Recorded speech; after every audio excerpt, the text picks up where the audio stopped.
I'm just gonna skip the intro video today since I'm getting raided right away.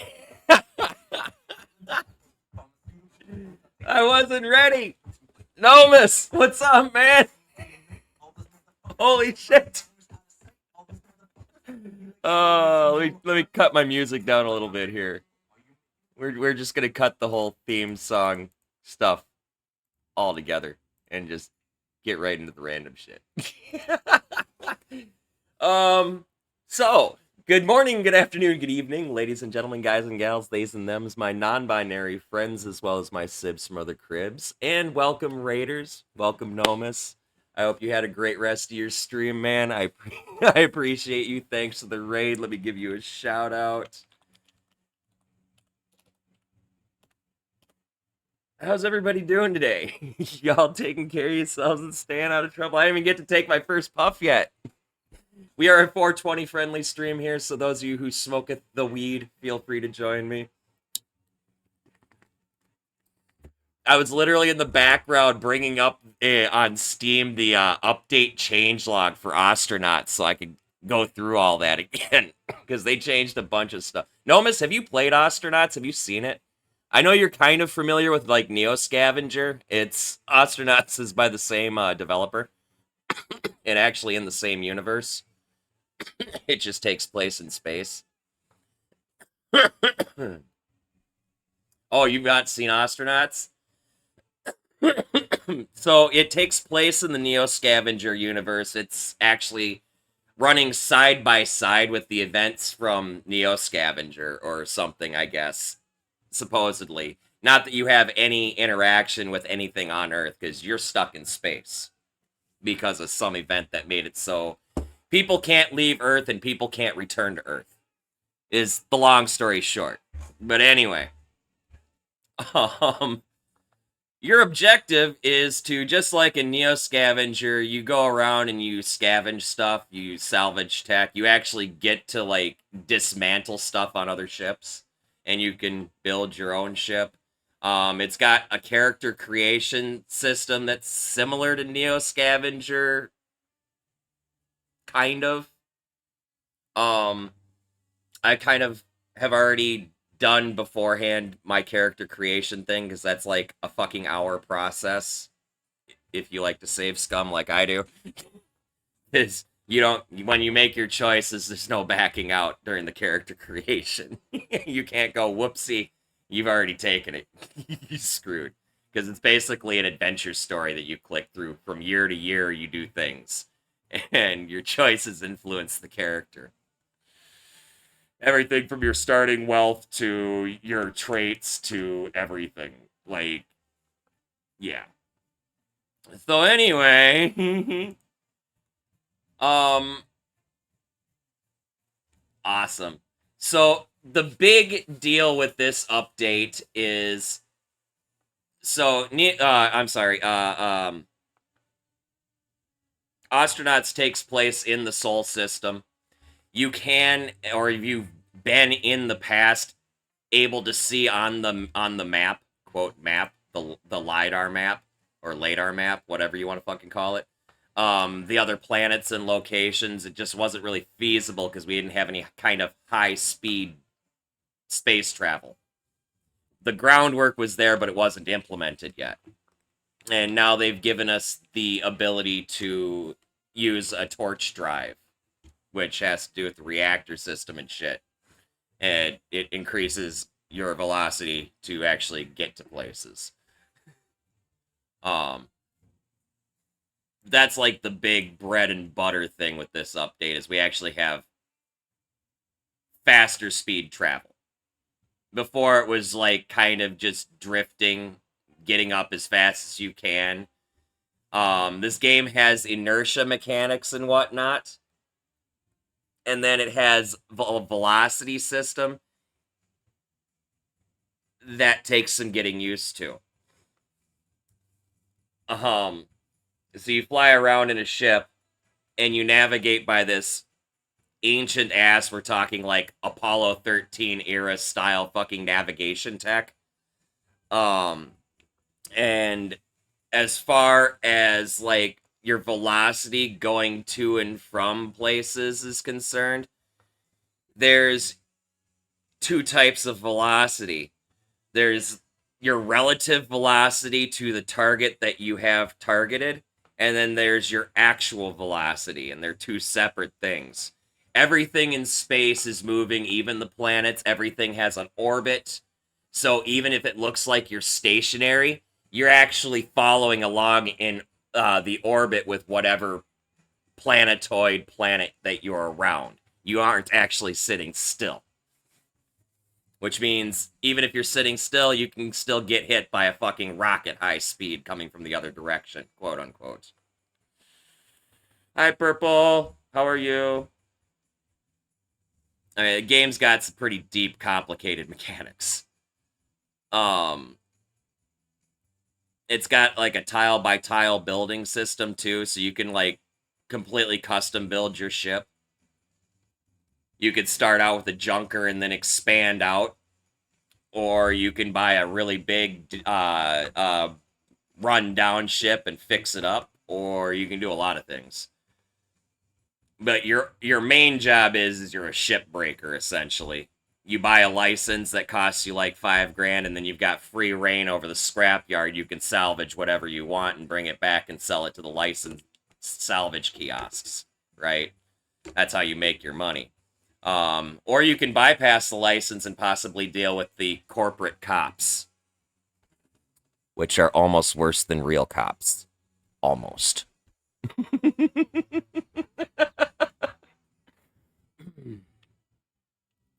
Corporations run everything. But anyway, back to the update. So I'm just gonna get right into the new stuff that they've added. They added the ability to use the torch drive. That's our higher speed travel. They changed the fusion reactors to be more modular, so that we can kind of customize our reactors and whatnot for the torch drive. Go either really fast or go long distances, basically. And I'm sure that's an entirely new, complicated system. I'm going to have to bash my head against my desk trying to learn. Because, like, starting up a reactor pre-update was a process. Like, you had to fucking flip switches in a specific order, and you had to prime this, and you had to fire that to fucking... to start the chain reaction to get your reactor going on your ship. If you had a reactor. It was a fucking thing. It was a fucking thing. So I'm sure that's going to be a whole new thing I'm going to have to learn as the new fusion reactor setup.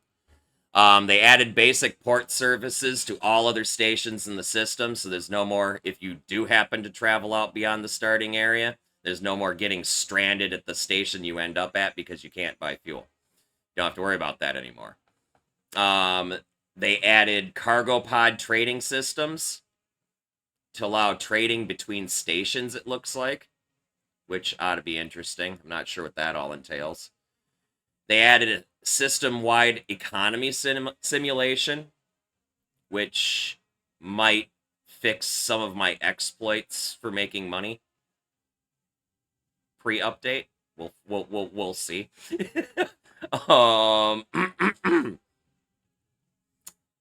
They added G-forces and their effects on the body to the game. So if you're going like really, really, really high velocity, it's going to affect your character. Again, if Aerodrag was in the chat, I'm sure he can explain more about how G-forces work than my stoner brain can explain. But, you know, I think he's hanging out somewhere else.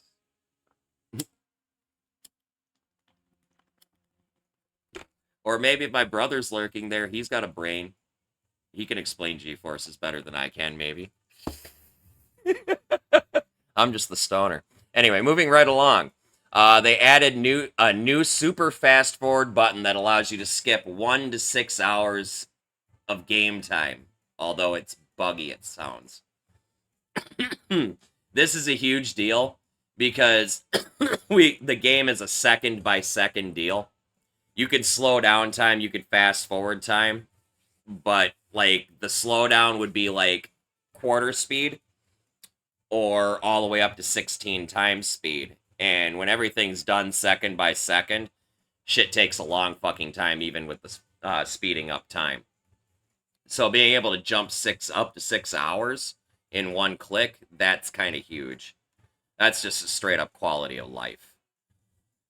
They added atmospheric flight, including lift, drag, and aerodynamic mechanics and parts, and rotors and stuff to help with it. So that means new tech for me to learn. And probably new navigation mechanics that are probably going to make me bash my head against my desk learning how to re-dock again, because docking at stations and stuff in this game is literally a white knuckle process. You'll see when you see my docking system. It's painful. It's painful. People bitch about it. I like it just because it's complicated, but man, does it induce anxiety. They added crushing damage from atmospheric pressure effects. So probably no spacewalking on Venus, or no walking on Venus would be my guess. They added interplanetary gigs on the gig nexus, so that's more ways of making money. Oh my god, dude, this thing is huge. Let's see. Added the ability to buy player-owned apartments, which are accessible via the game's transit station, with their own docking ports. This is huge. This allows us actually to own multiple ships and have them all docked at the same fucking time. Because right now you can only have, or before you could only have one ship docked at the station at any given time. Otherwise it would cause issues. But now if you could dock one at like your apartment and one at the station, that might change things. We'll see. I'm sure it's gonna work perfectly fine without any bugs at all. Let's see.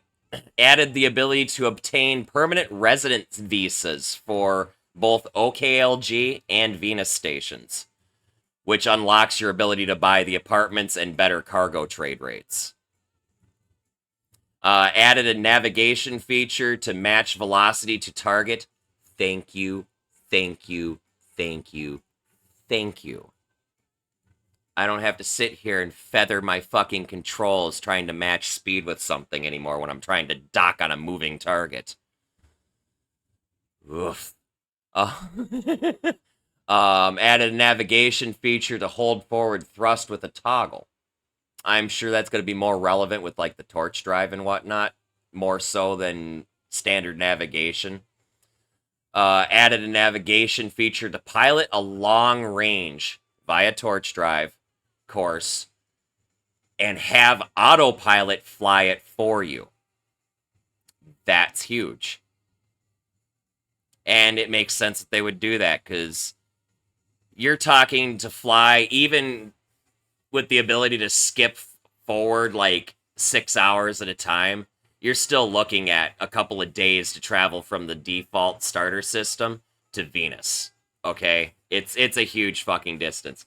We did the math before this update, before the 6-hour skip time, and putting the thing on fast forward time 16x, and then moving at like 2,000 kilometers per second, I did the math and it would take me 6 months real life time to get to Venus. It was fucking huge. The distance was insane. Fucking sane. And that's on 16 times speed. I sat there with the calculator and literally did the fucking math with the fastest speed I was comfortable letting the ship fly at, which is about 2,000. And I don't find 2,000 kilometers per second a comfortable speed. Thank you very fucking much. I prefer to keep it right around 500 to 750 max. Because it takes a lot of fuel to slow down once you're moving that fucking fast. To completely reverse your course, it takes a lot of fuel. And that's a thing in this fucking game. I've run out of fuel pulling maneuvers before. I had to change course because another pilot refused to change their fucking course, and I had to literally slam on my fucking brakes, quote unquote, aka throw the fucking thing in full goddamn reverse, and it chewed up almost all of my fuel to avoid getting hit. And then I proceeded to very slowly coast back to the station.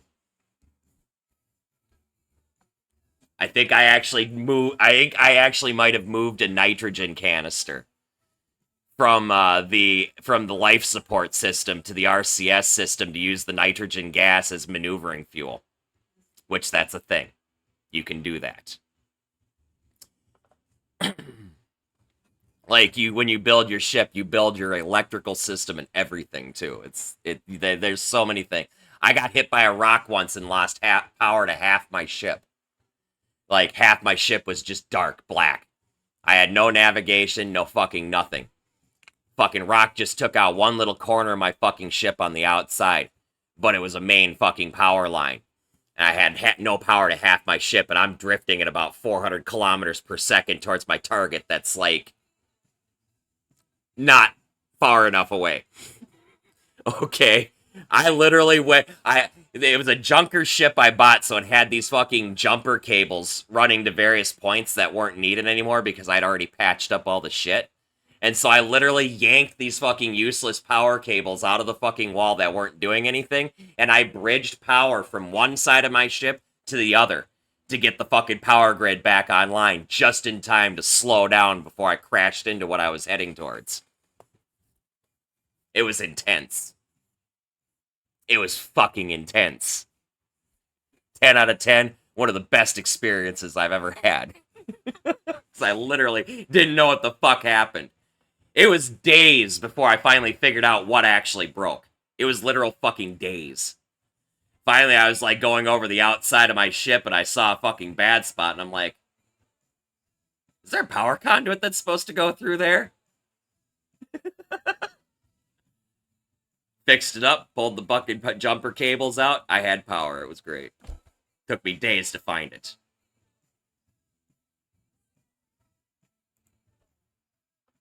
I had since learned of tools that helped me figure out the problem a little faster. But, you know. Anyway, moving right along.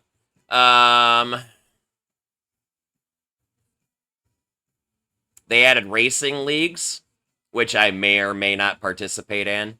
As comfortable as I am flying in this game, I don't know if I am comfortable flying at racing speeds. Something to think about. They changed the navigation fast forward to be clearer and easier to use, which actually would be pretty useful because the way the fast forward works in the navigation is it projects images onto your radar, predicting where objects that are on the radar are predicted to be, right?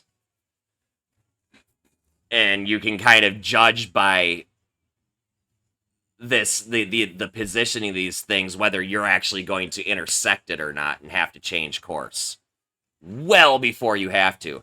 It's the difference between whether you got to make a micro correction, which only uses a little bit of fuel, or a hard major correction, which uses a ton of fuel. It's a huge mechanic. Another thing that I learned how to use religiously. Let's see. They changed the derelict break-in simulation to produce more interesting and balanced wrecks. This may or may not fuck with my money exploits. They changed restoring items to be slower, and then repairing damaged items results in a barely working item that then needs to be restored. So they just made it take longer for you to fix things. Which kind of sucks. That slows the game down a bit.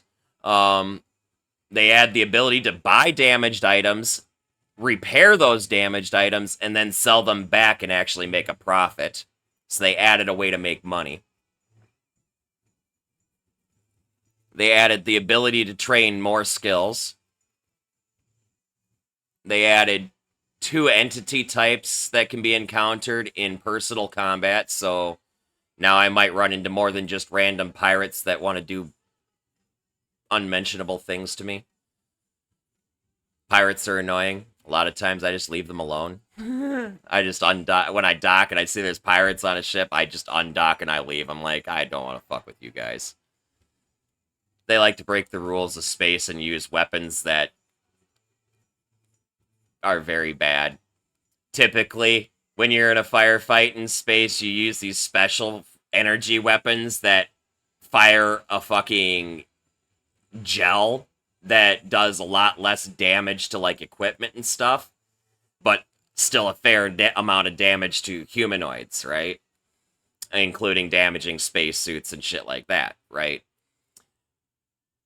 There are actual projectile weapons like old school revolvers and shit that you can find among the salvage and shit that you'll find on various ships.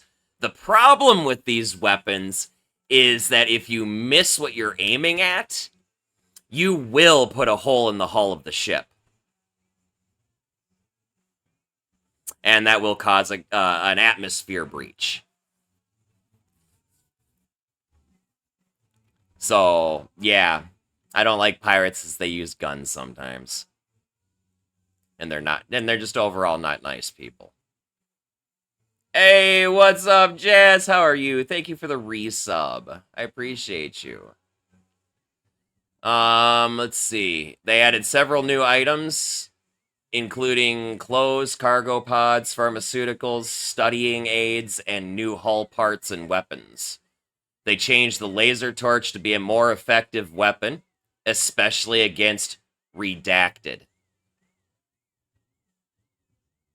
What is redacted? They added an ambient occlusion shadow effect to make the game world easier to understand visually. They added new ambient lighting to the game, probably because of some of the planetary stuff that's now available. Nice, nice. Oh. Purple, thank you for gifting a sub to Etc. I appreciate you. Salute. Let's see, what else have we got? Added a new paper doll sprites for certain weapons. That was probably a long time coming. Added the ability to customize your file or your save file location. Added a new ship editor feature to save unfinished construction stages of ship designs. So with this game, its ship editor allows you to create a ship and then import it into the game, as I understand it, right? It does not give you that ship, but you can find that ship either as derelicts or as a purchasable. Okay? In case you ever wanted to, like, like, creative mode your own ship and then actually buy or find it in-game. This addition to the ship editor actually helps with that process. So now you can do it in different stages instead of having to do it all at once. Fixed missing heat protection from humans and other equipment. Aerodrag! Uncle, what's up, man? How are you? Oh, shit, we got a hype train. Holy balls. Uncle, what's up, man? I was just wondering where you was. The Ostranauts just added G-forces and their effects on the human body. And I was hoping you might actually have enough of a brain still intact, unlike me, and you might actually know how many G's does it take to actually kill the human body? What is the maximum G-force the human body can tolerate? Obviously, you pass out after a point too, but I don't know why, but I feel like you might actually know the answer to this. 9G. That's a lot of G's. Holy crap. Jazz! What are you doing? You didn't have to do that. Thank you. Holy shit. Thank you for the gifted subs. My thing's gonna go bloopy bloop. Like, a lot now. Holy crap, level 3 hype train, I think. Is it 3 or is it 2? I can't tell. I can't tell. Depends on the conditions. I know Earth's gravity is like 1G or something, right? Just naturally. Correct? Am I right? Purple with another 100 biddies. Holy shit, you guys. I haven't even started playing the game and there's already a hype train. I didn't even get through the I didn't even get the intro started and Nomus came with his crew. And Lyra, what are you guys what are you guys doing? Holy crap. That's how many now? I can't count. It's too many sparkles and stuff and things. Thank you. I appreciate you. You're fucking awesome. Highest sustained G is 12. Get loved, nerd.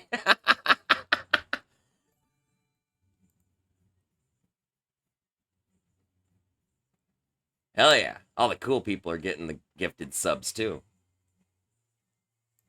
Everybody's cool, but the people I know Robbie, and I know Azure, Flawed One, Carbob Bomb, and obviously Nomus, Dubbed, and Claiborne, and I know everybody.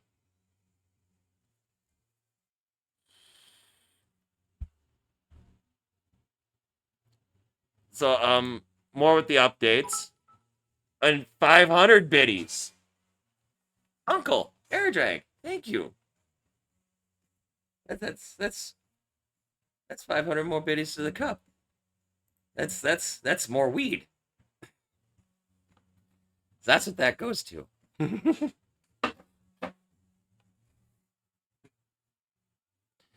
So updates. So where were we? Oh yeah, they fixed the missing heat production from humans and other equipment, which makes me raise an eyebrow as to a few problems I was having at one point. Really quirking an eyebrow on that one. Fix several bugs and other issues. Very nondescript.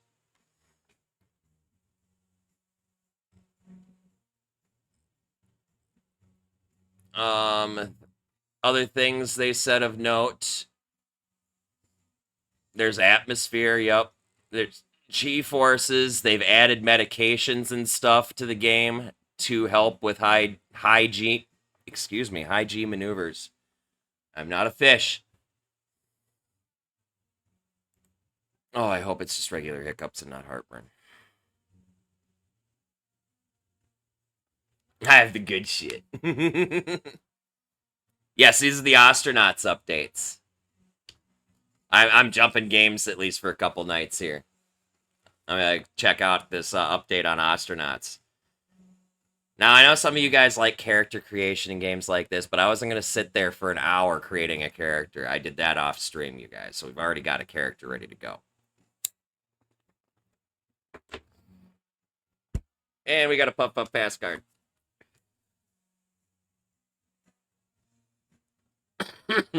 Jazz, haven't you gotten this card before? What is your favorite video to watch while you're high?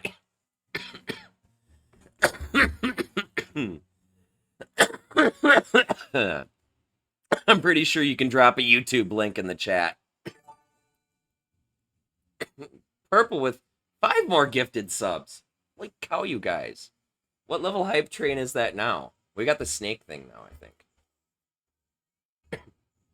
Oh, that's level 4 complete. So we're now level 5. There's lots of stars in my cup.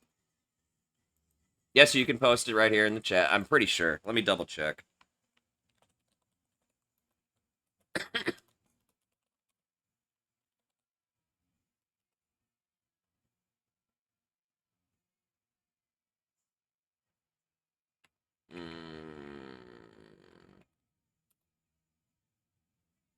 Yep, you're good. Is this a safe for stream video?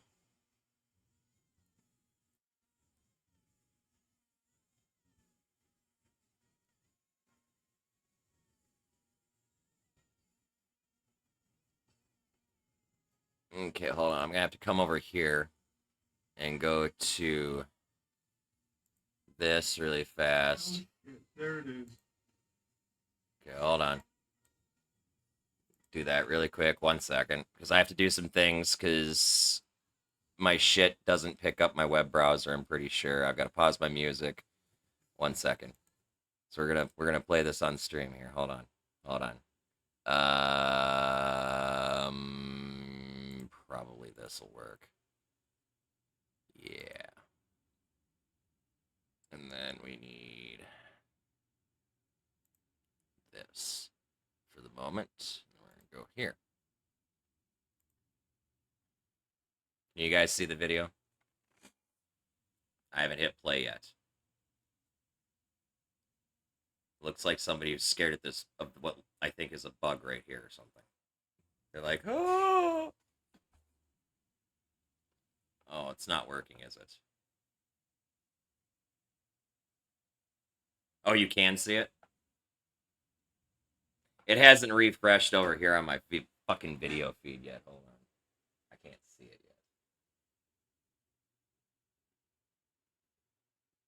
yet. Yeah, I don't care about this. Go away.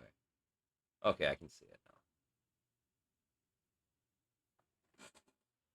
now. Oh shit, there it is. A glory hole right next to the settling cracks and the door dings. This calls for your secret weapon. You break out the marshmallow paste, but it's not shutting down that hole. The penises are still flying in. Hey there, I'm Bo Riles, Glory Hole Virtuoso. If you're trying to shut down operations on a glory hole, look no further than the liquid drywall. Just spray our whipped cream on there and bingo bango bongo vanishes in seconds. The portal to the dick dimension may be closed, but those cherished memories of sucked wieners will live on within you forever. Our shaving cream requires no extra tools, no mess, no repairmen.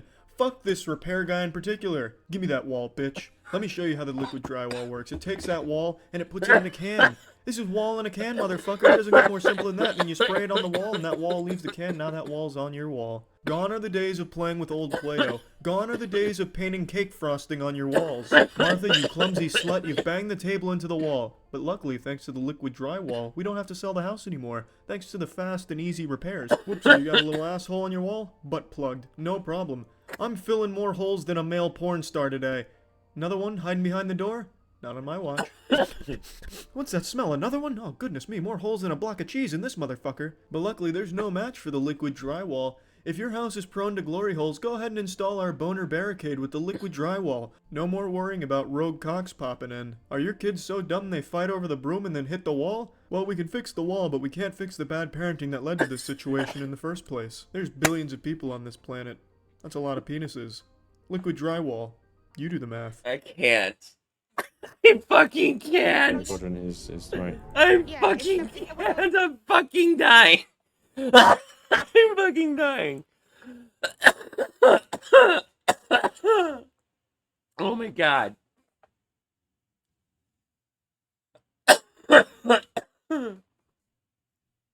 Oh my god.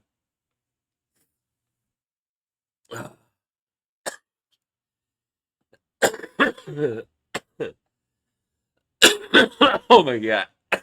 That was fucking great.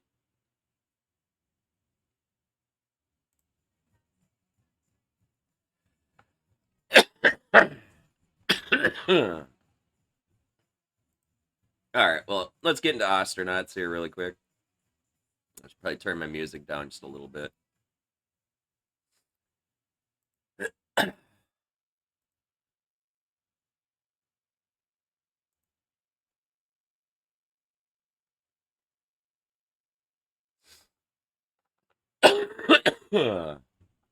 Thank you so much for the bits and the gifted subs and everything, you guys. I really appreciate y'all.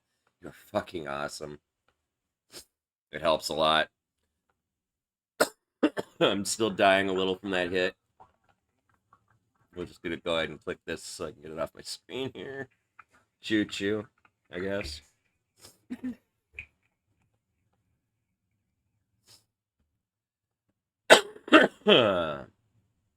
So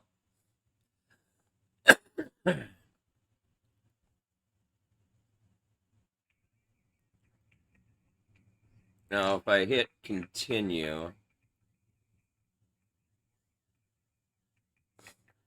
I have a game already saved. But we've got some people who have not seen Ostranauts before, so I am going to back out of my save here really fast. I just want to see how the loading process works. Oh, do I have to click? I have to fucking click. Okay, so you guys, that is not a loading screen. I forgot this from the last time. That is not a loading screen. You have that's a click to acknowledge screen. It's annoying. Anyway, so I've got all these fucking saves here. This is the one that is my current save. Um, but if you wanted to create a new character, you hit new.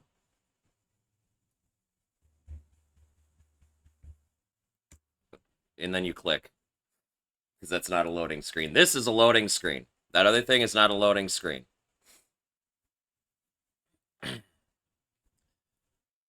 And I'll go kind of through this character creation. I'll go all the way through this character creation process. And I'm just going to quit without saving. We'll just randomize the name. In your character creation, you can pick your pronouns too. You can even be neutral pronouns, they, them, MX instead of Mr., Mrs., whatever. Just so you know, great customization. All sorts of different hair colors and scars and glasses, beards. Anyway, I think this looks like the weirdest fucking character I can have. Their name is Amanda George.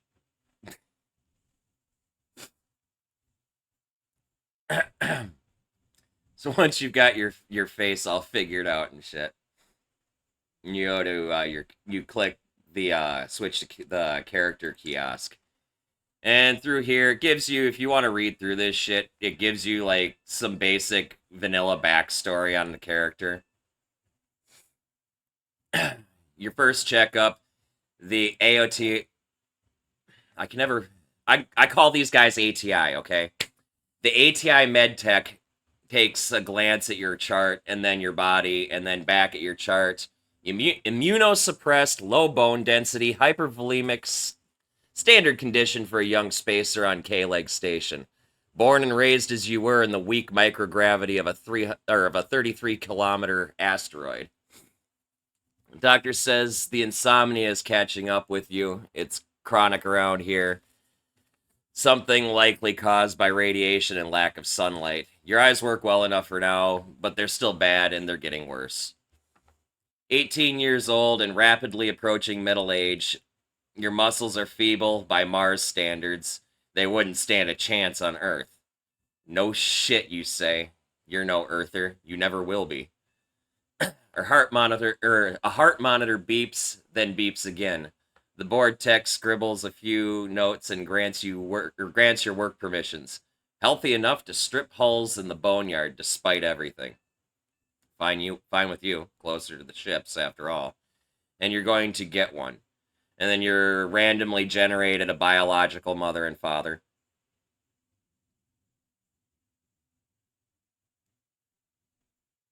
Yeah, you get a whole backstory. It's a vanilla backstory. It'll be as far as I'm aware, it's the same with every character. Okay. Anyway, you get this will all update once you actually click OK, because we got a different name, Amanda George and whatnot. But anyway, you're 18 years old. You're starting on K-Leg Station, which is 1036 Ganymede, which is a fucking 33-kilometer planetoid rock that floats around our solar system.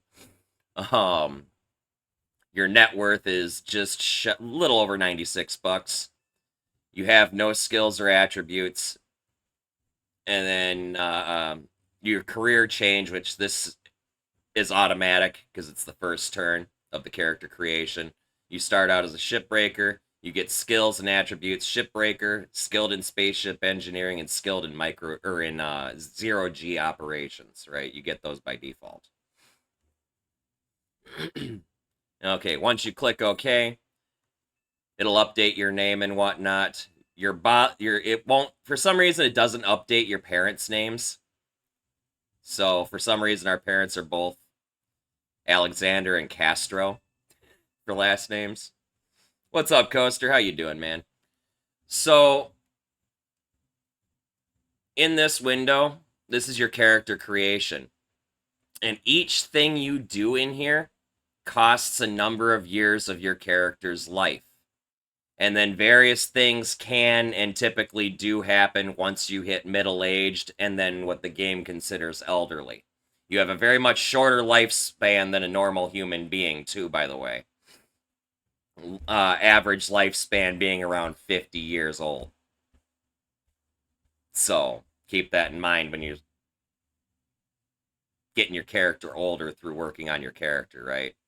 We're going to start things off with this by reviewing our resume, just to see what we've got. Our traits are youthful, which we will lose this. We got feeble, fragile, micro G hypovolemic, immunosuppressed, insomniac, slow metabolism, sharp hearing, unfit, and visually impaired.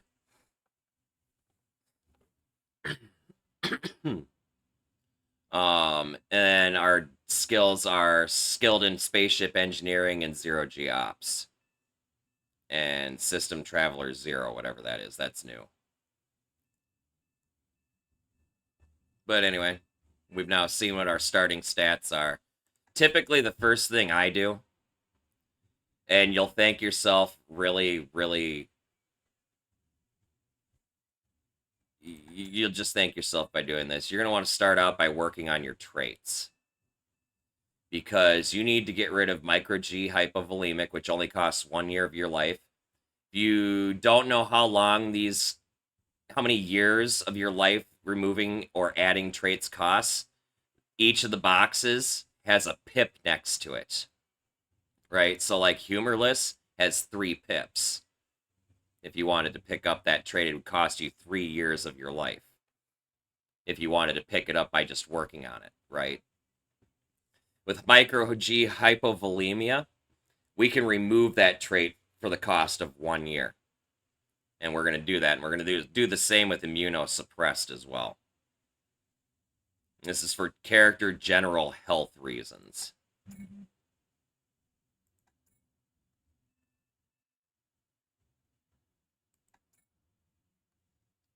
And I think we're going to remove feeble as well.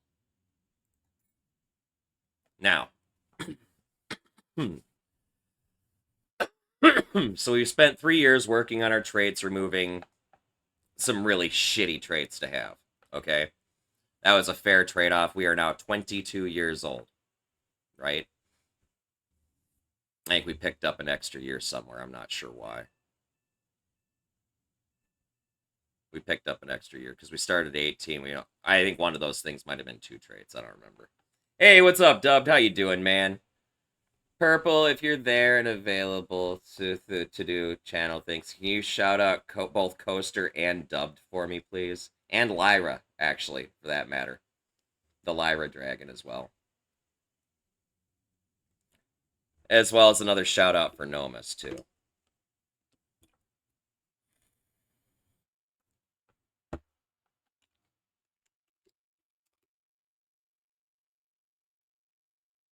Thank you, I appreciate you. I'm sorry I'm making you work.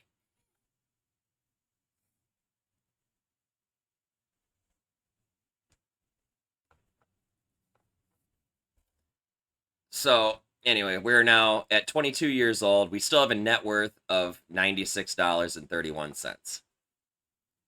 Okay. And we've got no information from the years that we worked on our character because all we did is we worked on removing traits. Moving right along. So, from here, you've got other options. You can seek adventure, which gives you... Oh, shit, Dubbed! Thank you for the 1,500 bits, man! I appreciate you, dude! Salute! Salute! Puff for you, man. I really smoke a bowl when I got a chance. I'm going through a tutorial quick. So, seeking adventure, you get a randomized adventure story thing that gives you options based on your character's traits and stuff. Some of the options are always there, but if you have certain traits, certain other options will open up to you. And different things can happen from these responses to these adventures. Everything from gaining money to making enemies to going to jail to any number of things. We got a Puff Puff pass card from Coaster, and then I got to take a puff from Dubbed. Coaster. When dissolved in water, this drug can make cut flowers stay erect for up to a week longer than they usually would. What is it?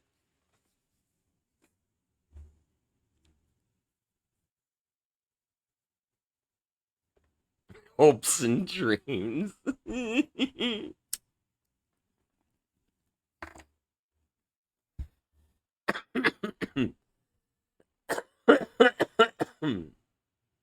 It's actually Viagra, believe it or not.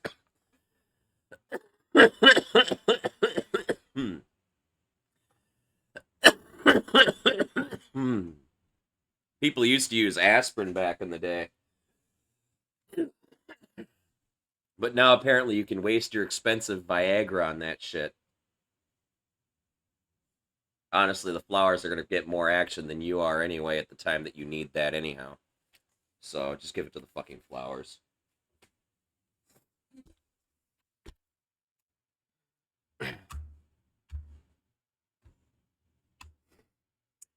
Anyway. So when you seek your adventure, you get a different story pretty much every time you do it. There's a series of like, I think it's 6 or 7 or 8 different stories that'll come up. And the options are all there are options that are the same, but then there are options that pop up depending on what your character's skill sets are. And anything can happen through these adventures. You can gain traits, you can lose traits, you can gain skills, lose skills, gain friends, gain lovers, gain money, lose money. Any number of things can happen from these adventures. If you're cautious or have a little walkthrough like I do that I use in the background, you can fudge your way through getting some decent stuff through Seek Adventure. Or you can save some money, which will increase your net worth by a set amount every single turn. Okay? Or you can seek a ship right away, and it'll show you a ship that's for sale, and then you can get that ship on a mortgage that you have to pay back on a schedule. Okay? And we'll get into that later. You can also work on your skills, which for X number of years, you can gain different skills, like skills in various types of engineering or hacking or EVA suits or melee combat or any number of things you can purchase by spending years of your life in here. Some of these traits you can pick up through the Seek Adventure too, though, just randomly as part of the reward for not getting killed or going to jail. And then at any time you can review your resume. Once you click on any of these buttons, you can't go back. Everything you do except review resume is permanent. Keep that in mind. I have no shame in save scumming. If I get a bad outcome, I'll fucking re-roll shit. Just start over. Okay? I'll just start over. But it's just something to point out. And once you click something, there's no going back. You must always go forward. Now, typically, I do the Seek Adventure just to start out. In this case, we get a large a labor barge locker. Hulks of blackened metal loom all around you, or all around as you ride the labor barge out of the boneyard. The barge is so overloaded today, they've got some of you clinging to a cargo web full of locked crates. Crates with emergency supplies. They'll no doubt deduct from your pay if you dare have an accident. But the armed guard's back is turned. Now, in this instance, you can hack the lock, cut a hole in the crate, mislabel the crate, or you can report the poor security to ATI, which is one of the major corporations in this universe.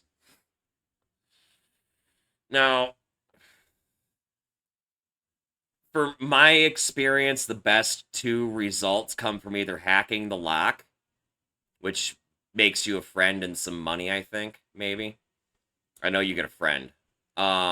Or you can report the poor security, which will get you friends with the corporation and a free bag. The first time this comes up, I'll typically just hack the lock. The cases have a firmware update vulnerability you are reading about.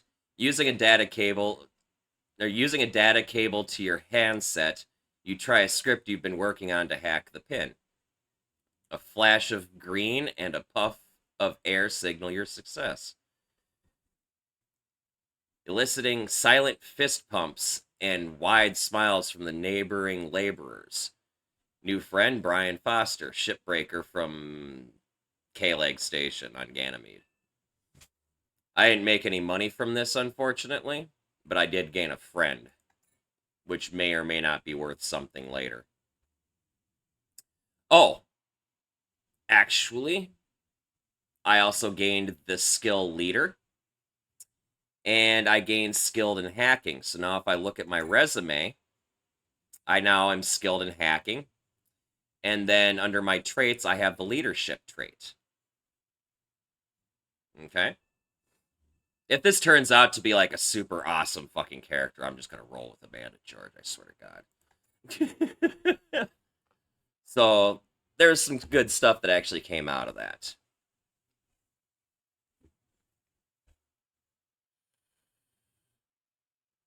And actually, I think, yeah, I can still change my face and my name and everything here if I really wanted to.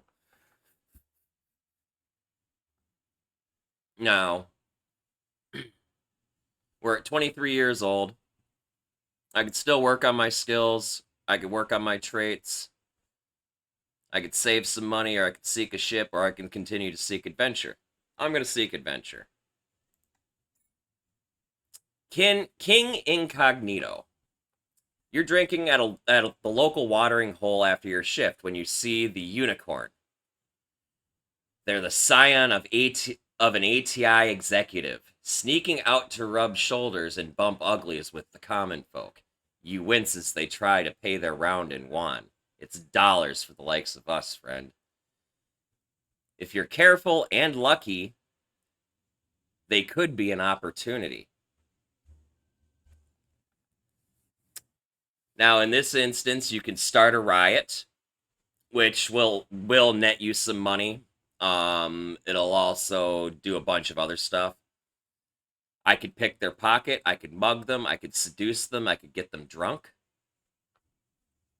Or I could hack them. Because I am now skilled in hacking, I have the hacking skill, this risk pops up. Now here's the thing with this is any number of bad things with your risk options can happen. You can spend time in the brig, you can spend time in jail, you can get injured, a lot of things can happen. But just for the sake of the tutorial, we're going to take the risk and we're going to hack them. The password offers you no resistance, but as soon as you're in, you find that your movements feel slow. Everything is taking just a little too long. Every door leads to another door. Nothing is where it should be. Risking a glance away from your work, you scan the bar, expecting to catch some white hat grinning at you. But nobody even looks remotely interested. Where are the hired goons? AOSEC wouldn't let a chump like this go without. Your PDA is starting to radiate heat. Shit.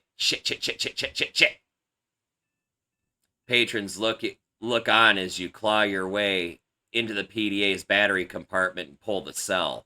You knock drinks over and speed walk towards the exit, your ears burning with embarrassment. In the doorway, you pause for one more look. The fact that the scion isn't looking your way tells you all you need to know.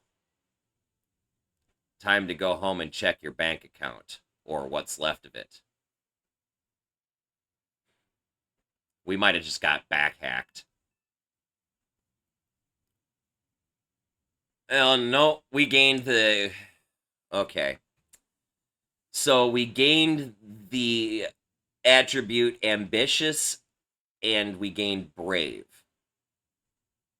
And we also made 2,800 bucks.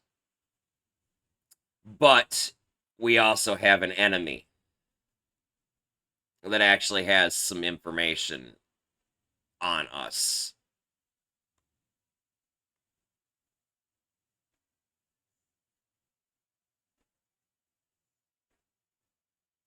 Oh, catch you later, Dubbed. Thank you again for the bits, man. I appreciate you, dude. It was good to see you, man. If you're still there. Stay safe, brother. Stay high. So, yeah. And he's a manager from the corporation, which is really bad. Because now our interaction with cops when they want to accost us could go way differently. Like, the corporate cops can choose to ignore the fact that you have a fucking paid-for license for salvage. They can rip it up, as I understand it, and then fucking mug you and take your shit anyway. And then you can go back to the station and find out you have fines and everything against you, and you won't be able to get your ship out till you pay them. Like, this could be really bad. I'm totally not playing this run. But we're going to move on. We're going to seek adventure. We did gain a bunch of money. Rare salvage. She's a real beauty. The Testudo Heavy Lifter 448, and it's with a confusing mix of honor and dismay that you're contracted to take it apart, or take her apart. On day 4 of the break, you're welding through a wall compartment when something catches your eye.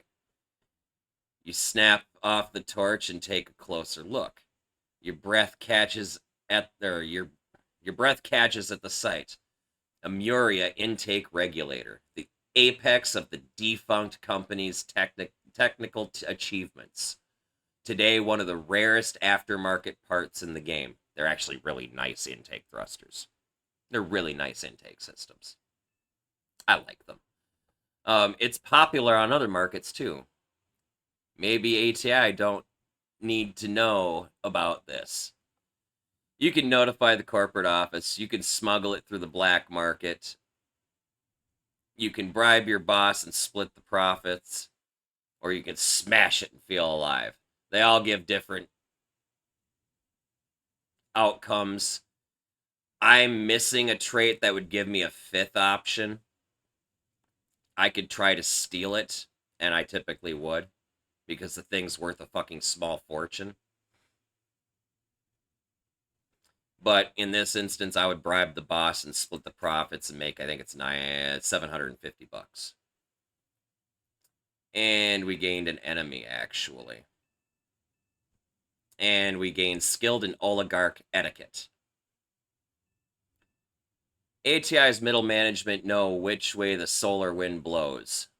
Rimwards, unless something has gone terribly wrong.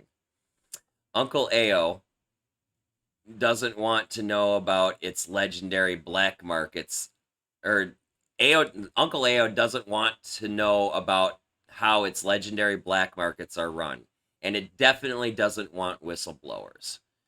But as ever, there's a right and wrong way to approach a bribe. And in either case, rumors always find a way to get back to the fraud unit of AOSEC. All this runs through your head as you slip your supervisor a credit chip and ask them to take an early lunch on you. You watch as her eyes glaze over. It's clearly something she's had to do many times before. Just don't fuck it up, she says brusquely. and heads back to the pod. Good advice in general, you think, as you fire up the welder, assuming you don't.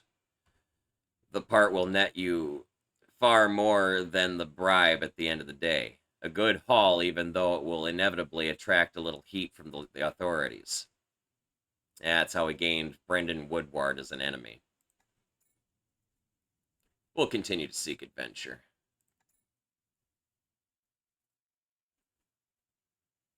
Zui, some other language I can't pronounce. It's probably, like, I have no idea.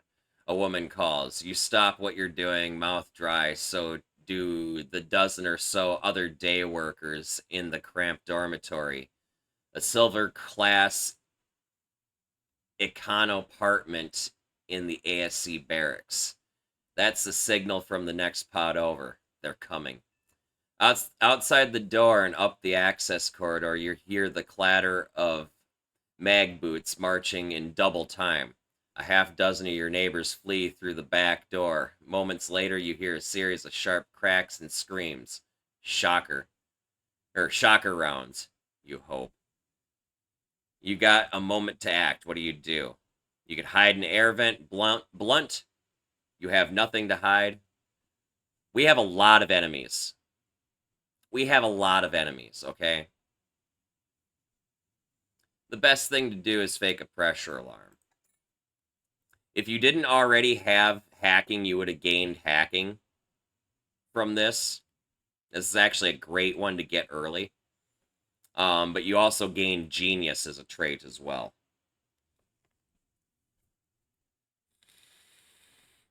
Soya is for science.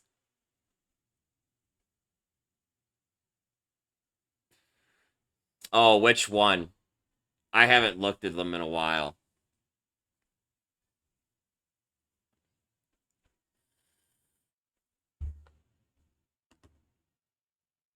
I mean, when I ban somebody, I'm probably a fucking dickhead.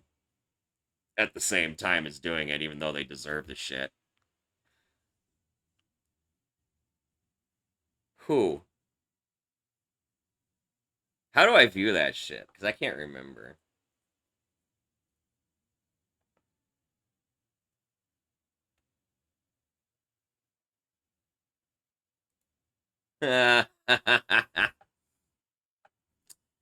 Every once in a while, like I've unbanned people that I've gone. I don't even remember why I banned you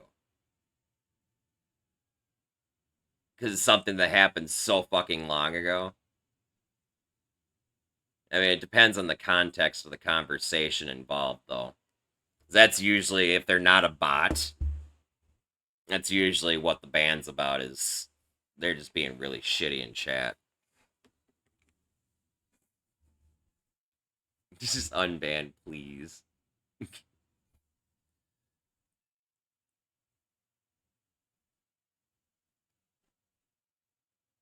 Oh, yep. I remember those two, actually, specifically. Them two can stay banned.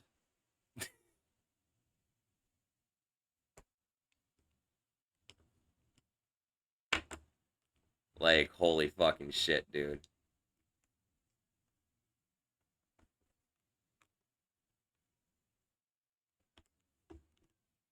The one screaming commies, though, just makes me laugh, because I just...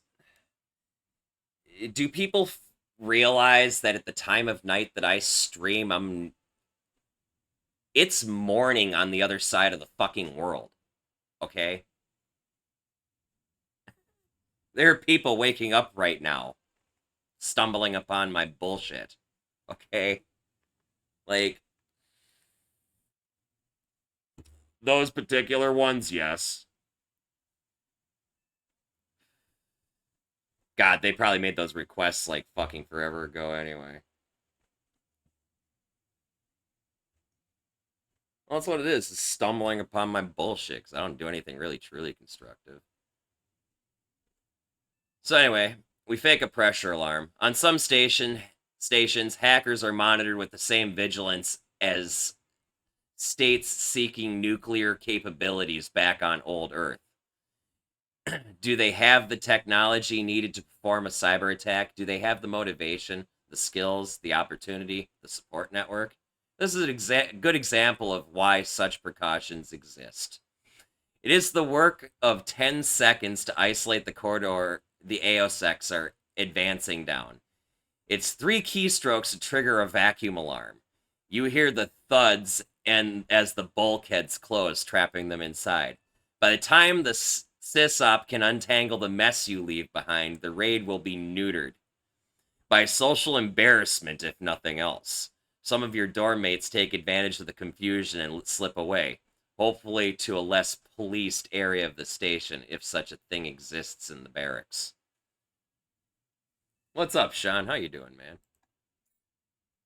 Seek more adventure. Midway through scrapping yet another hulk, the cockpit of your allotted salvage pod lights up with the red telltales. Suddenly, you're under thrust as one of the engines sends you spiraling away from the Hulk's orbit and into the orbit into the black. It's unresponsive and nobody has the fuel to come save you. You're expendable. If you want to live, it's up to you. What do you do? Do you hack the engine, take the stick, jury rig the engine, or troubleshoot the engine? This is one of those ones where I really recommend the fucking walkthrough thing on. If you have Operation EVA suits, you gain an EVA suit and it saves you or something. If you hack the engine, you gain a criminal contract. If you take the stick, you gain skilled in piloting, but you gain aberrant wound healing and a new friend. If you troubleshoot it, you gain skilled in piloting plus make $850. If you jury rig it, you may make $150. You gain slow healer, immunosuppressed, unfit, light sleeper, visually impaired, poor hearing, brave, and skilled in mechanical engineering. This one's fucking brutal if you don't know what you're getting into with it. The rule of thumb is you just always troubleshoot this motherfucker. You just always troubleshoot this son of a bitch. You're gonna come out way, way, way more ahead. Okay? Sorry for the spoiler on that one, but that was just important to note because that one has a dreadful impact on the character creation if you don't answer it right.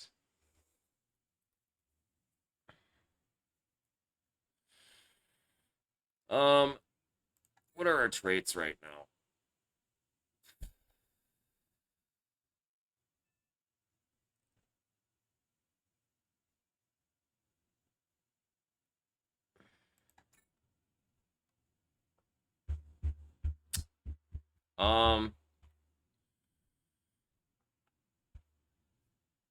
Fuck. There's an important one that hasn't come up yet.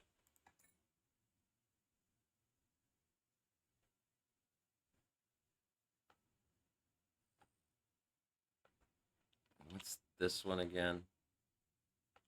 Anyway, shady deal. You are approached by a coworker who has developed a less than legal method of making cash on the side. Apparently, they have been tagging high value salvage as junk in the system for the last 6 weeks. After the false tag, they leave the part on board the derelict and sell the location to the highest bidder. This scheme always involves the complicity of the breaker doing the final sweep, and today that happens to be you. The piece in question is a busted reactor, and you know it will fetch a pretty penny on the black market. It's a big take if you can pull it off, but there are risks. If you report it, you gain 2 friends. If you have the street smarts trait, you gain a risk option that can land you in jail, but you can make up to $4,500. You gain the leader trait if you don't already have it, and you gain street etiquette as a result too. Skilled in street etiquette. I don't have that option. If you backstab them, you make obviously an enemy and make $900. You can gather intel for the cop, which gives you street etiquette, a new friend, and the honest trait. If you instigate violence, you gain skilled and unarmed melee, $900, and a new enemy. Like, this one's just shitty all around, really. You decline the offer, but keep an eye on the involved parties. It's a good scheme. Runs like clockwork. After a couple weeks, you know all the names, locations, and timings. You bring this intel to AOSEC officer. They're shocked by the level of detail. It's not a career case, but it's close enough. Now you have a friend on the force, plus some valuable information to boot. We gained a friend. Which is actually a cop. On the flotilla, which sucks, but, you know, a friend is a friend. Twitch is being weird. Twitch is always being weird.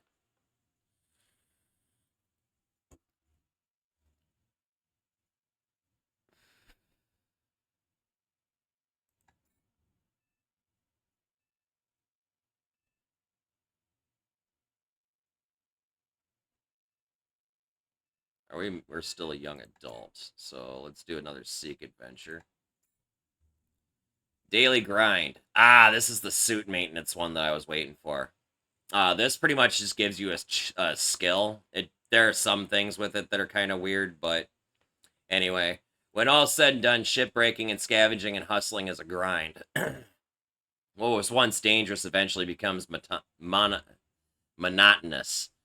This just so happens to be a phase of your life from which, looking back, you can't remember any interesting events at all. The only thing noteworthy about this particular period of backbreaking 100-hour work weeks is what you started doing to cope. If you don't already have hacking, you can pick up hacking. I don't remember what Watch Old Movies does. Suit maintenance gives you the ability to repair EVA suits and work in them and shit. It's overall like one of the best things to get if you don't already have it. I can't remember what Fight Club does. Go Ship Spotting gives you something with sensors. And Job as an electrician gives you another trade for your skills. In this instance, because I haven't gotten suit maintenance yet, I'm taking suit maintenance.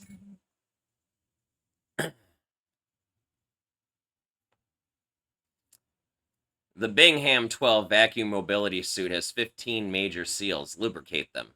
The helmet has its own secondary battery system. Check the indicator. But also check the physical battery, just in case. Because one time you saw that false report. Relaminate the torso, groin, and skull and radiation absorbent using a fine brush tip. Pole darn. That's the mnemonic for a user review of the suit's internal metrics according to ATI.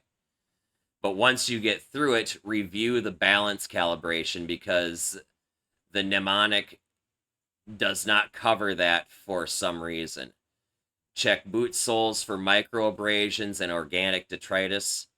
Try to scrounge some more cooling gel. Heat sink on the 12 series guzzles it down. Check internal fans for dust because dusty fans are to blood clots what heart attacks are to your sudden asphyxiation.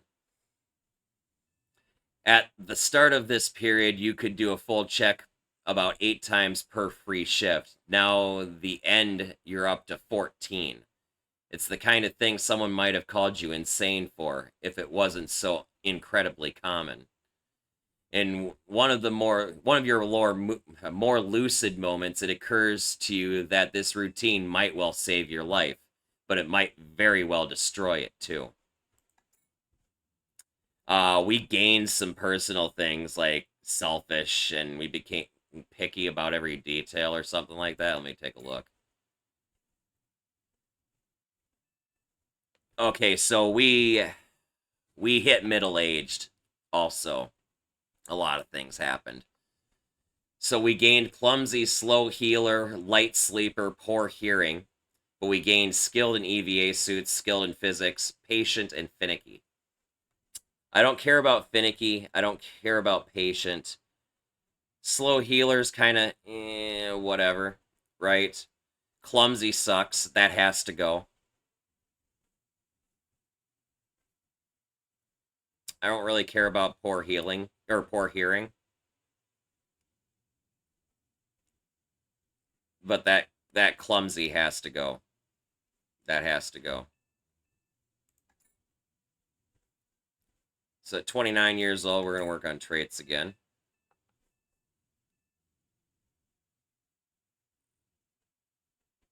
Where is clumsy?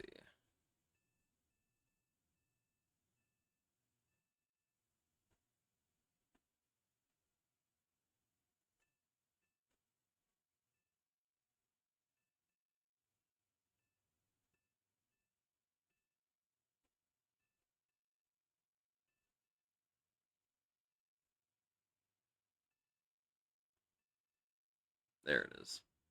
It's only 1 year. So we can get rid of that.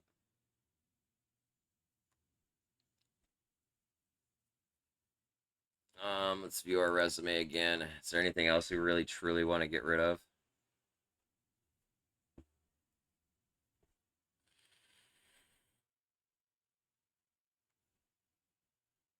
Slow healer does kind of suck, but it's not the worst thing in the world, really.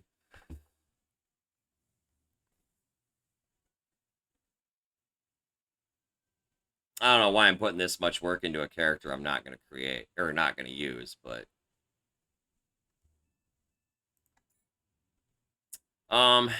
We're going to hold on the traits. We're going to go ahead and seek adventure again. We already got this one. Hack the lock. That was kind of a shitty one to get again.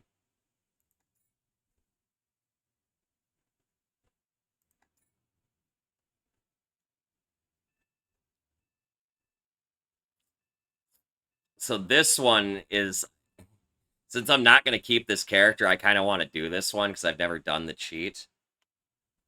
Let me make sure what that does. So that's a risk option, right? Queen of Diamonds on the river matches up nicely with your ladies. Turns your 2 pair into a full house. Hang, the guy who got you into this game, is out. The ancient Nigerian shipping magnate folds. The suit, who you guess is an off-duty military contractor by her demeanor, folds. It's just you and the high roller, and he's been trailing for a while now. Tell you what, he says, smiling faintly underneath his mirror shades. Let's make this interesting. He tosses a command key for a starship on the table. The other players go from quiet to deadly still. His only out was the inside straight draw for the straight flush. And surely he wouldn't bluff with something so valuable, right? And this is part of the reward if you were to, like, grab the key and run, right? It's a custom ship. Completely custom, 100%. Model is called Volatile. It was built in 2067. It's got no designation. It's got 20 RCSs, which is a lot of thrust power. Like, that's insane, actually. And yeah, the ship's actually worth a lot of money. The problem is it's a stolen ship, right? So you end up not having a great life because of it, because you can't dock anywhere. Anyway, so the options for this, you can fold, which gives you 300 bucks. Or I'm sorry, no, you get 900 bucks. You could call him on a technicality and win the pot 300 skilled in gambling. You could cheat, which has risk, gain 1,500 skilled in hacking and a new enemy. Or you could grab the key and run, gain the ship and 3 new enemies. I want to actually cheat and see what happens.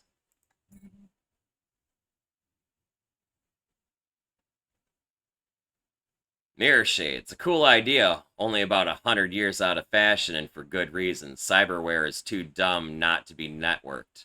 And once you cracked it, you've been able to see through this poser's eyes for the last 20 hands.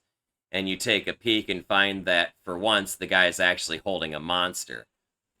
You try to make a big show about the laydown, but something about it doesn't sit right, with the off-duty AOSEC officer playing bouncer behind you. You leave before he finishes his counter ops, but he follows you outside. Anyway, or follows you outside anyway, and then turns you up for good measure. For whatever reason, he only pockets half of your ill-gotten winnings after the beatdown. Not a bad night, all things considered. Gained a new enemy, who's a law enforcement officer, but we gained $1,500, and the attribute strained back, which has to be fixed.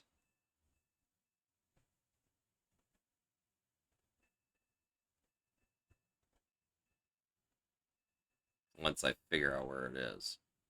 There's so many traits.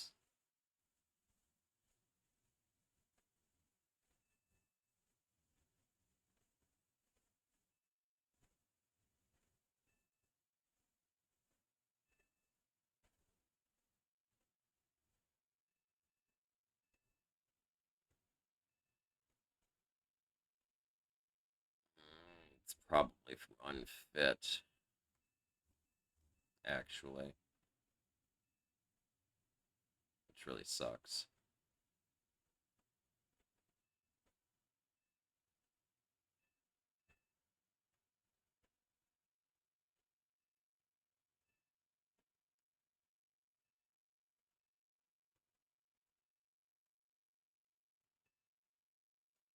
I'm not seeing strain back.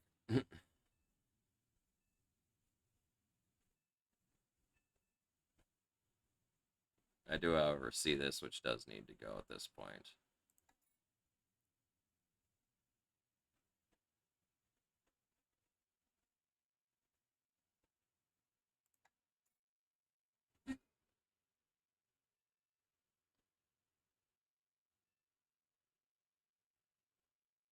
I think that might have fixed the strain back, yeah. And apparently we got a scar from heart surgery at one point.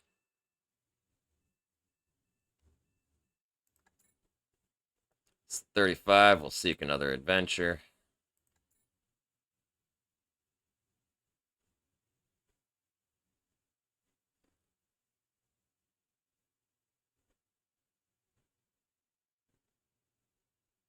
We'll get them drunk. Because we already had this one.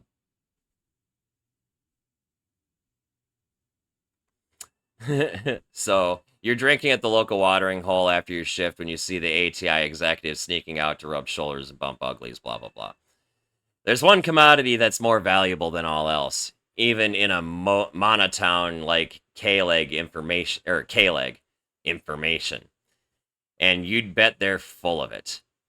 Sure enough, after ingratiating yourself and making sure their water skin is continually topped up, the secrets pour out of him. Shocking stuff. Dark. You didn't know ATI's CFO's nephew was into that kind of thing. You didn't even know it could be a sex thing. When the shift changes, you're singing the singing in the maintenance access tube together, swearing eternal friendship. But when you sober up, you realize you don't know how to contact them. Oh well. We gained $850.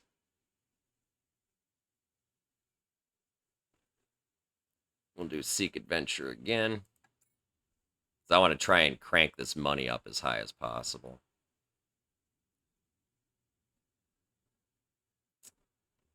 And here's that intake thing, and I'm going to take the risk and try and keep it for myself instead. And we went to jail.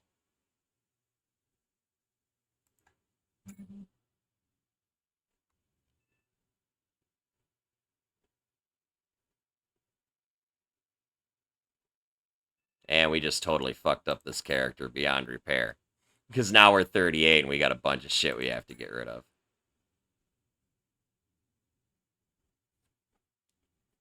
Because now we have to get rid of that.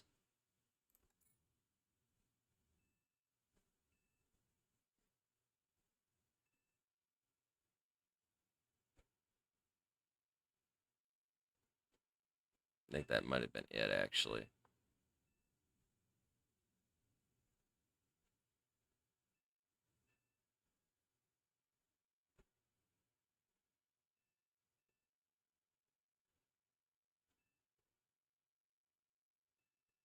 Get rid of this. Let's seek a ship, because we're fucked. We'll go ahead and just take this. So when you seek your ship, you get presented a random ship in the game. And it'll tell you what it is, its designation, and a whole bunch of stuff. Basic information. It'll tell you what the mortgage is what you have to pay back, every penny of this. And this is how much you have to pay per shift in the game. This 2,369.70. It's a thing. It's a fucking thing. It's a fucking thing. Don't miss your first payment. It's annoying. So we're going to go ahead and just take this ship anyway. And click OK. You're now the proud owner of a Testudo Melody, and now can reach some of the outer derelicts beyond the watchful eye of the Yardmasters. Now you're on your own terms. Your next move is up to you. Maybe score a valuable part or two for resale or reuse. Pull down a platinum tier payout on a gig. Maybe even discover a ship discarded before its time. Whatever the case, it beats sweating in the suits all day for someone else's profit. Time to get out there and find your future.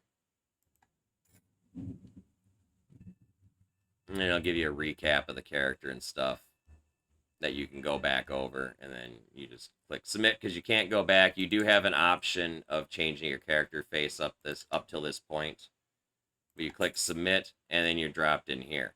But we're going to exit without saving because I have a character that I pre-did hours ago while I was lurking Nomus's stream, actually. Because Nomus is awesome and great background noise. And dude, that game looked pretty fucking cool. I'm not gonna lie. It's really a throwback to some old school days for me. If you're still there, Nomus. Yeah, no problem, Jazz. Like, that was a very crude tutorial with a lot of bullshitting, but that's how you create a character. Now we're going to continue. And again, a reminder, this is not a loading screen. You click. I can't tell you how long I've waited on that fucking window before. So we've got our save that we've already preloaded. These are all my old saves here that I really miss. Because this ship was fucking awesome. This ship was very awesome.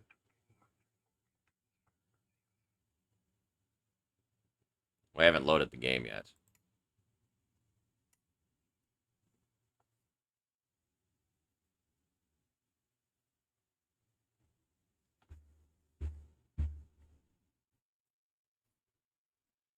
Now, the game does give you kind of a rudimentary tutorial, but you kind of... Oh, this isn't cached out yet. Shit. 1 second, chat. I have a problem.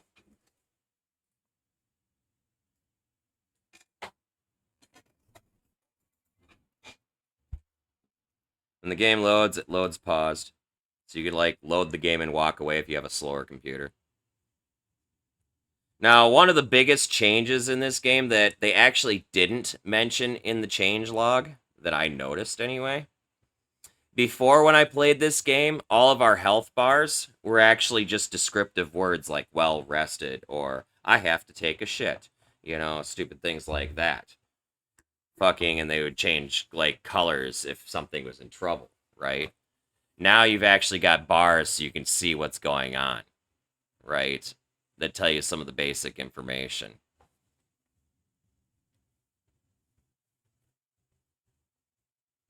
Now, I wish I could, like, tell you guys some about my character.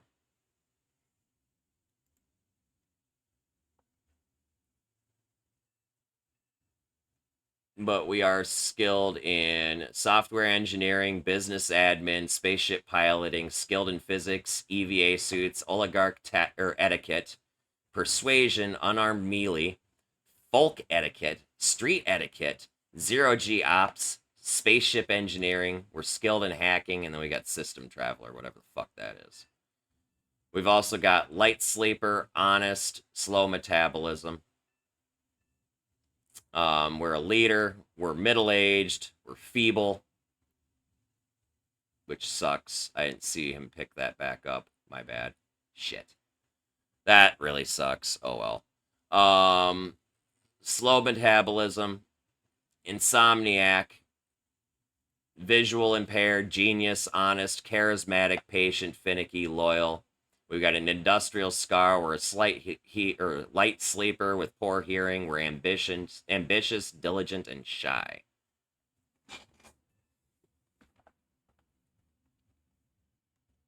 And we're, for all practical purposes, naked.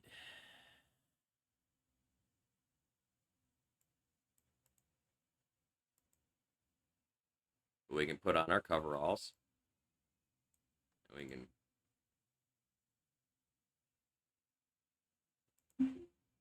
put that. Put that. Now this is our room, right? And you left click to move around. And I think you right click on things to bring up options. Yep. So right now, I gotta close this. Right now we're in our fucking basic room that we start with. You have to turn on the power.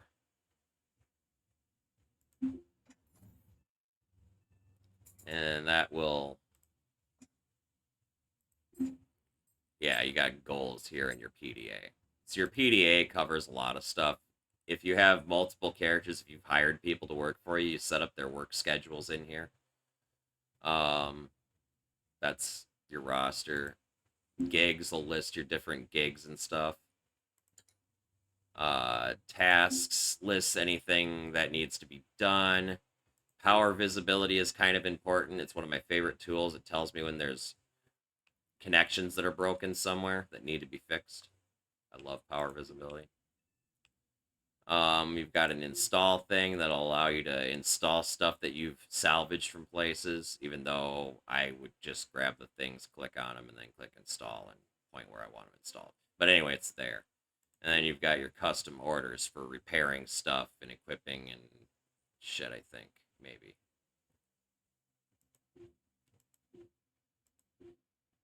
Anyhow. And then you got your goals. Can't bring up the nav map because we're not within range of a nav station right now. Got nav link and all sorts of shit, which we're going to deal with later. Right? So we're going to look in these containers here. Inventory. Nothing in this. We got another bag here. So first I'm going to throw that there. Throw that there. And throw our pressure suit in here for now. We're going to end up wearing that later. We do have some water, I believe. Yeah. And do we have food in here? No, we do have water bag, though, which we're going to bring with us. Close that. And then there is a toolbox here that I'm going to throw these fucking tools in here for.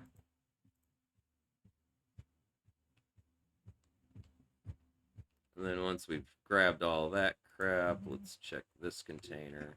I don't remember what's in here. Work safety guide, small mechanical parts we'll grab because we'll probably need them. Another shirt.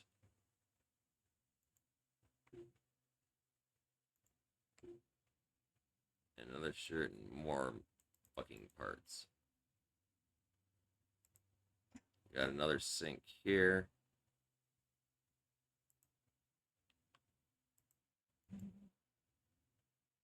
And these are shitters.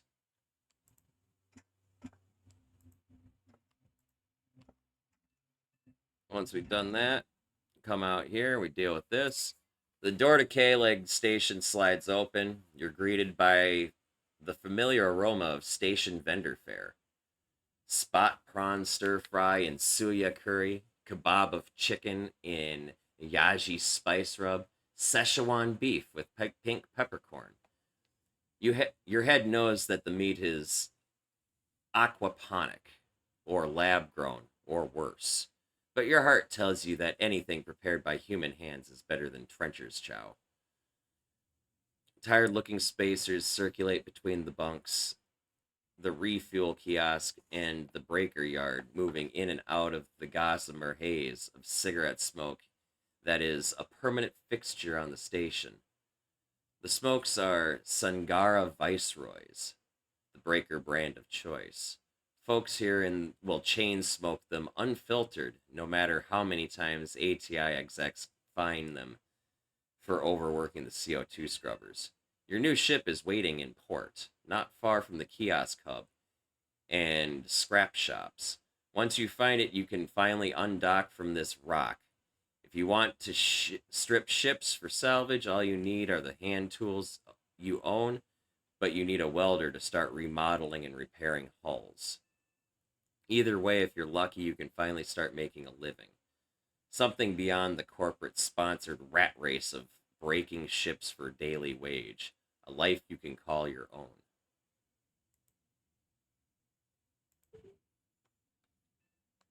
Now, this is where they don't really tell you some of this, but if you actually walk down here, there's a thing. Where are you? There it is. Toggle power. It's supposed to teach you some of this shit. I think you're supposed to actually use your flashlight, which I didn't grab, so hold on. I gotta find out where that's at. I thought I had a flashlight.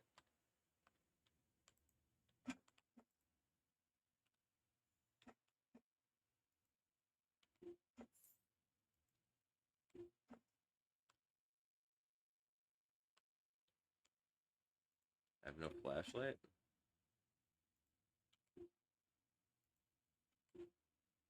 Oh, you cheap bastard. Okay, well, I have no flashlight right away. That sucks. I'll have to live without it for now. Unless... Hold on.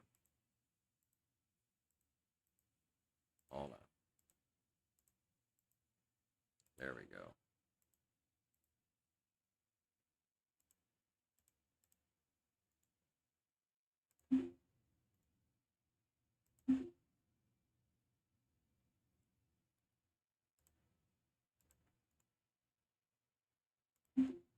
There we go. Now you can see. And we want this crowbar. We're going to need it to open a door in a minute. Which is going to be this one here. And then we're going to go up here.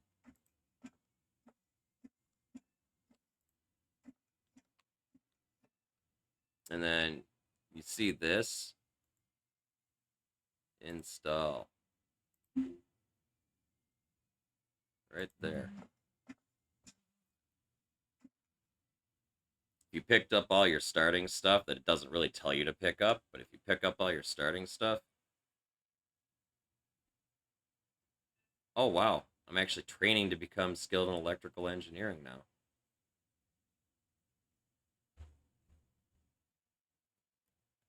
So now once this conduit is installed, it'll put power to this door.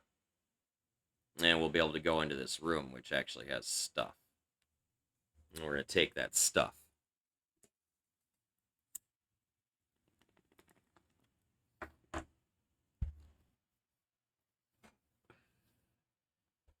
The game is divided up into 25-hour windows that are broken down into it's actually 24 and a half hours.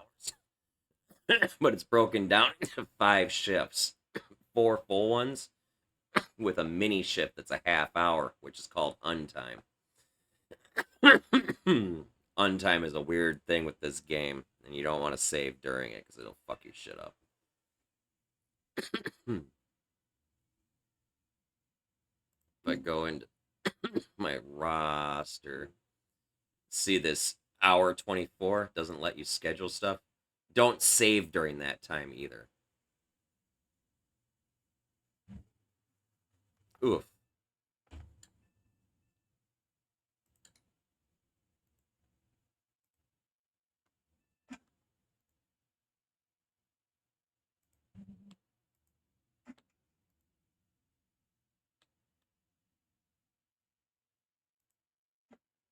Come on.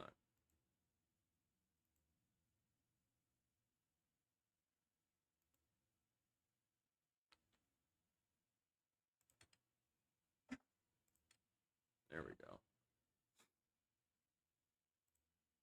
Oh no. Damn it.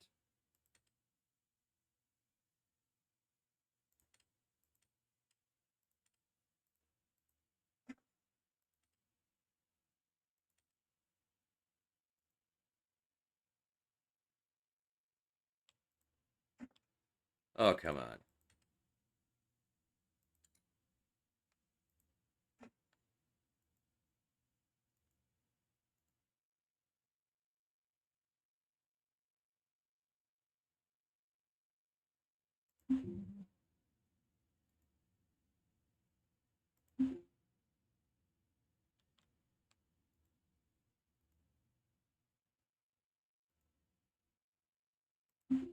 We got screwed by bullshit.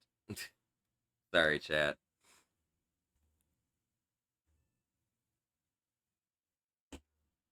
So there's gonna be some annoying things that are gonna need to be worked on yet. It's a brand new update. It literally just patched yesterday. We're on version 0.14.0.1. We haven't even gotten to our ship yet. I'm just collecting all the free stuff that this tutorial gives you.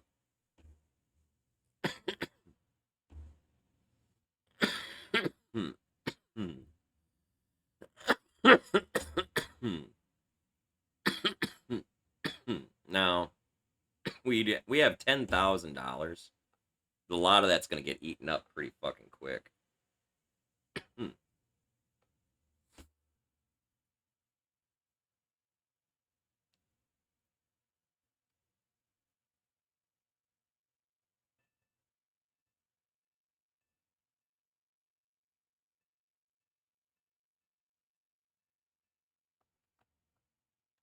Our ship is actually this little death trap right here. Ain't got fucking space for fucking squat. We'll be able to fucking pick up a couple reactors and bring them back and sell them and shit. But I need to get set up at the black market too.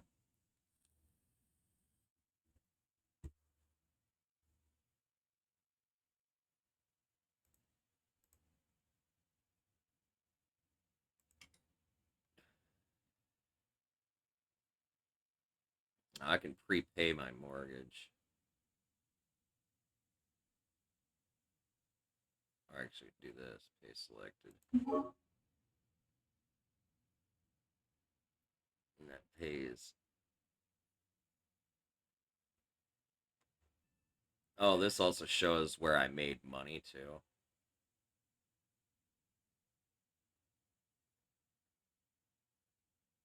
Just an FYI. These are all my fucking turns for career events during character creation.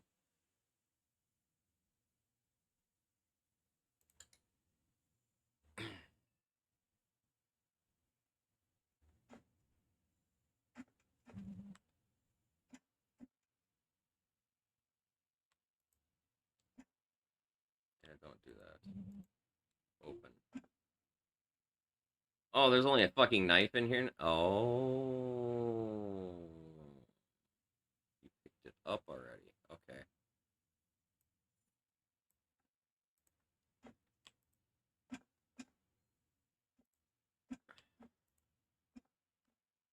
Alright, now we've done that.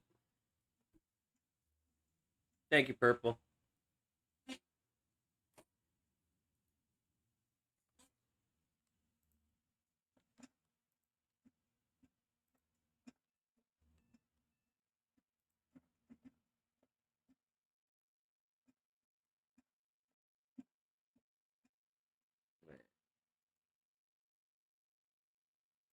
Oh, that's a little arrow. Needs to be restored. Oh, they put little arrows and stuff and things. Okay, what's this? So was this cargo pod tray? What the fuck is this shit? Excuse me, but what is this shit?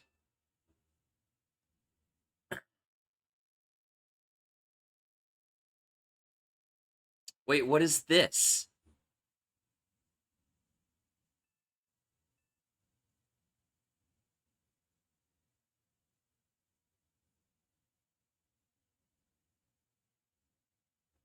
Huh?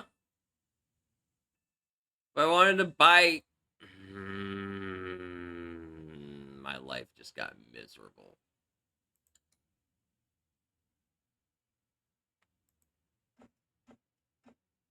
I I can't buy an EVA suit, chat.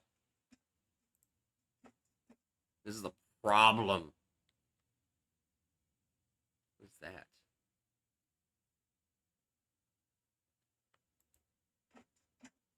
There's the ferry. That's the fuel. Okay, scrap people. What do you buy? Or rather, what do you got? Reactor fuel. Oh my god. New pieces, parts that I have to.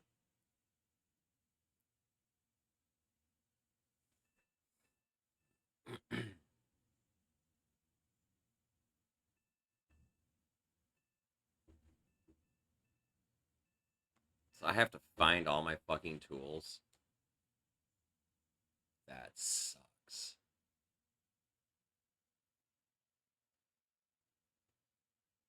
That sucks.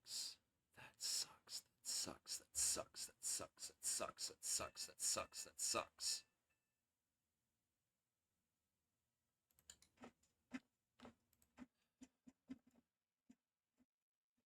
Not ready to buy a license yet.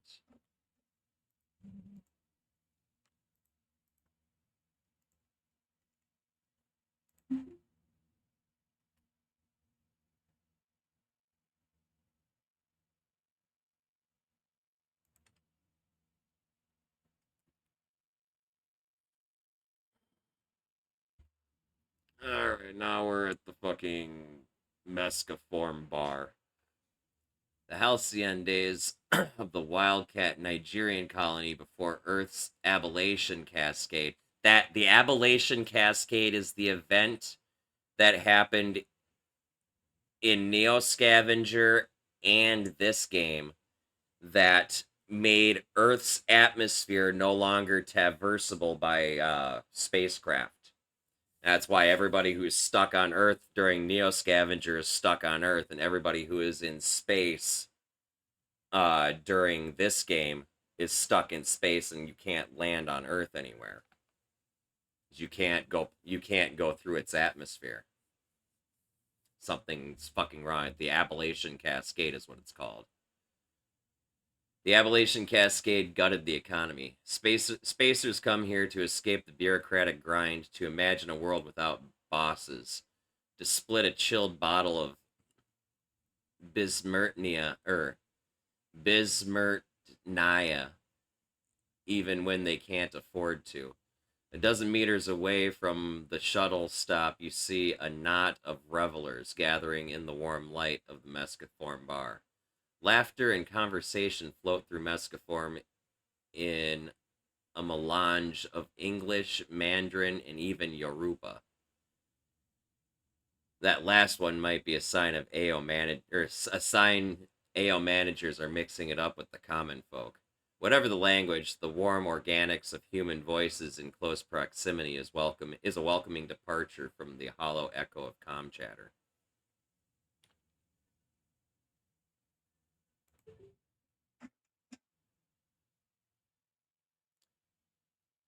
Oh, one of the faces in the crowd is the Fixer. They're known they're a known quantity in the station community. K-Leg's portal to a system-wide, ever-shifting black market whose appetite for used parts and other rare salvage can never be sated. Shouldn't be too hard to get the fixers talking. Just mention you have something to trade and they're likely to be interested. EMT, how you doing, man? It's good to see you, dude. Thank you for the resub, dog. Purple, can we get a shout out for Trembling EMT, please?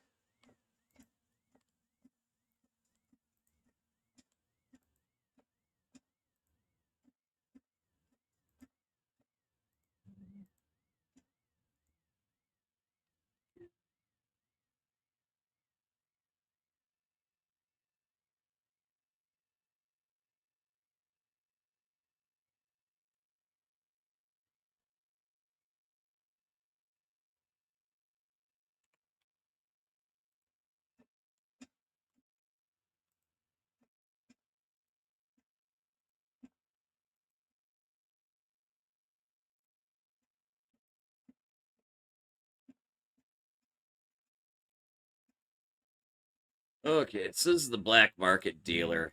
Unless you have certain events, you don't start out on good terms with them. You've got to build a relationship with them before they start selling to you. Great.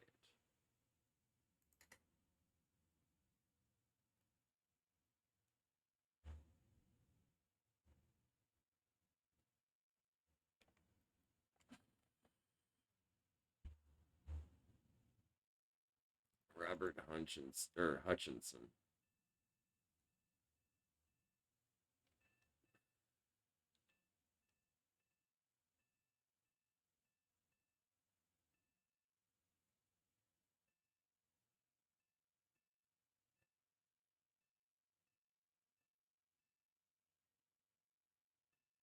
Hmm.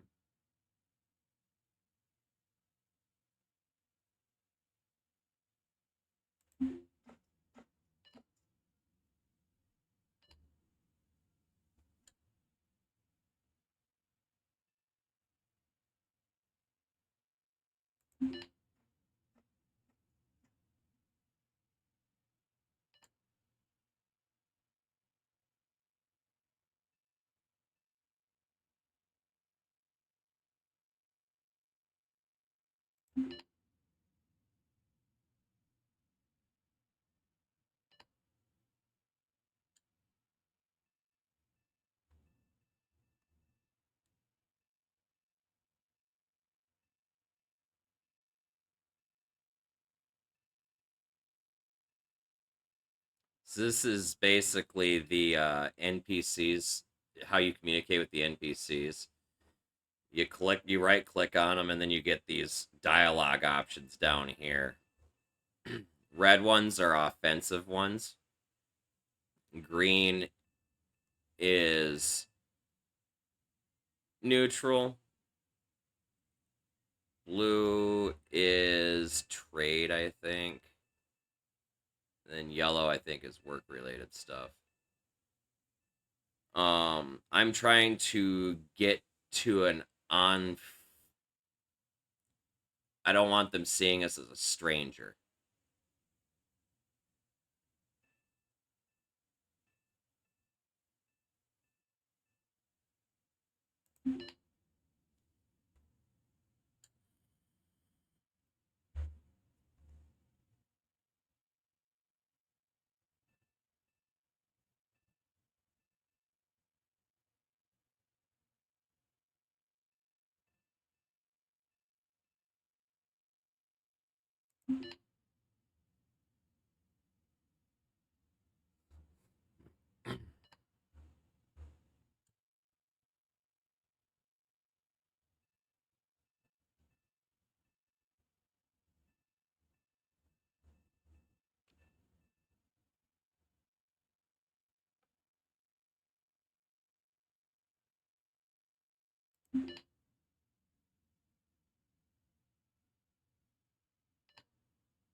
We're now acquaintanced.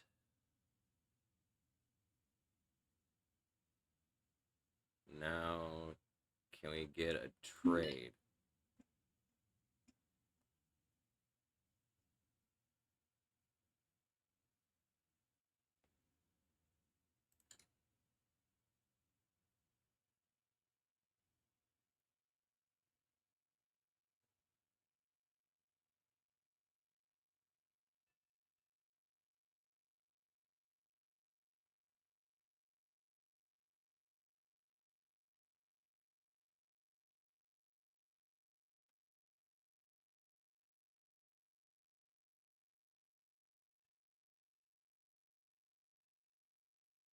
I can name drop on this one.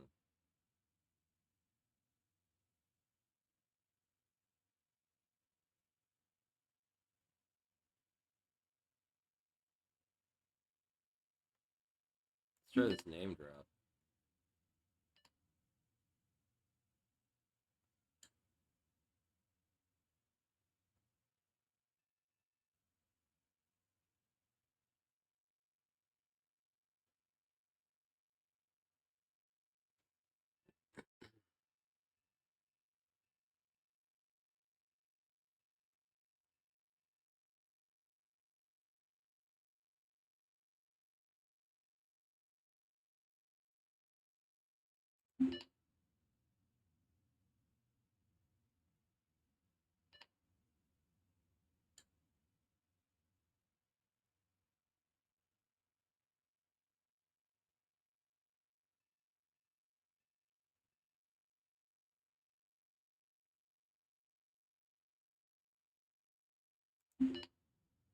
This is like one of the hardest fucking things is getting Fixer to trade with you.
Erg.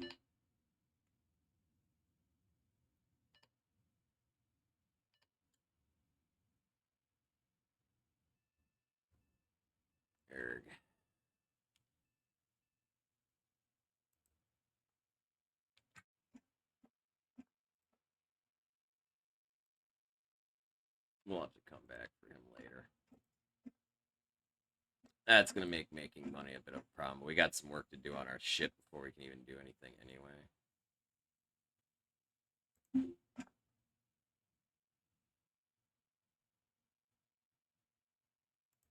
We're gonna go here first. We're gonna look at our gigs real quick at the kiosk, see if there's some easy money we can make.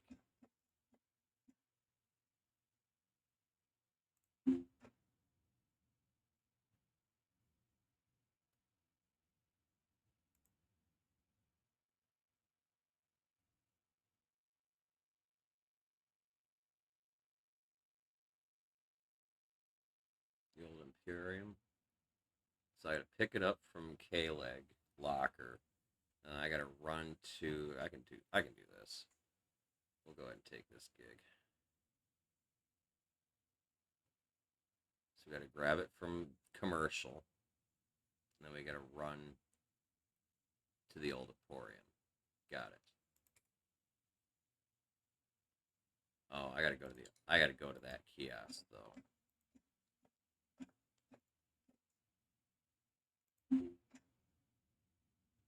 So we're gonna go to. We gotta go to commercial.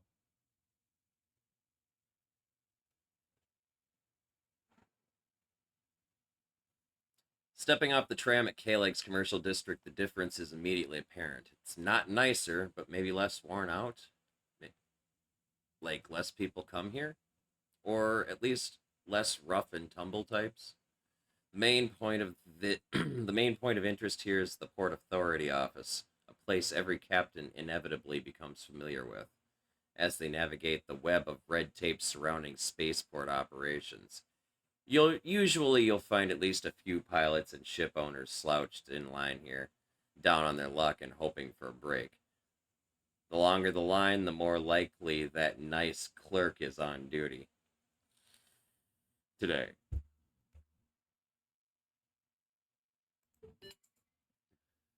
This district also offers spacers with funds to spare plenty of lavish means to part with their windfalls. The ship broker offers mortgages on pre-owned vessels as well as derelicts from the boneyard stock. The Van Druin self-care kiosk offers medical products and treatment for acute and chronic ailments. Embassies for distant colonies now allow application for permanent resident visas, coveted for tax discounts and improved legal treatment. Unfortunately, the decades since the loss of Earth to the ablative cascade of 59 has rendered the colony interaction increasingly rare and informal. The legal status highly coveted, let alone and legal status is highly coveted, let alone full citizenship. Legal status often confers local benefits such as cargo trade, discounts, and rights to purchase private housing and docking. So that's new. Okay, so I gotta go to this kiosk over here.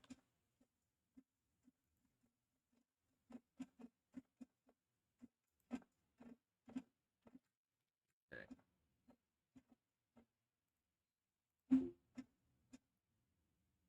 So it only costs us 89 bucks to pick this up. So we're gonna take this gig.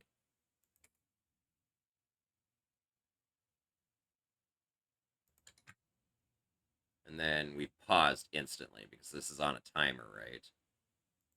So we access this locker because this is where the job's picked up.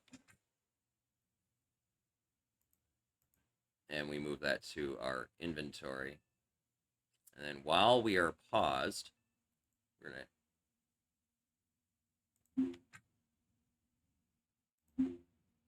and then quick walk our way over here.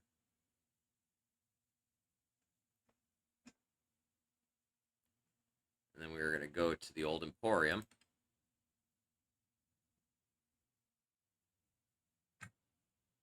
pause right away. Click the gig kiosk, access the locker, pause again, throw that in there, close our inventory, access the gig, and then use, and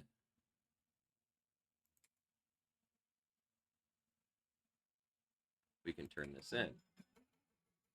And we got a platinum tier payout because we're abusing pausing and shit.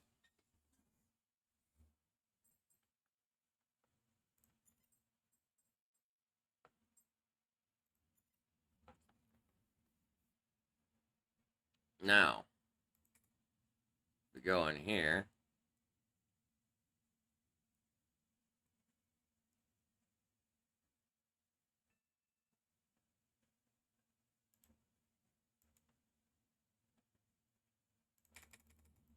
What's this one? So we pick this one up from the port and we bring it to commercial.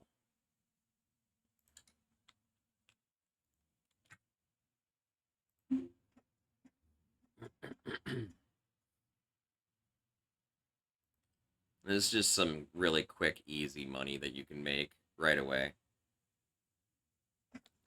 All right, have a good night, Purple. You stay safe. Thank you for the gifted subs and the bits and everything else with the shenanigans you were involved in earlier. I appreciate you. And thanks for being an awesome mod and friend, too.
We can take this one.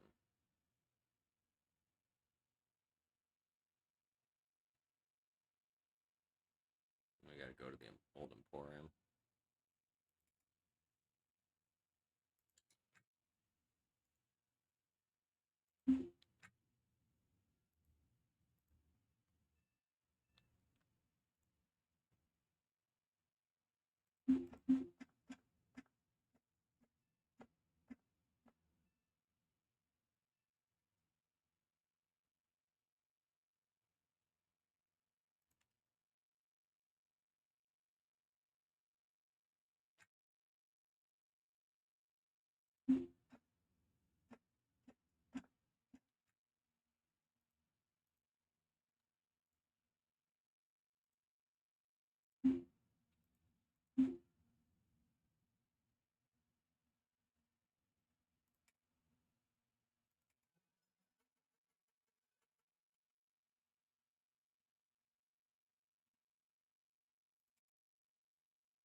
Okay, that's it for gigs.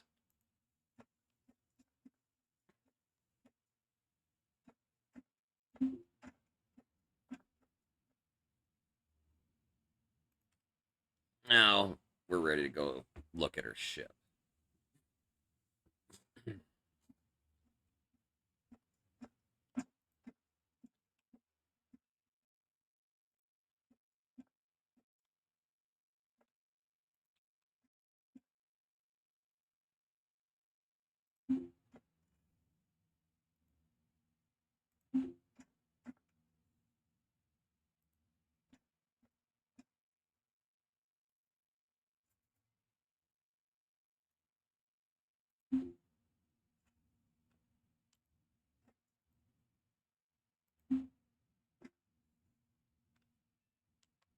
Okay, so this is our ship.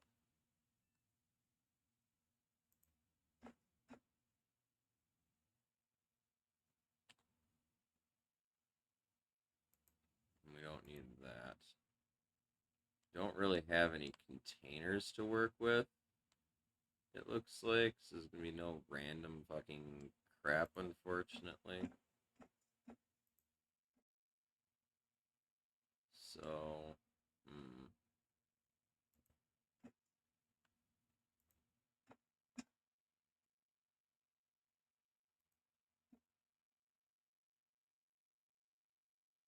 go ahead and restore this. This is our nav console.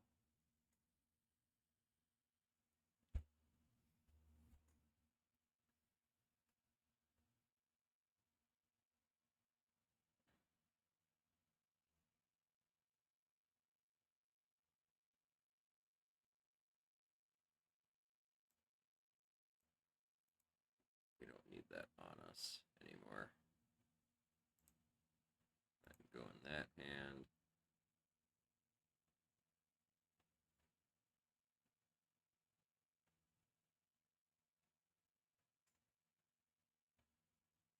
There's still stuff that needs repairs. Stuff isn't supposed to spark in arc, so you kind of need to do all of this. I am a little concerned, though.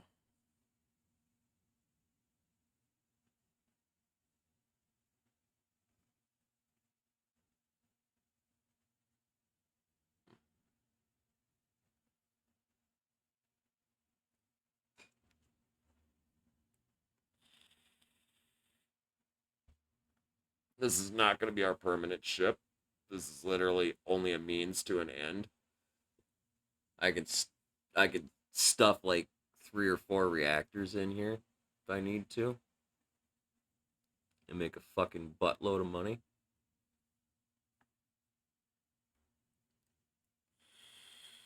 But I need a fucking EVA suit first, which is a huge fucking problem. Good news is, in my last series of this, I learned that the vast majority of derelict ships, if you can repair their oxygen distribution system and get power to it right away, most of the hulls of the derelict ships are still pressurized, right? So that somewhat lessens my need for I don't need this turned on.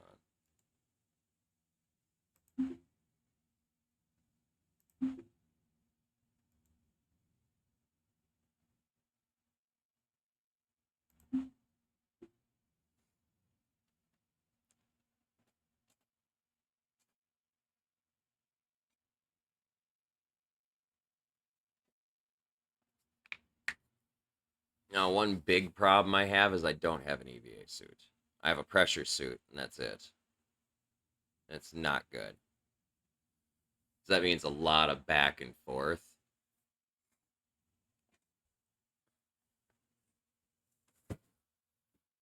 between the two ships when I dock, trying to get the fucking oxygen system up and running.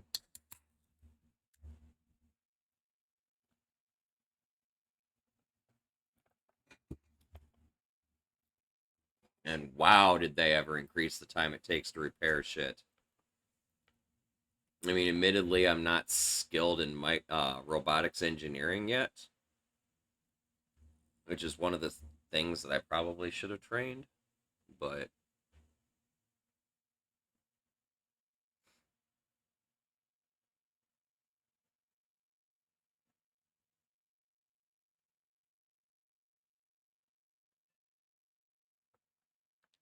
let's do that. I want to bring this up, bring up our power visibility. And it looks like there's power to everything that needs power, which is a bonus. I don't know what this is, though. It's damaged. Oh, is that a fucking... That's an O2. Oh, that's got to get repaired. That's an O2 pump.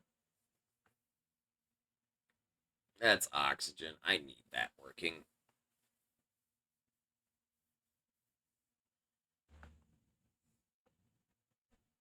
I mean, it works, but it's damaged and falling apart. I definitely can't go off into space with that like that.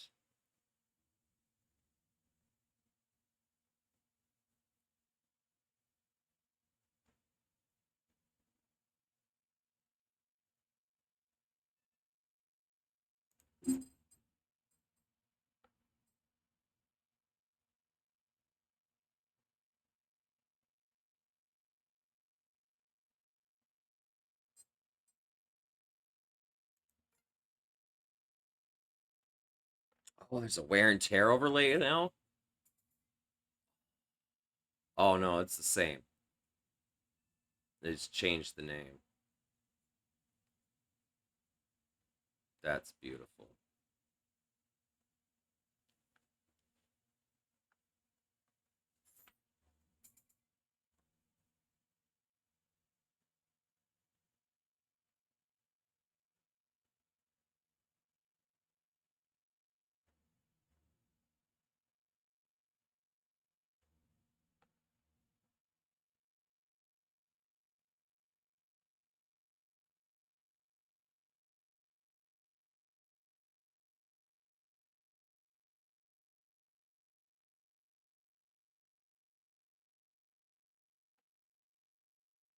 Wow, I can see I'm gonna be smoking a lot of weed playing this.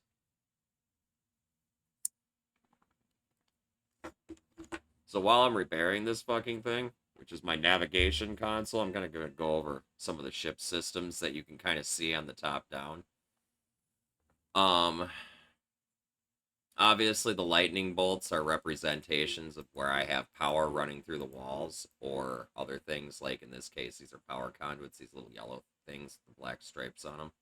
That's fucking power conduits there. Okay. Those run through walls, they run over things, they're like if you install them not in a wall, they'll be like overhead technically. So if I were to walk over here, I would actually walk under these. They don't install through the floor or anything like that. And they are used to power various devices which do have a plug-in side, right? So you got to run power to the proper side of it. Like this has a plug. This has to plug in this way, and it has to plug into a wall too, if I'm not mistaken. This is a heater. You have to maintain a specific temperature range. I can't remember what those numbers are off the top of my head. Is it G? Yeah, G. Um, which is the O2 pressure needs to at least be 20 kilopascals. That's ideal. And you want right around 80 kilopascals nitrogen if you want to simulate Earth's atmosphere, which is 80-20, right? Um, and I recommend doing so. The reason you don't want a pure oxygen atmosphere is because oxygen is very volatile. And if you do have a fire fucking start, guess what? Poof. Yeah, so you want to run with like 80-20 for your atmosphere. One thing to note about the temperature is it's represented in Kelvin, and a proper temperature range is like right around 295 Kelvin, 295, 296, right? You want to stay right around there. Anything more than that's too hot or too cold. I think it's like a 5-degree variance or something like that.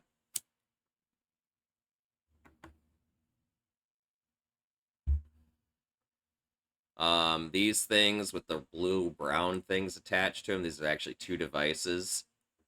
The machine itself is an RCS, which is an intake regulator, which what they do is they intake compressed gases and feed them through the RCS assembly, the thruster system.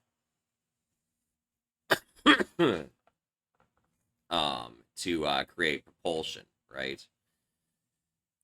That's how the RCS system works. That being said, you have to have nitrogen canisters attached to them. I've theorized that you could use compressed CO2 as well, but I've never really fucked around with it. I don't know how the game's mechanics actually work like that, but it uses compressed gas specifically. It doesn't have to according to the shit, it doesn't specify that it has to be N2. That's just what's used, right? So there's that, right? So those are your intakes. They are separate from the RCS assemblies themselves, which are the actual thrusters, right? So you've got those. You've got a heater that regulates the temperature. Once it's hooked up to a temperature sensor, a thermostat, if you will. There's a cooler for the exact same purpose if it's hooked up to a temperature stat or to a thermostat. The two will regulate the temperature in the space and equalize it or whatever. I don't know. And then you've got your air pump, which can also be a nitrogen pump as well if you install another one, or if you're lucky enough to have a ship that has it included, right? That pumps your oxygen and whatnot, or nitrogen. And then you've got your nav station. This is the O2 pressure alarm here. This is what you hook your nitrogen and your oxygen up to. Or actually, no, the nitrogen sensor is a separate deal. It's an entirely separate deal. My bad. Do not hook your oxygen or your nitrogen up to your oxygen sensor. You'll fuck your shit up. Just don't do it. Don't do it. Don't listen to me. I'm lying. Not intentionally, but you know. So that's kind of like the basics of it. Now, unpause. And we're going to go ahead and use our nav station really quick. We are not taking off yet. Pause the game. First thing you see when you sit down at the nav console is don't crash. Docking checklist. Click target. Rotate to bearing. Fly to target. Leave room to slow down. When in range, when range is less than 5 kilometers, switch to docking screen. Comms. Hail ship. Select target ship. Request clearance. Line up rings. Approach. Approach at relative velocity of less than 100 meters per second. When lights green, click clamps. But it's so much more than that. And they've completely changed this fucking layout too. I'm already seeing this. Like, I'm seeing things that I don't recognize already. I totally see things I do not recognize already on this console, so I'm gonna have to actually start looking at this shit. Cheat sheet. POR,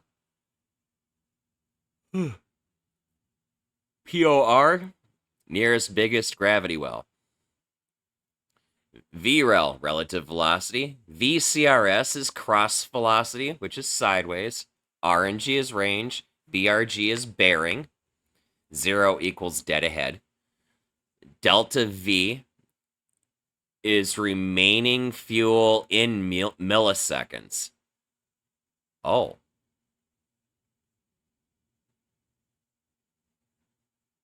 Or wait, no. In meters per second. I'm sorry. Remaining fuel in meters per second.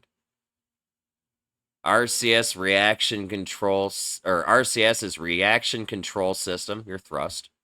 ETA is estimated time of arrival. Okay, so delta V is not what I thought it was.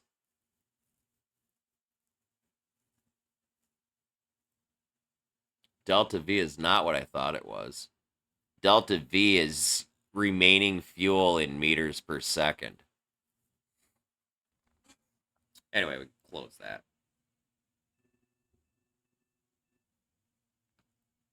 So this is our map. This all looks like the new reactor controls and stuff. For once I have a reactor installed, including a nice big red button. So when you zoom out on your map, anything that's a star is something you haven't been to that's not identifying itself. Usually these are derelicts. Like 99.999% of them should be derelicts. Like I've never seen anything that's not. If it's colored yellow, it is civilian. If it is colored orange, it is corporate police.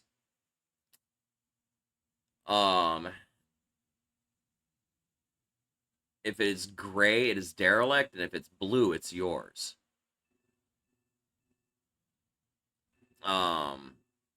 One thing to note about yellow is that can also be pirates.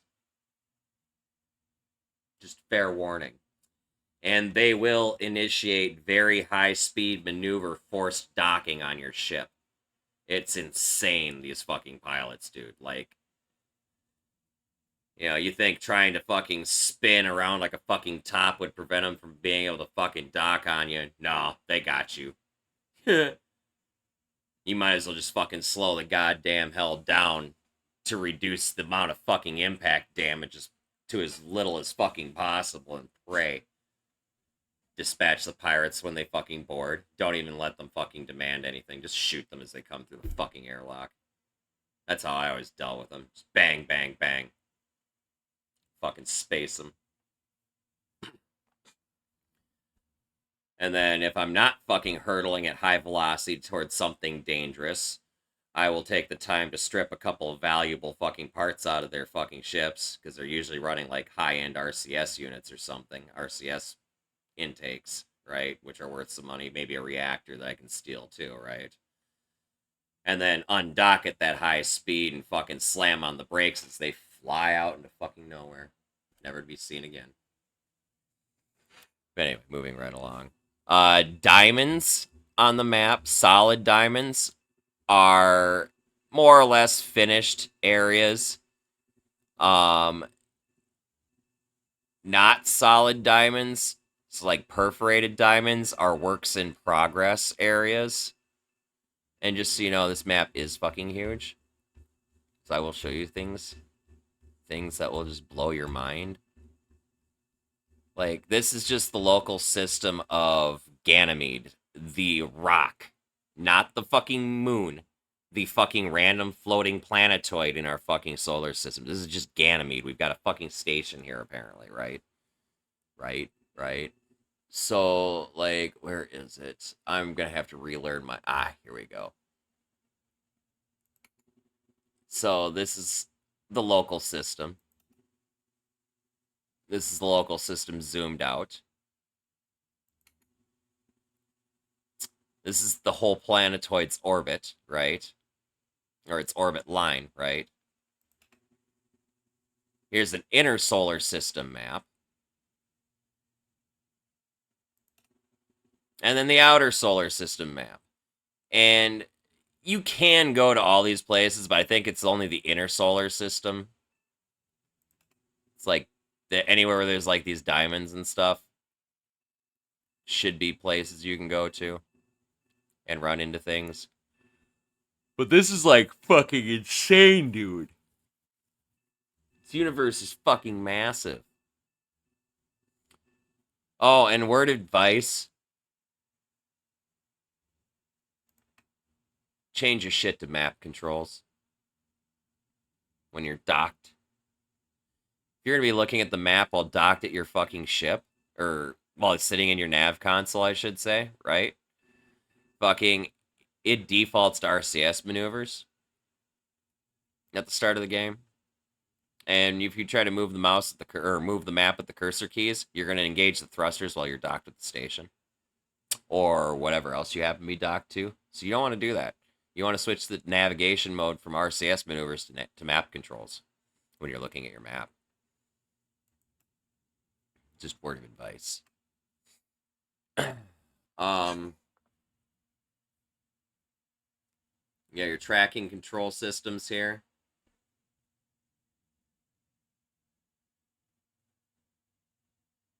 Interesting fast forward setup. Long range course plotting.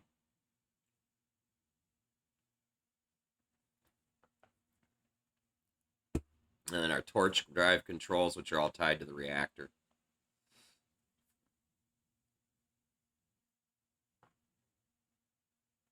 Oh god, what's this? Rotors and RCS. What? What?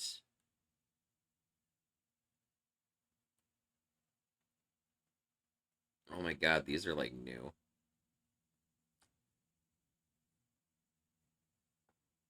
Your transponder, don't ever turn this off.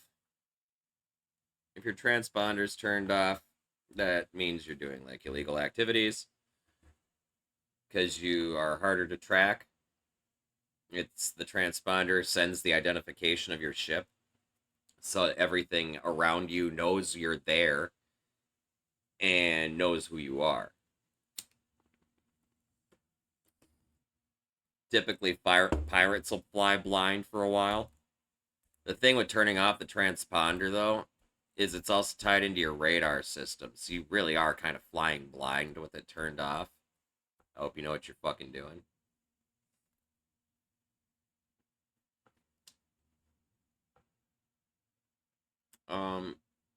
Now if I switch over here to comms and controls, this is your docking radar. This is the crazy ass docking screen. This is the fucking white knuckle docking and shit. And what the fuck is this?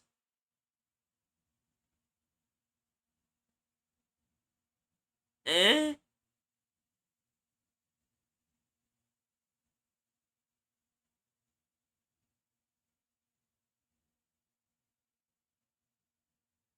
You do all your communication with other ships and whatnot, and initiate docking maneuvers and requests and shit all from this screen. We're not ready for any of this yet. So goodbye. And I'm going to unpause and stand back up because there's important things, especially that need to be addressed. Like this needs to be restored.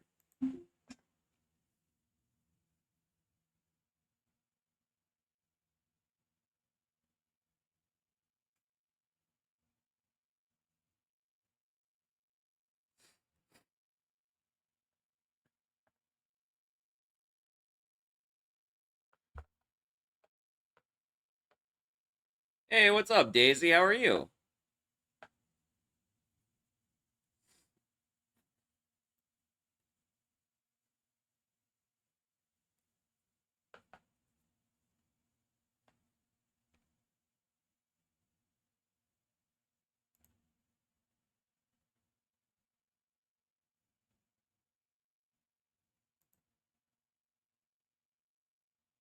I just totally realized you guys can't, not that we've been doing anything, you guys can't hear this game.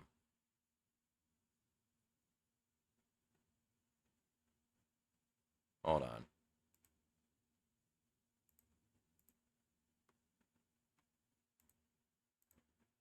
There it is.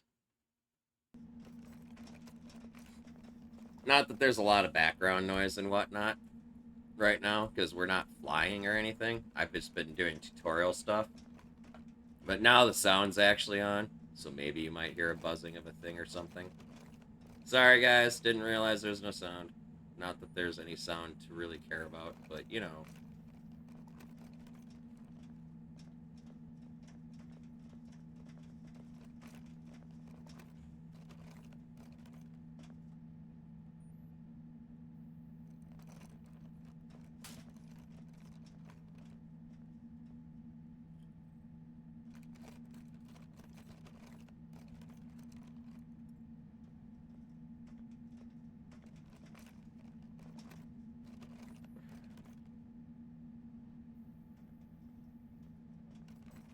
just want to repair this air pump really quick. So we can go dock and get some salvage and then come back and repair it and sell it.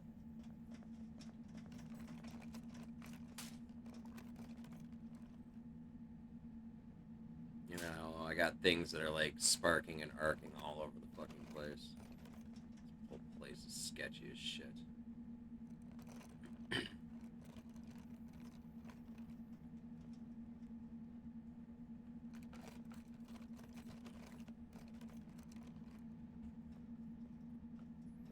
They totally made my start harder. They totally made it harder. They changed the whole fucking trading kiosks, so I can't just spend a bunch of fucking money right away to get some shit. I'm gonna have to actually find some things.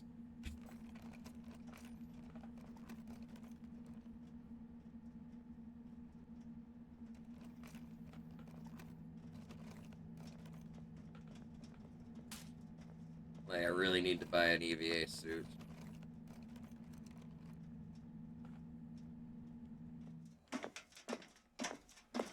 You know what I mean? I'm lucky. Somebody might die with theirs on, and I can just take it.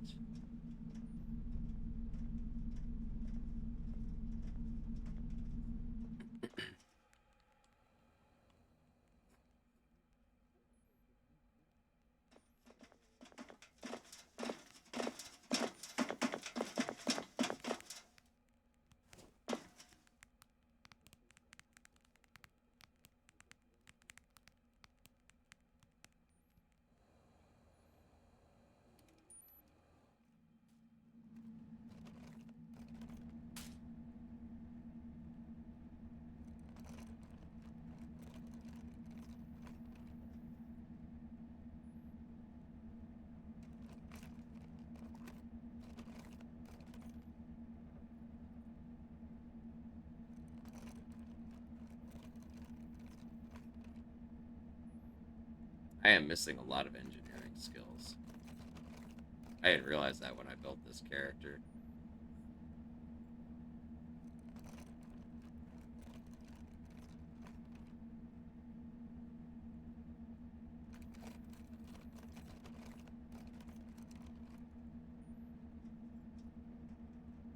I'm doing all right.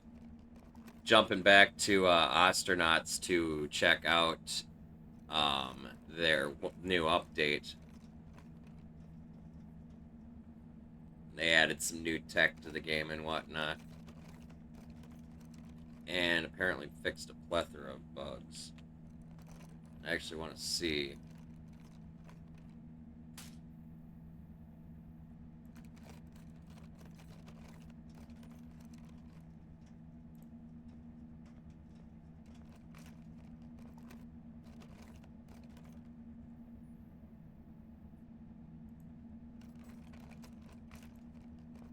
All the bugs that are fixed.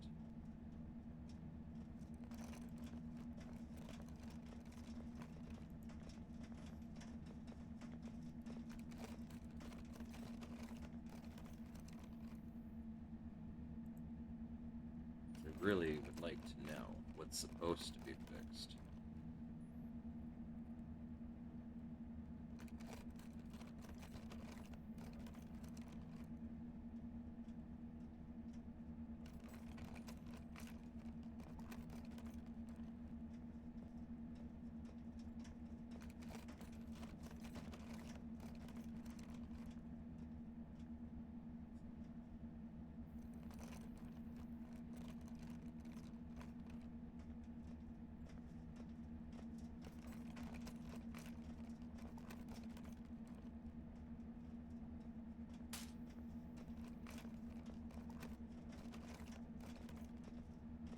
I really want to see a full change log, god damn it.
Boy, it takes a really long time to repair shit.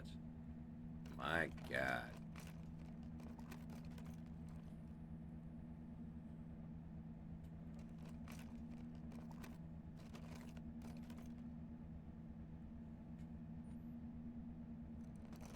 I mean, it doesn't help that I've probably got the wrong fucking tools for the job.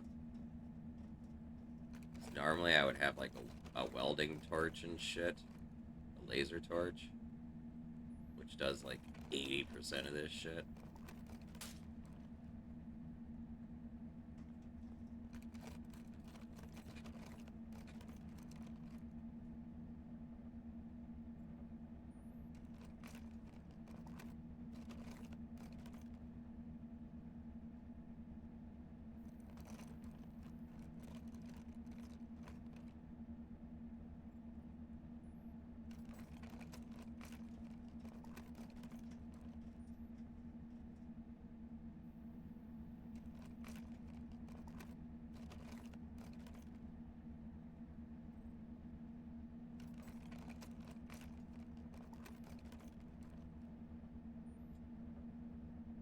Alright, catch you later, Coaster.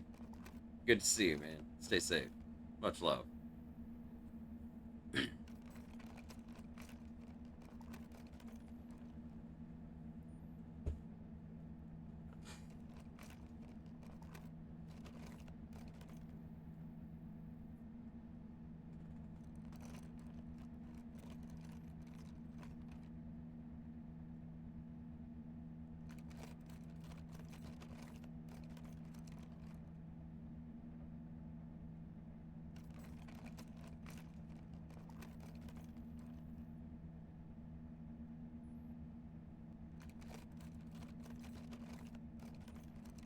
I don't feel like I have an actual visual indicator of...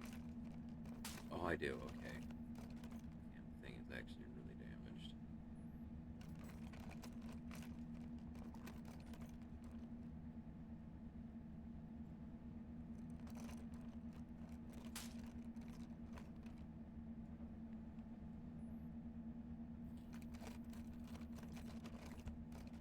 Wow.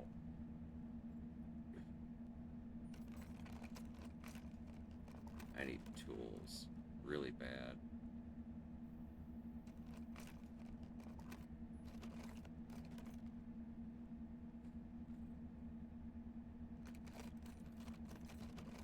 Like, really, really bad.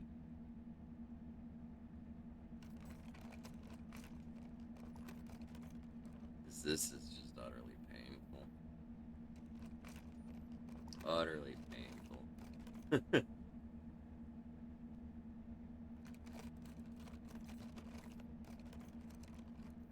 I don't even want to fix the damn O2 sensor and the thermostat. Jesus. But I have to.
God, I hate to have to fix up a big ship. Jesus.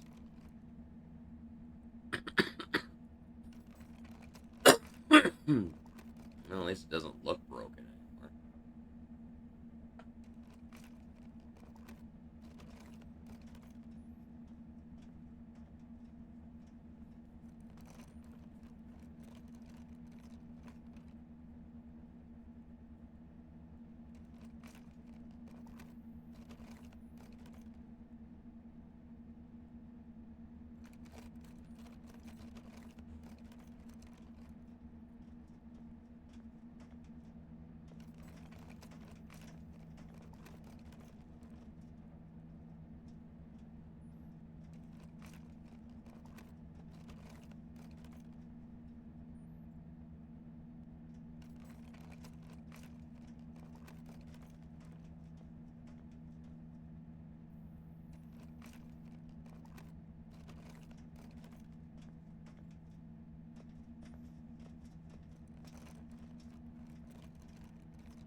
feel in control of my destiny as I restore the pump.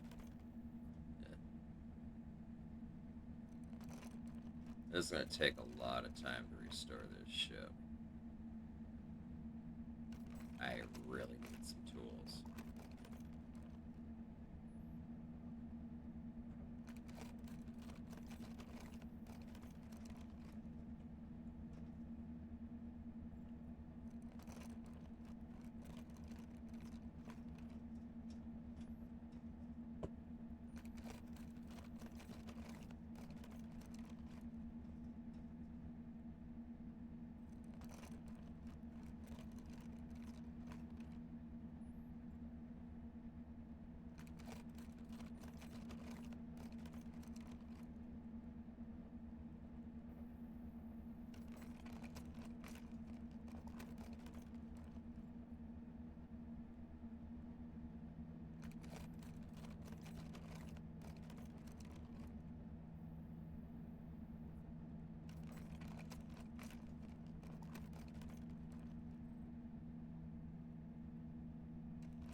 Well, I want to turn that off.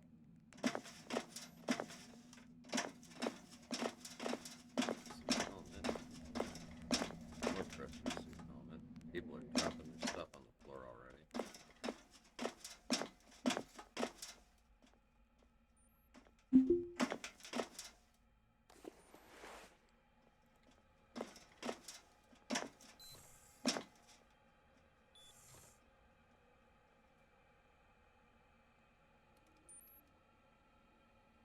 Oh, it's a cigarette stub.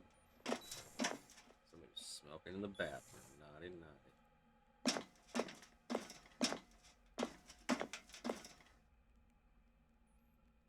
Alright, you know what? I actually want to go over here.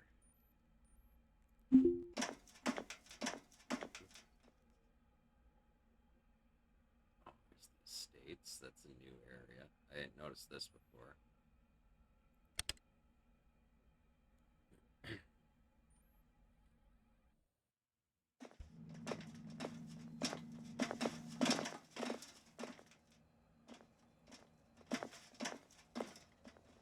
This is the shipbreaker kiosk.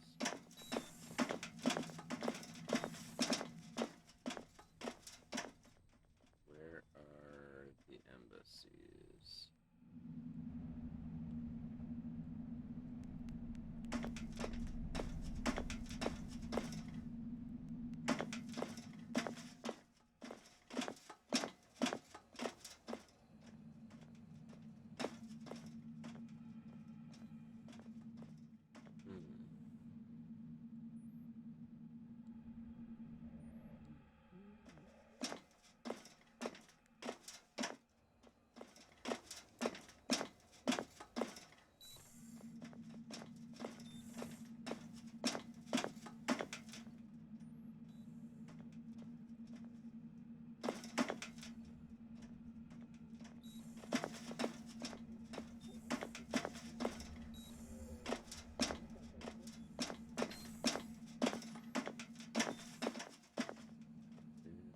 Talk to this dude.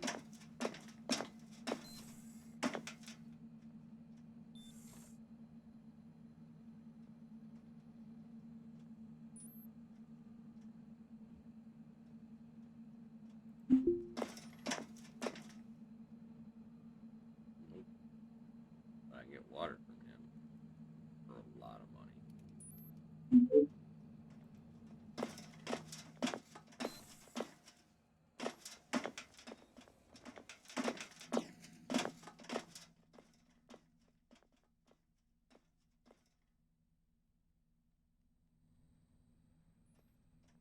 Ah,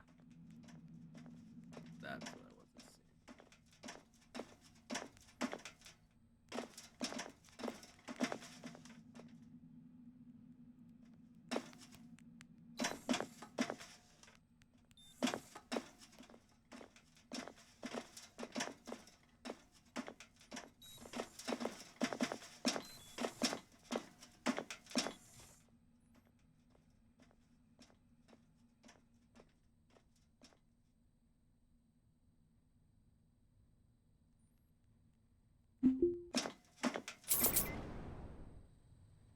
Most sovereignties in the system observe a tiered immigration status or strata, usually ranging from undocumented illegal immigrant up to full citizenship. A person's strata dictates which rights they enjoy with the sovereignty. They can include access to certain areas or services, trade authorization, or even legal protections or permissions. Such rights are usually conferred by parents through birth, just sanguines, in some cases by being born in the territory, jus soli.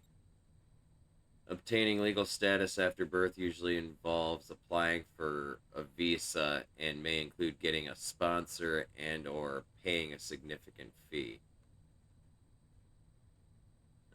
K-Leg offers no legal citizenship, only corporate-sponsored permanent residence. Unlike many sovereignties, K-Leg immigration pathways conspicuously lack sponsorship programs, except perhaps to those favored by Harbor Master. I can't pronounce his name.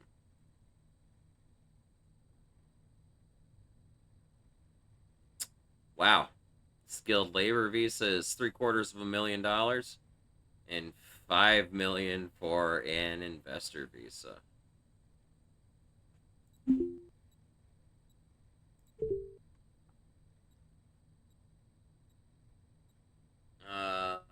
The skilled labor SL program is one of Kalig's premier shipyard revitalization PSR initiatives for attracting and processing suitable immigration applications. The SL program allows candidates with foreign work experience and no connections to KLEG to apply for permanent residency. In order to qualify for SL, a candidate must have work experience in one of the following in-demand skills: spaceship engineering, construction, civil engineering, and administration. Those meeting the skill requirements with sufficient funds have an option to purchase this status. Unfortunately, the Immigration Bureau is overrun with local applicants at this time, with an average 2-year waiting period. This kiosk is no longer accepting new permanent residence applications. Those seeking K-Leg residency should go to Venus. Venus's OKLG embassy is still accepting applicants. I can't go to Venus right now.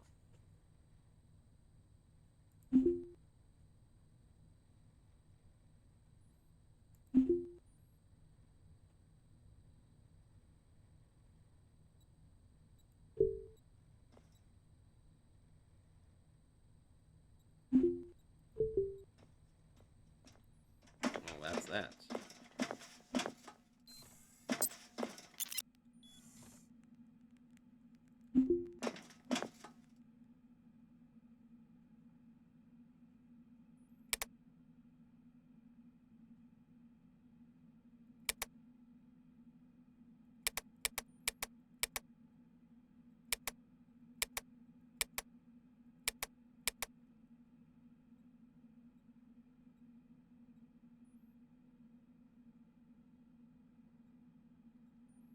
I picked that up.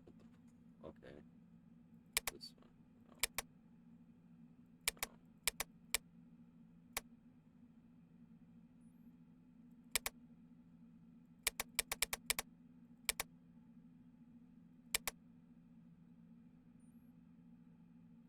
Okay, we gotta go to the old Emporium.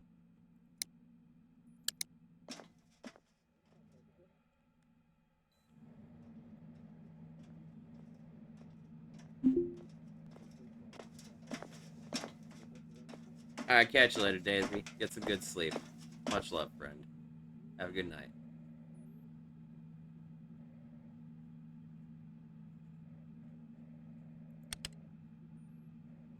I think I picked this up here. I might have to pick that up before, actually.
Oh, there's 2 trades.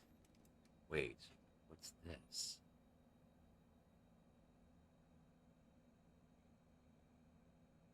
Wait, what?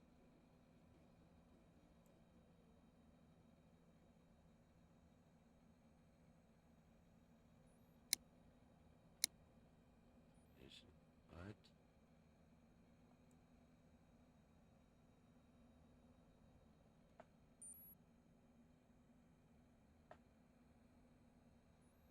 Tools.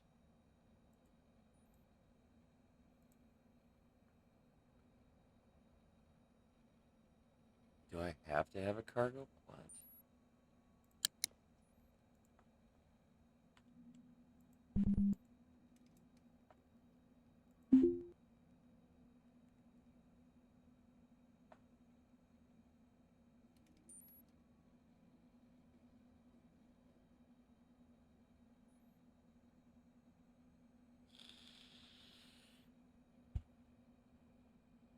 I don't understand.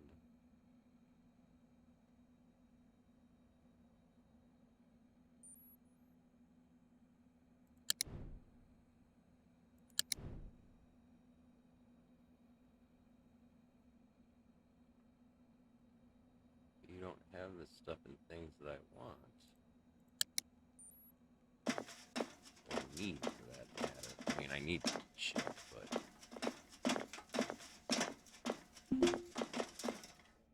Go bother the black market dealer again.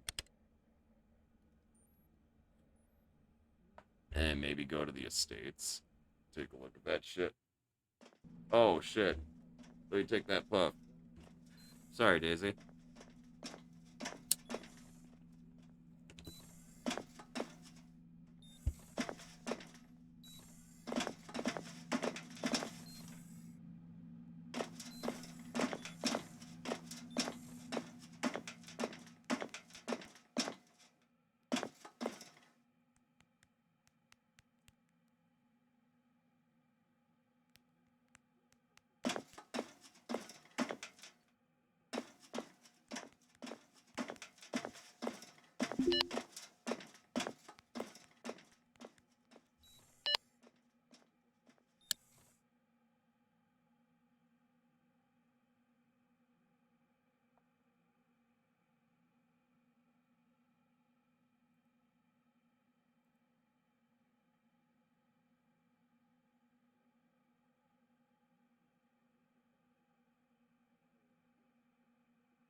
There we go. That's what I needed.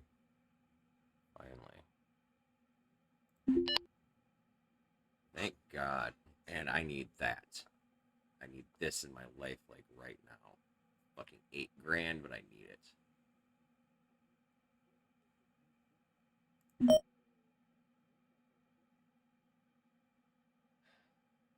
Accept.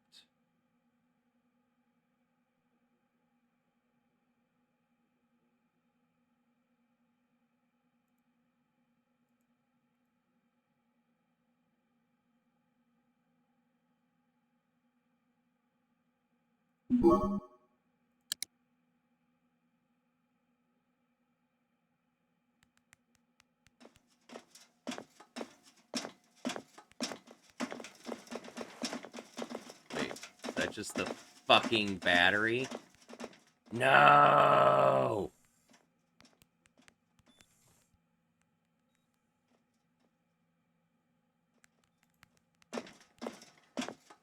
What?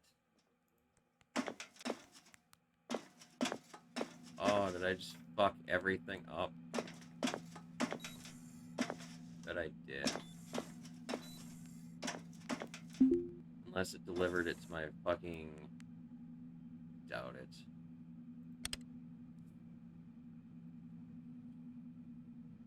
I didn't save for a while either, which sucks.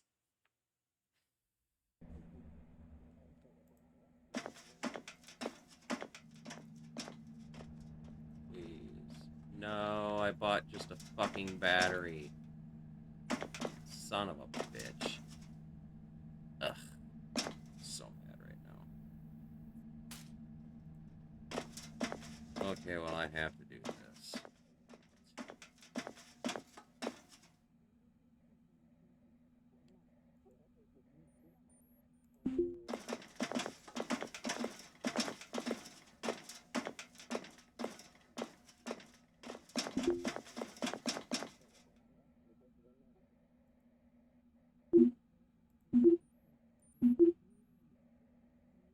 I get part of my money back, at least. God damn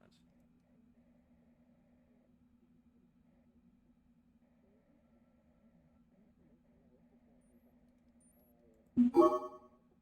That upset me a lot, because that was a lot of fucking money. Alright, well. I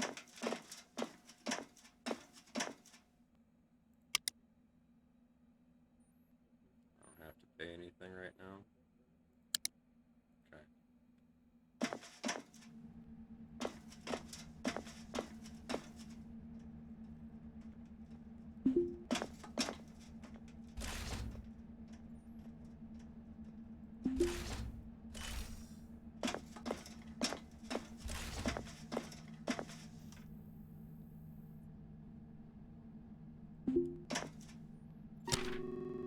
We need to eat.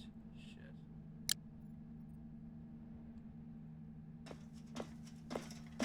Well, if we get lucky, maybe we can get a reactor right away. First derelict. Buy some food.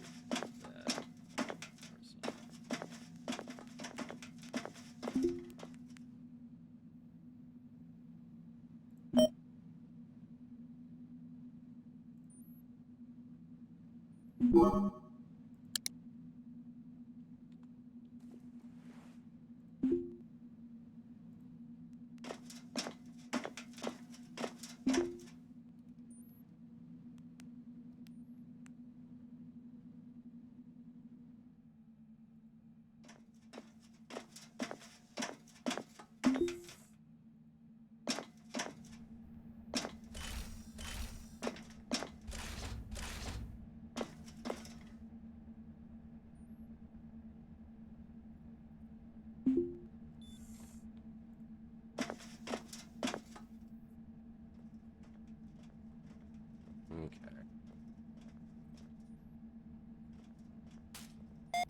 Let's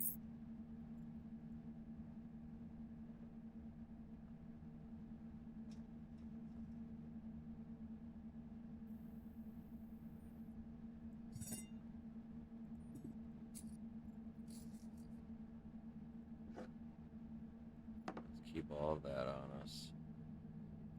Move that up there.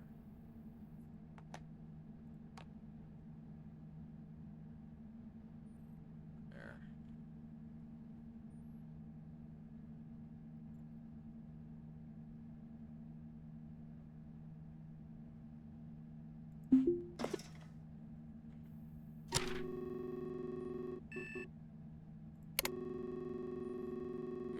Okay. So, that proxy alarm was a hauler. It was just passing a little close.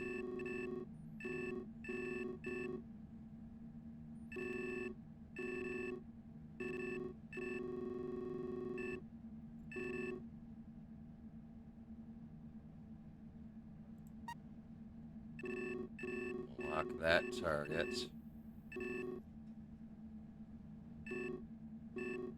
I'm not sure what direction we're actually facing. We might be facing the wrong way. If that's the case, then maybe we want to wait for that hauler maybe to dump off that ship. I don't know.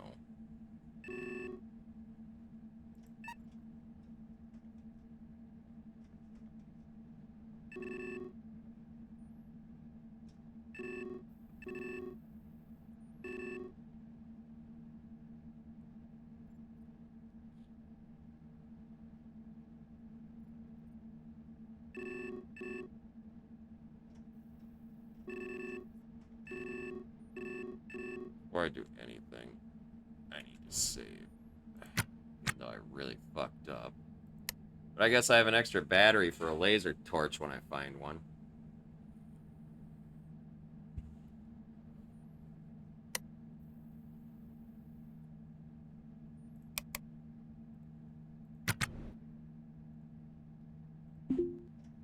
Okay, first things first, I hate the proxy alarm. It gives me anxiety. It needs to go bye-bye.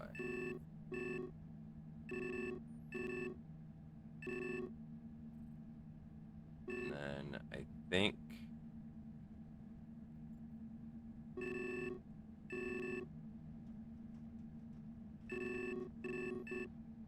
So, I want to go for this one, I think. I really do.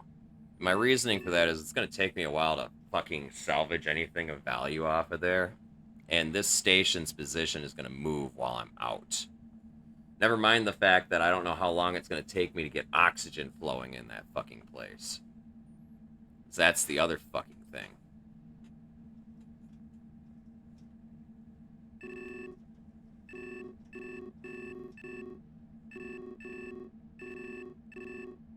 Okay.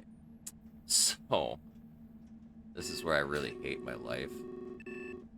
I get to try and take off for the first time in a very long time.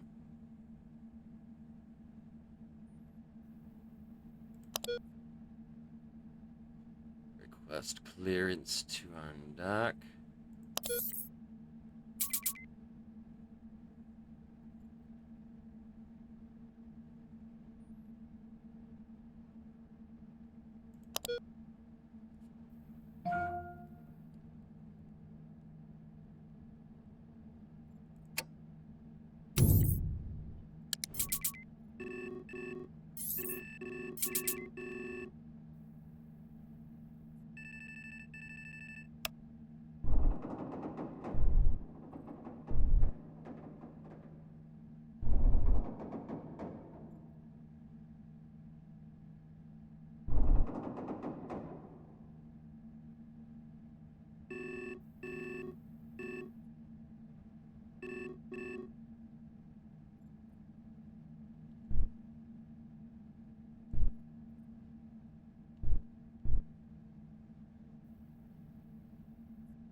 Oh god, I need to rotate this back this way.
Increase speed up to 200 meters per second, and then start correcting course.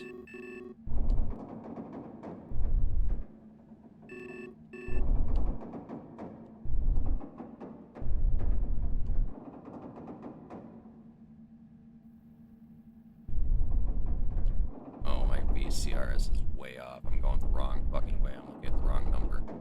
Son of a bitch.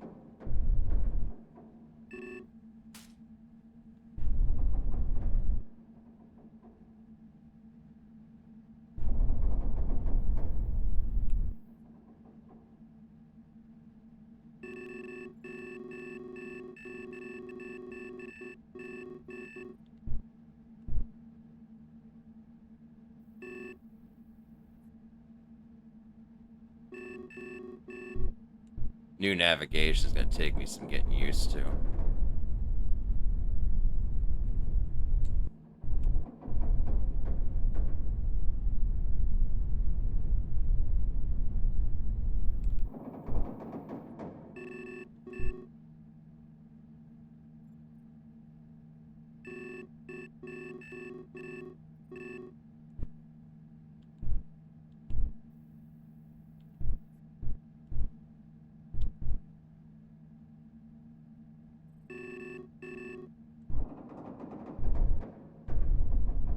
Speed back down to just under 200. Course correcting some more.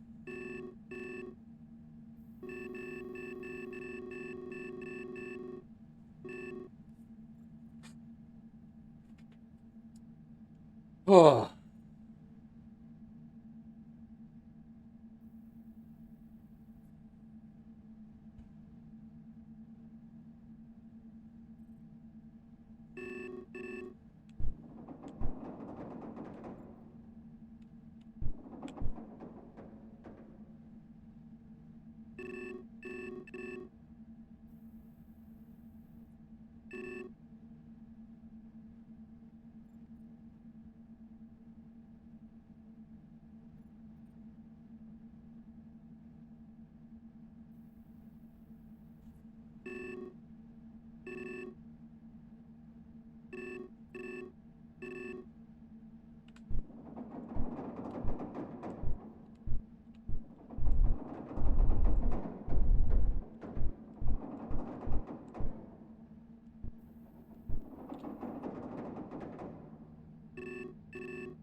This is the most fucking nerve-wracking part, chat.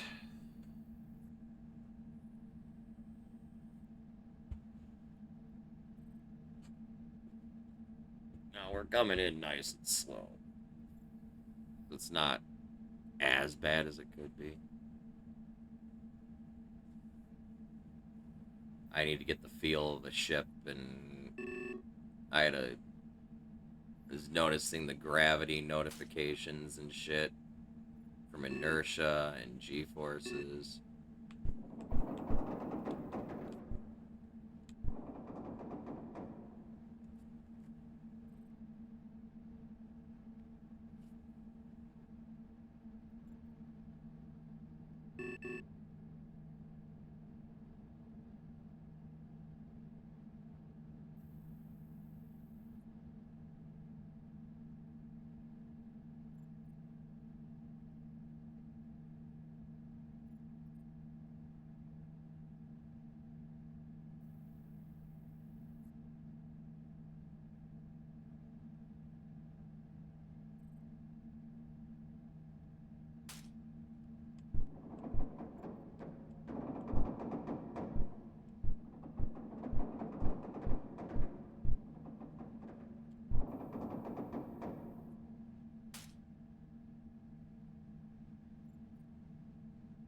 Welcome back, Jazz.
Line back up, bitch. You.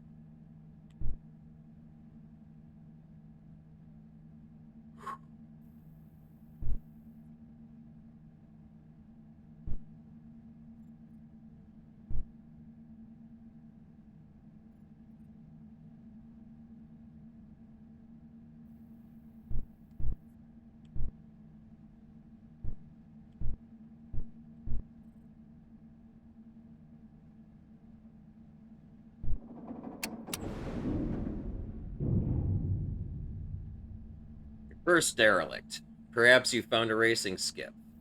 A nimble vessel with a lightweight hull pushed around by a top-of-the-line RCS package and a 4-can Mora Hydra intake regulator. Or maybe you've stumbled on a multi-cabin pleasure yacht, an elite catamaran complete with a full bar and corridors adorned with yards of crimson and cream Van Hummel interiors. Or maybe it's just a dead freighter, a decades-old Testudo hauler packed with trash and sporting a giant hole where the reactor used to be. This is a junkyard, after all.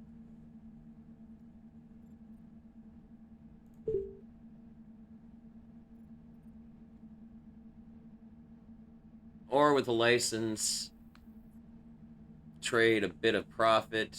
Oh, hold on, I gotta scroll. Whatever it is, you've got access to it now and a bit of time before AOSEC security goons harass you. If you're a salvager, maybe you'll smash and grab rare parts to fence back to OKLG. Cut out whatever you can quickly for a buck, or with a license, trade, a bit of profit for less pressure and more resale reliability. If you're a mechanic, you could fix it up, make it fly. Derelicts go on a discount at the shipbroker, and any sweat equity you put into it after you buy it is yours to keep. You could even resell it when you're done for a tidy profit. Or if you're an outlaw, you could always just steal it. Sometimes it can feel pretty good to stay one step ahead of ATI's corporate security goons. If you're willing to give up docking it at patrolled ports.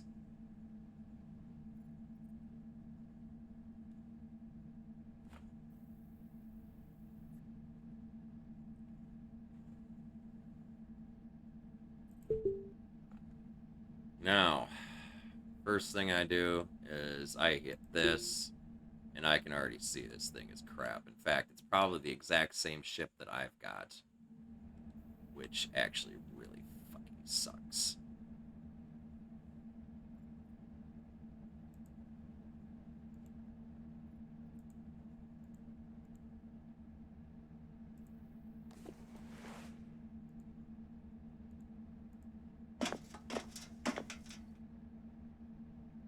Okay, well, we do this.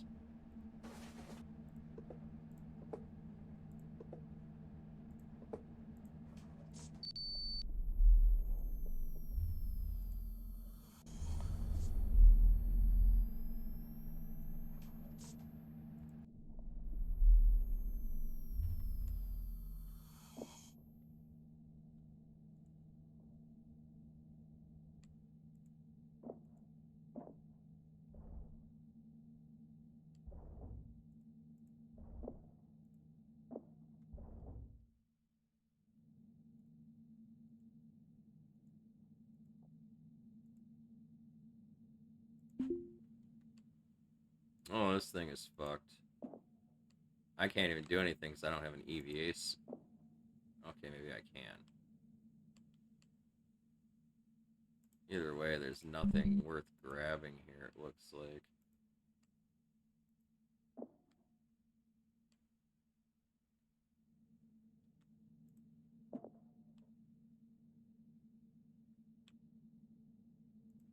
Terrible first ship.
Yes, I got some pieces parts.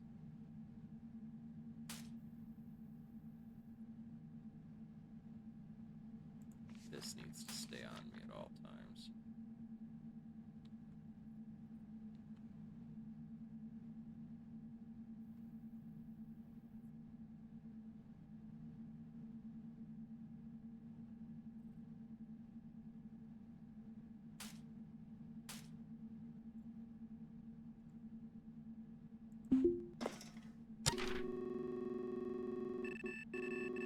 Okay, so this one was a fucking bust. But we can go hit that one next. The one that the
hmm. Hmm. Hmm.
Oh no, Jazz.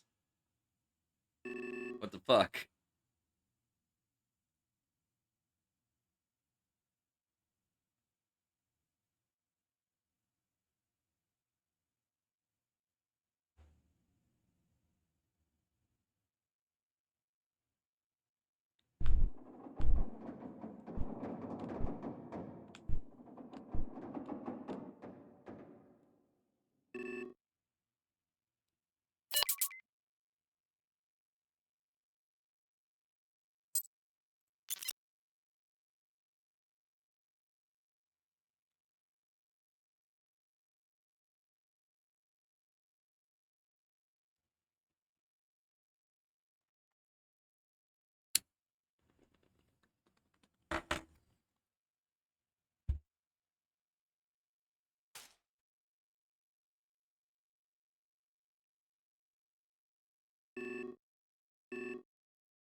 Alter code. Thank you for the 142 biddies, man. I appreciate you. And I lost the game, you fucker. What's up, dude? Ready to see some white knuckle space docking?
That whole docking process, I'm not even kidding. I literally hold my breath through that whole fucking long sequence, it feels like. Okay, so now we've got the ship's registration. HVLJ, name Sly Jaunt. It's a Ceres Max D2E. This might actually have some shit on it.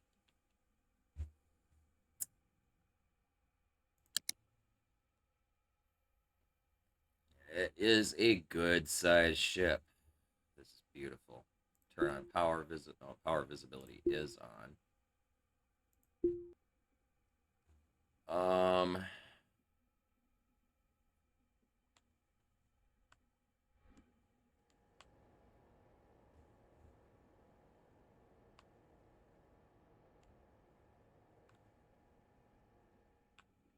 Can't quite tell what I'm looking at. I think there's a reactor here somewhere.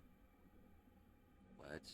Laser array field coil. What is all that shit? Oh god. This ship has a giant hole in the middle of it.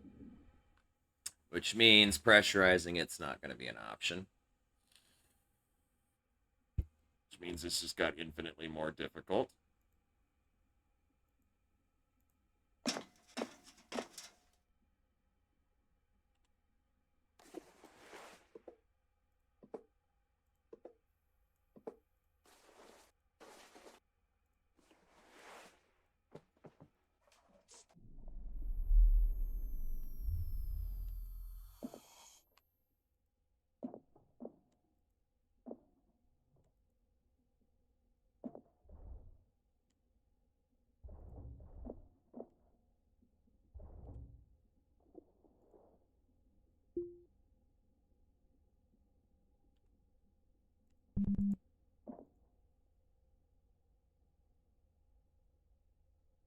Crap.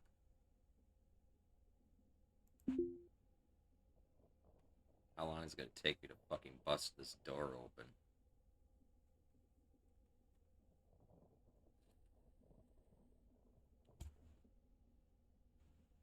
Because unfortunately, hypoxia is such a fucking thing right now.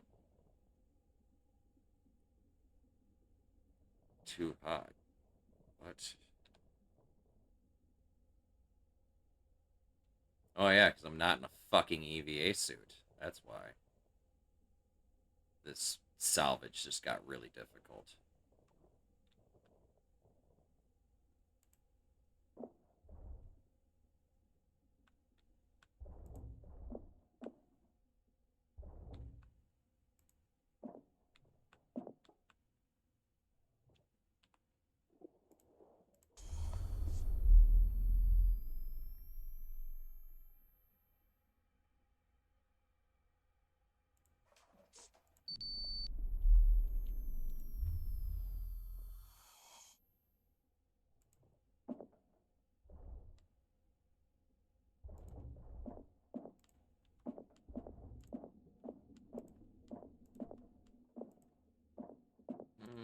I might be able to power this shit. Nope, I can't pressurize a big old fucking hole in the hull there.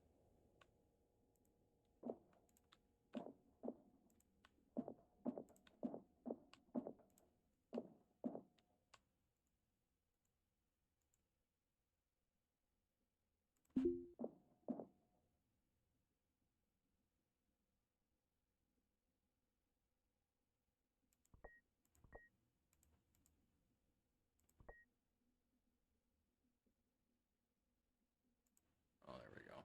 I had to remember how to do this.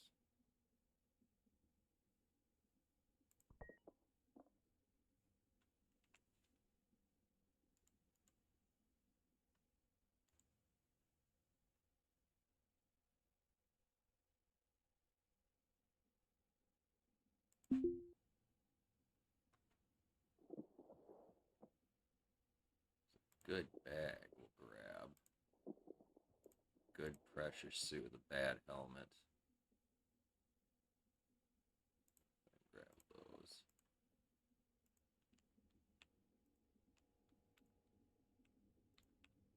actually go back inside my ship.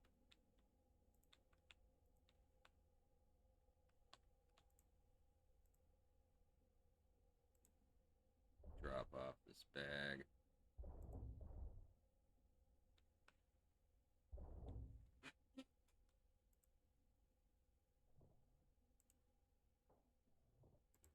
Take that off for a second. Okay, and then we'll just take and drop this bag like right here for now.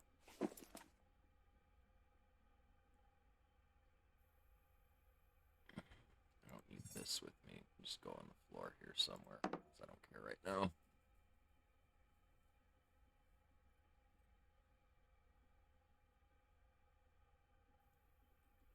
Okay.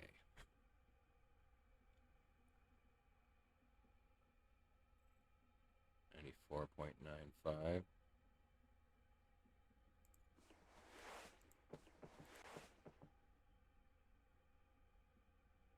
It's in better shape than this one.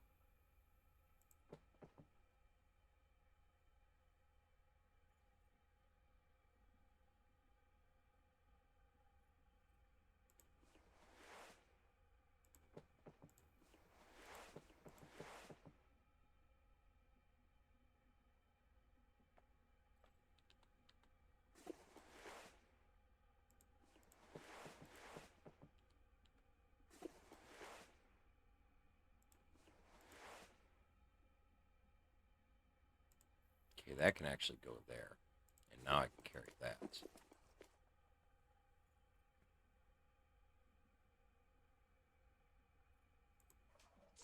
And that can go there.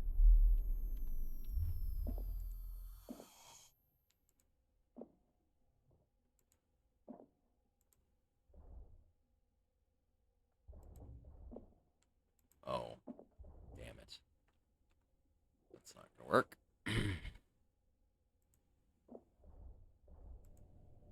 Damn it, I just vented oxygen. Whoops.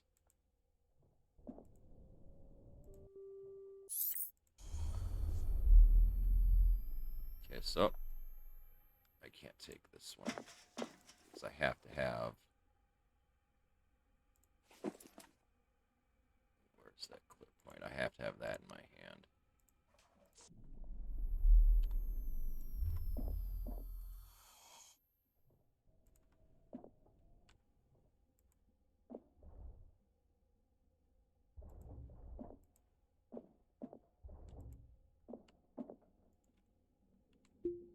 What's in some of these things? I don't care about the shit. I don't care about that.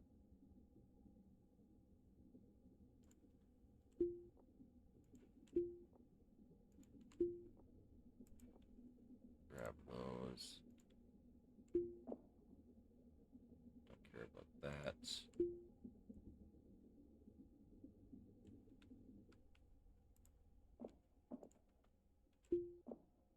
Nothing in there.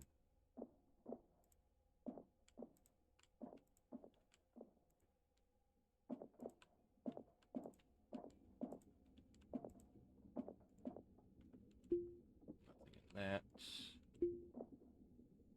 There's a backpack. Okay. That needs to go here for now. Because we're going to switch to that when we get into the ship.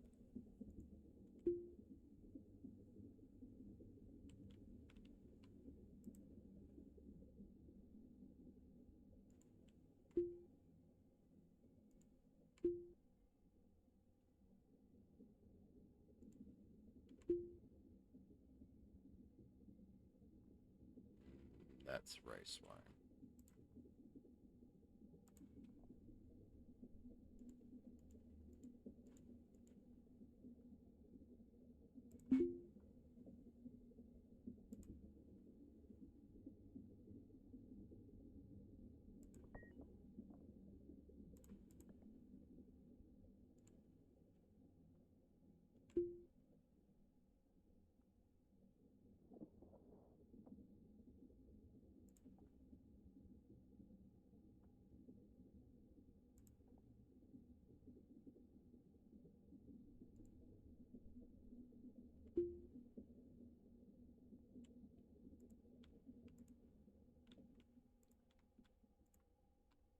life just changed a little bit because we just got a better backpack.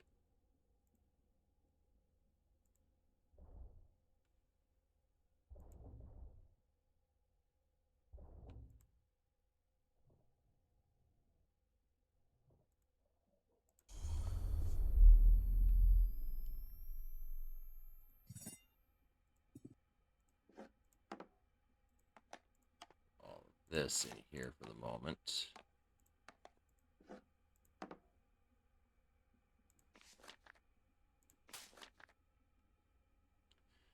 And then come over here and throw some of this shit on the floor.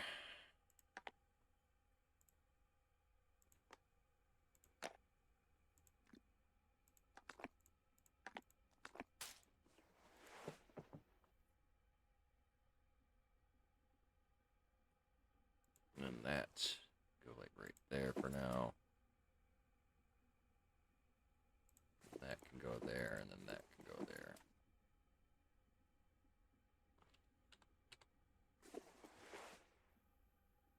Perfect.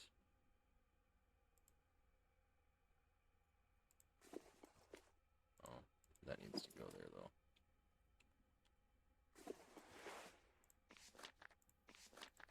Drop that on the floor for a second. And that way I can get this stuff in the right fucking pouch.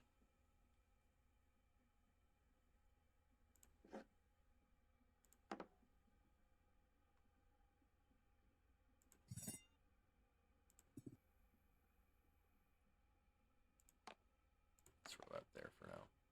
And we'll leave those up there, and then we can take and put that in our hand there. Go ahead and throw that back on.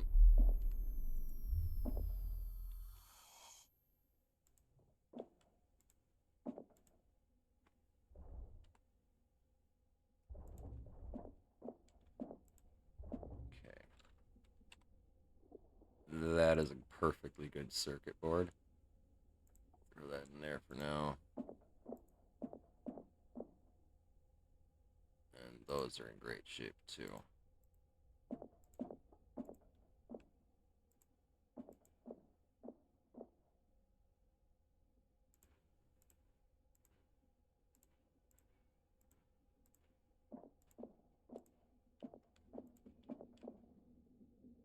That's a rack.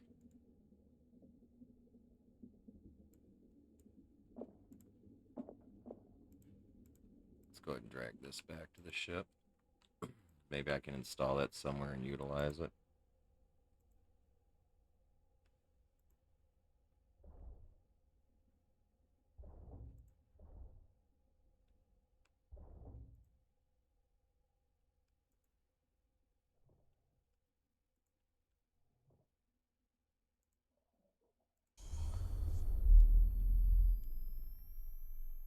Okay, I can take and stick that there for the moment.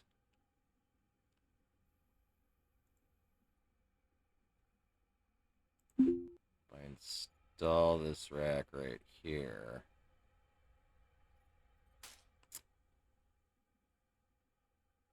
or even actually, hold on. So I'm going to need some space here. Install right there.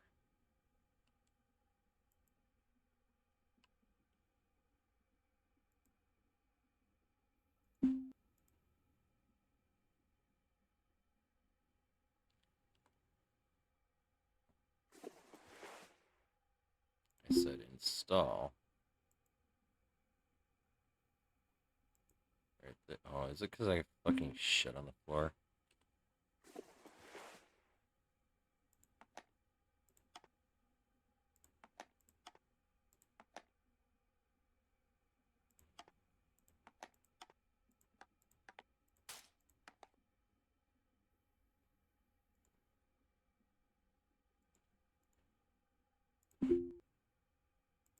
It totally was, too. I had shit on the floor.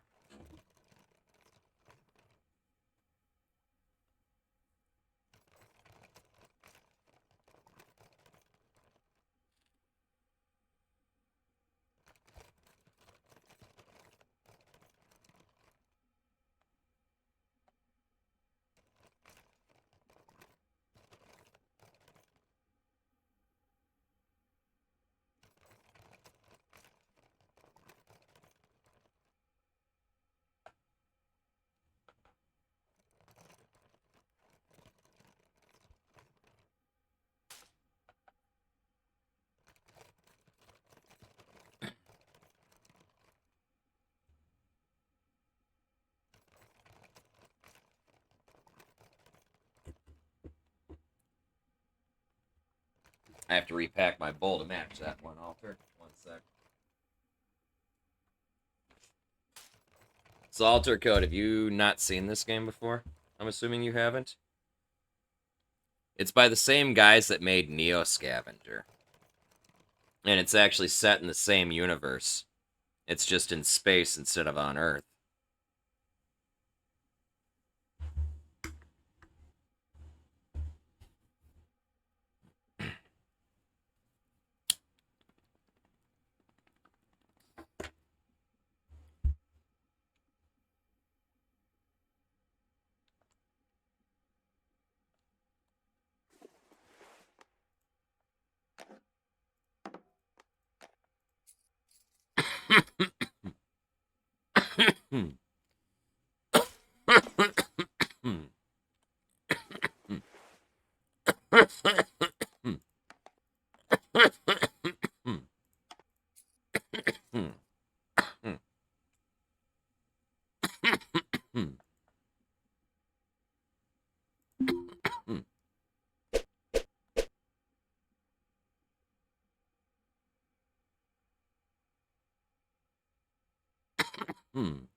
So basically, you're a salvage operator or a shipbreaker.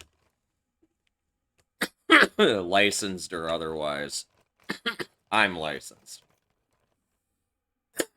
At least for 24 hours, anyway. I'm not doing good with my fucking loot haul, though. But you basically fly to different derelict ships and salvage tech and other pieces, parts to repair said tech and stuff and things. And then you take all that stuff back to the station and you sell it all. And you can upgrade your ship, repair your ship, buy a new ship.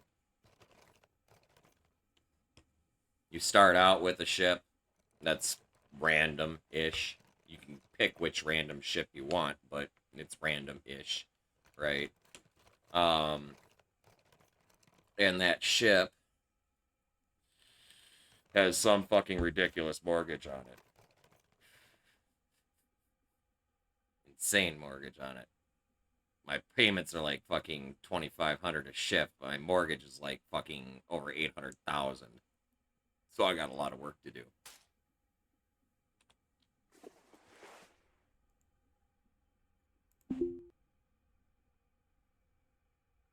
Okay.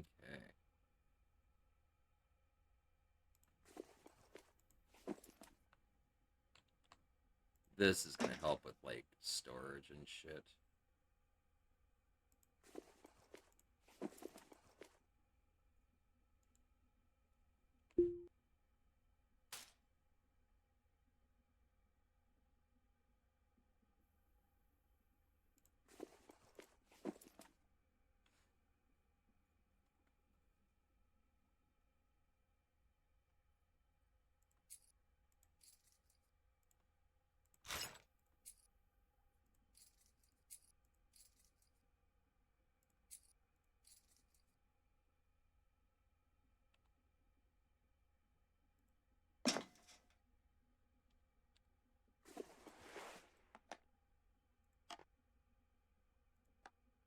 My biggest problem right now is storage.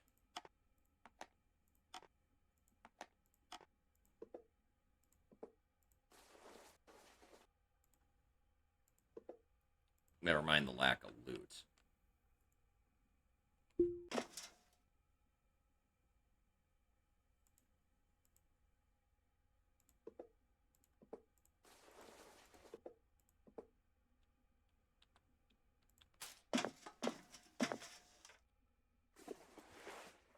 Don't forget to put your fucking helmet on before you walk out your airlock.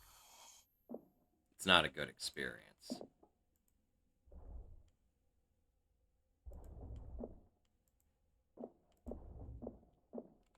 Is that another good motherboard? It is. We're going to get rid of that.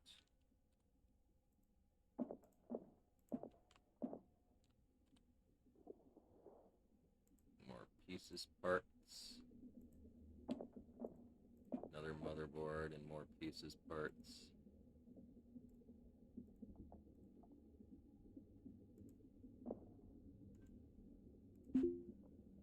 Some cigarettes in there. We'll grab that.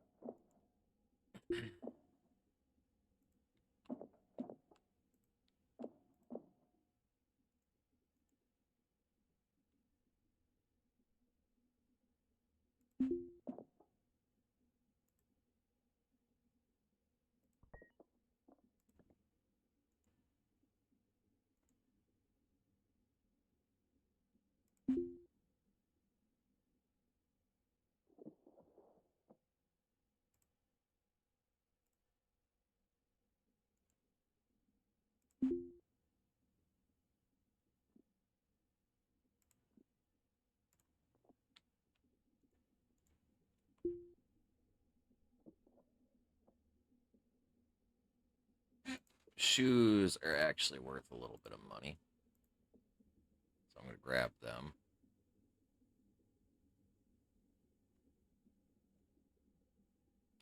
Grab the cargo pants.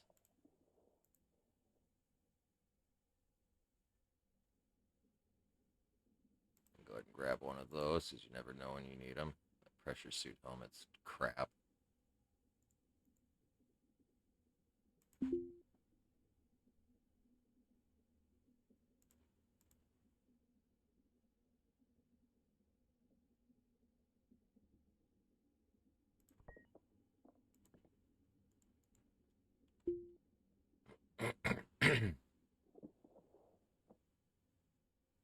What is that? Anti-G lock pen injector. Gravicine. This Van Bruin engineered injection offers a short-term boost to high G tolerance delivered through a single-use subcutaneous injector pen that works through clothes and thin spacesuits. Excuse me.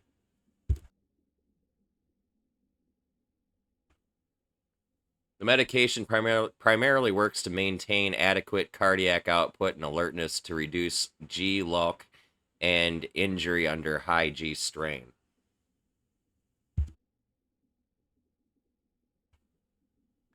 Liability labels assert the drug is most effective in healthier bodies, but proprietary additives, adrenalox and hemofoam, claim to provide even micro-G adapted bodies some protection, with acceptable levels of post-exposure side effects. Okay, we'll fix that up. And we'll take that, because that might be worth something, I don't know.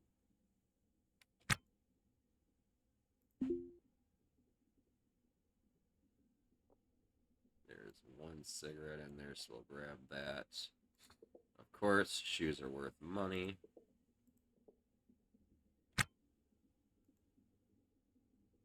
Let's read that.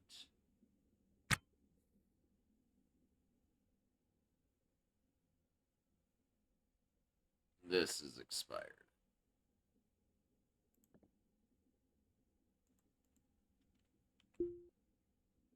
Don't care about that. Don't care about that. Anything in there? Yes. Bunch of cigarettes.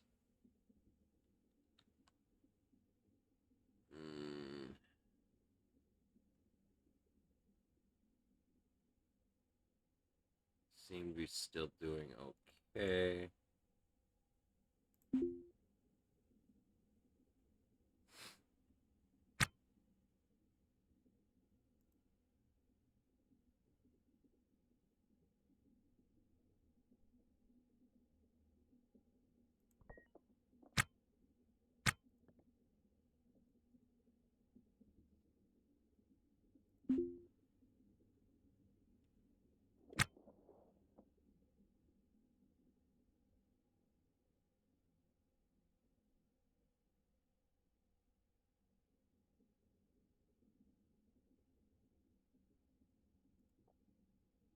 up that motor.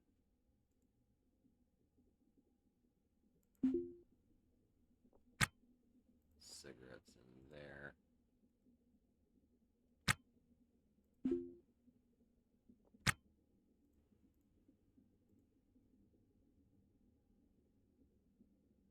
We'll just take the 20 Viceroys. We'll leave the other 2.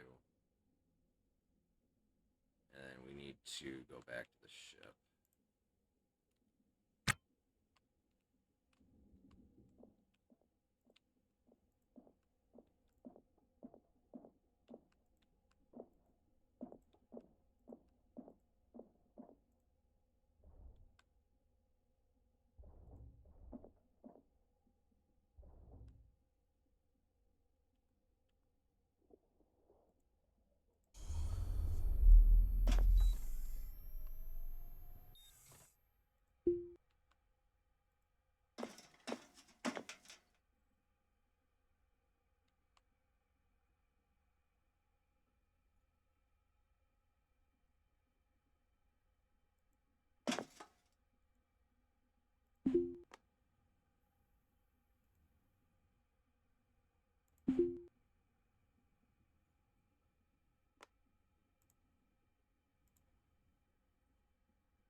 I got so much crap, man.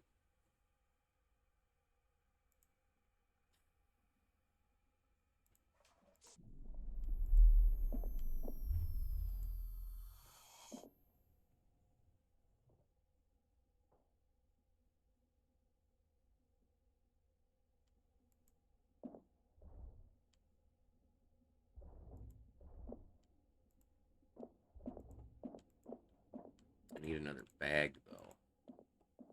Like a good bag.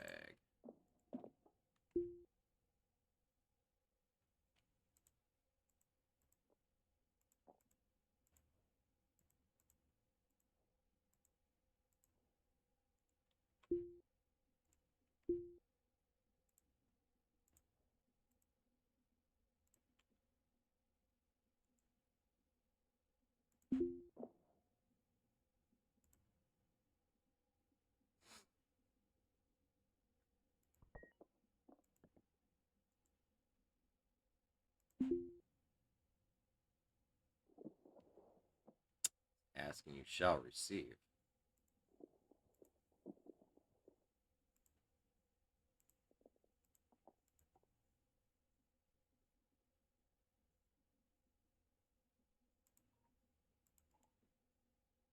Does that have anything in it? A lot of amoxicillin. Nice. Those.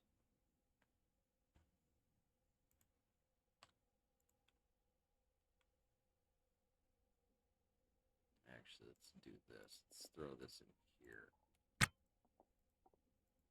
where I've got more space, and then use this as the main looting bag. In conjunction with the other one.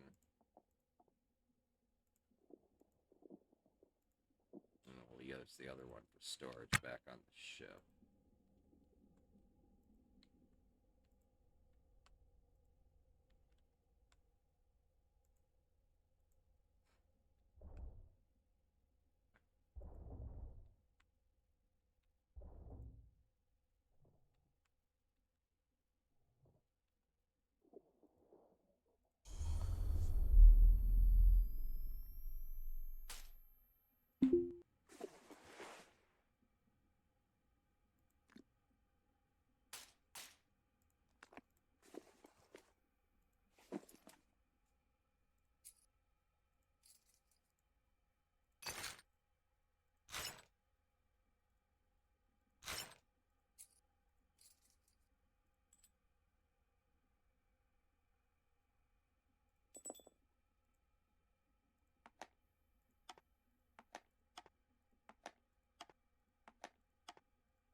Bag. Beautiful.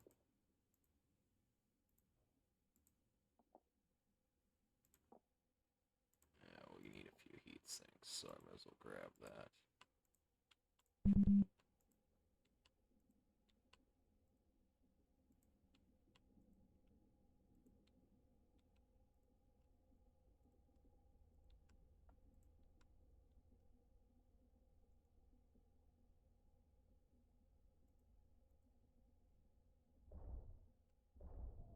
No, I vented oxygen, you bastard.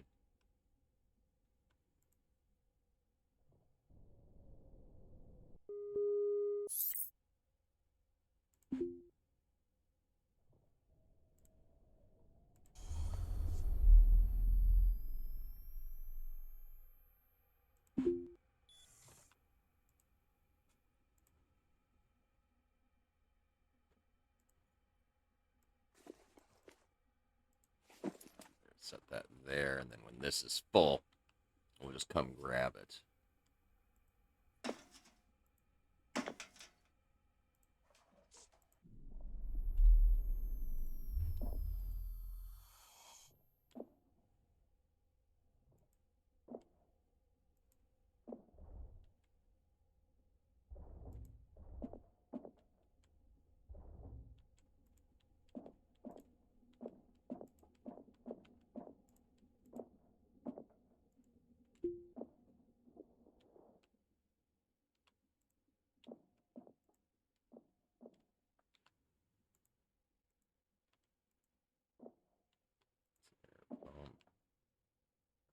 Yes, thruster. D20 tanks.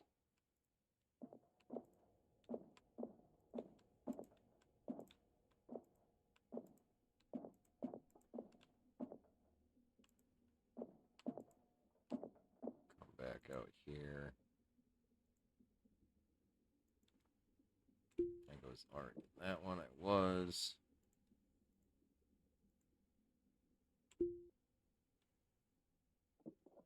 That's somebody's PDA that we're going to unlock.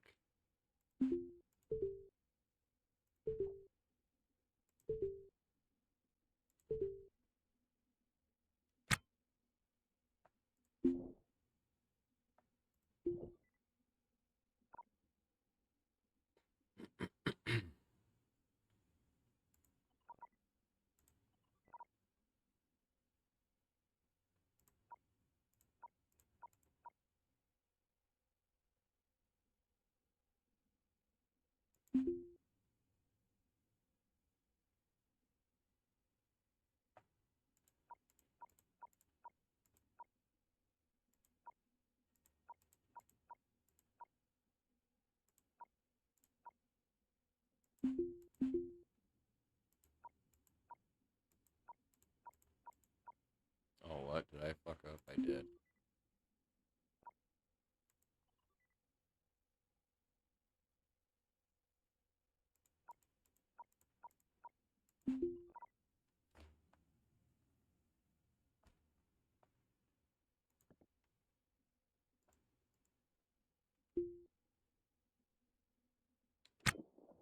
So we got another bag here we're going to grab as well.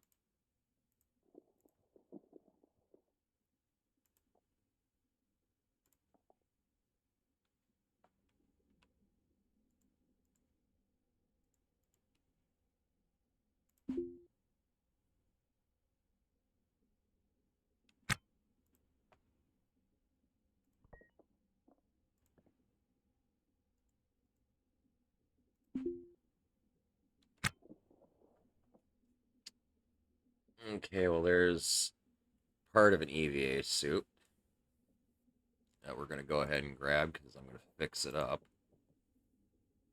I just need to find a helmet for it.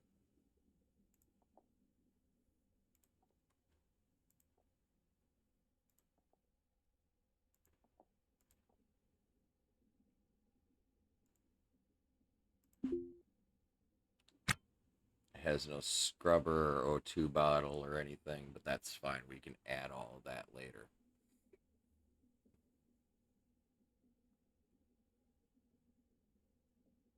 Okay, I don't want any of the rest of that shit.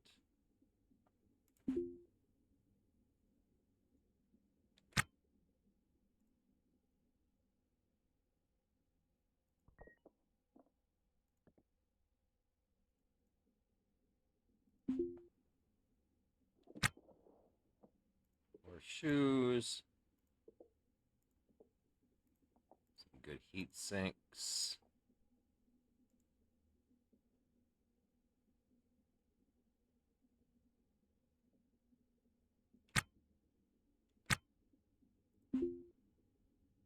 Are you water? Yes. Go ahead and grab you too.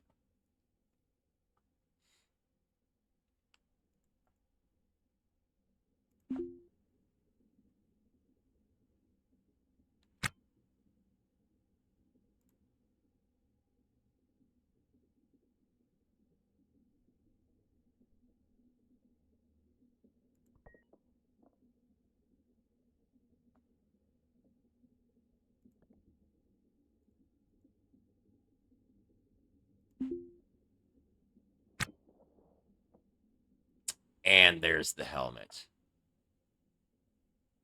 And it's in really good condition. Fucking righteous. Or like, and there's an EVA battery.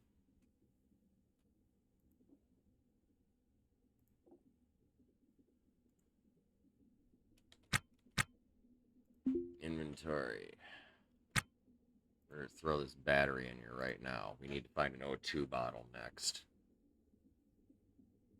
And we need to get a CO2 filter for it, too.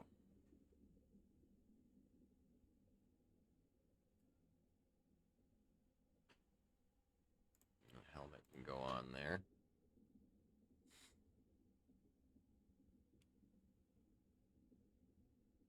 Life is good. What's in here?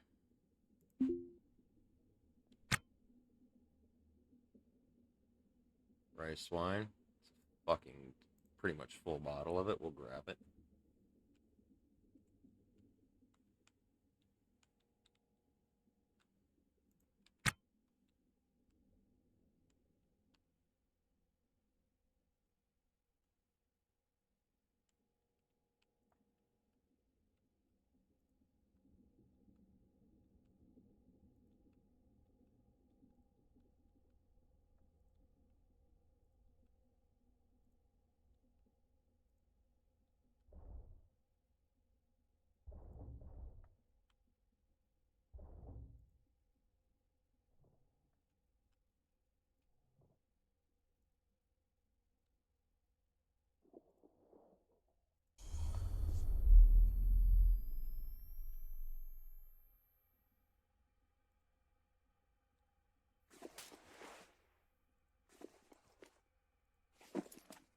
Set down. Go ahead and pick up some of these small items and just throw them in this bag here. Throw this bag down. Take that one. There we go. Because of these fines, I'm saving.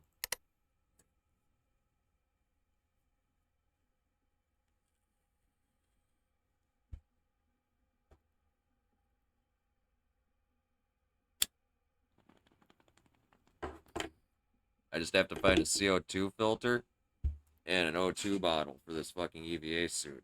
And my life gets so much easier with fucking dealing with these ships. Because a pressure suit sucks ass. Can I just say that?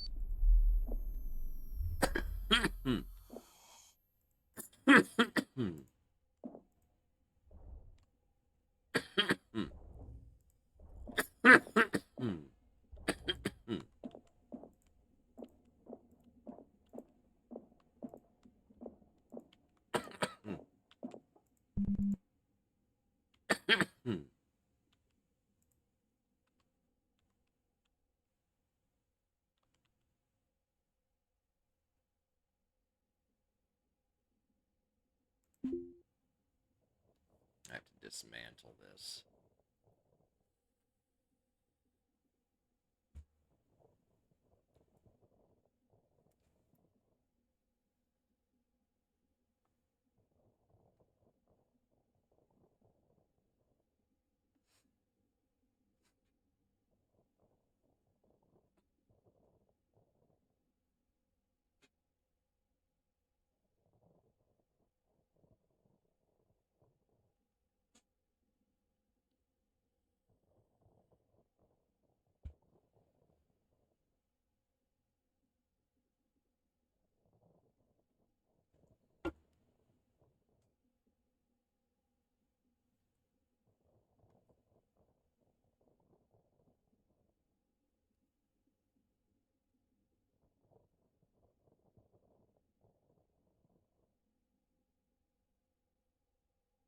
You know, what's funny is the last wrecked ship I was on had O2 bottles.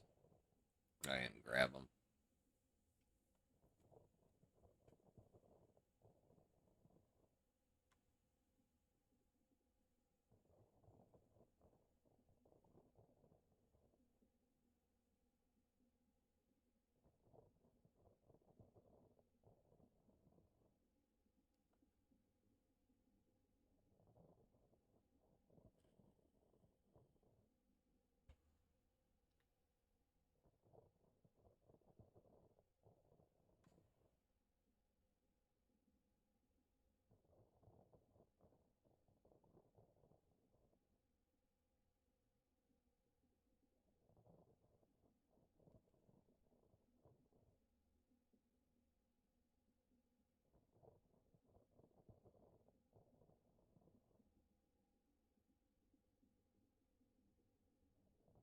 After I pop this door, I need to go back to the ship and let the CO2 out of my suit.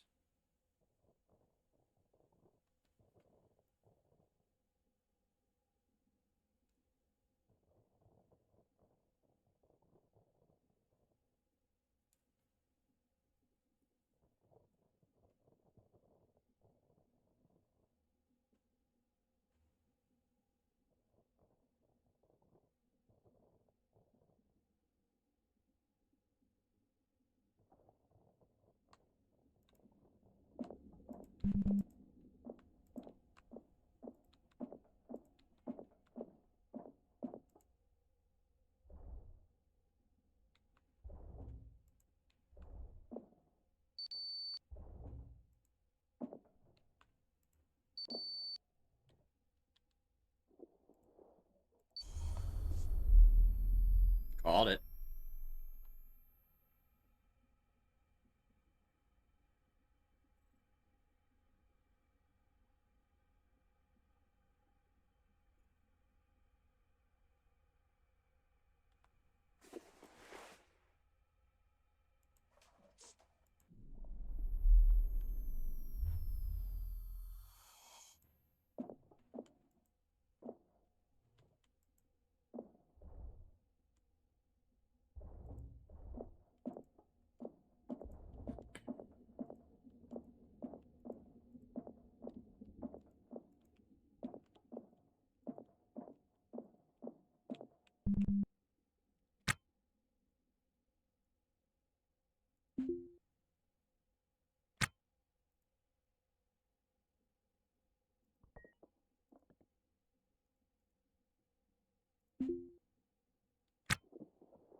Another bag.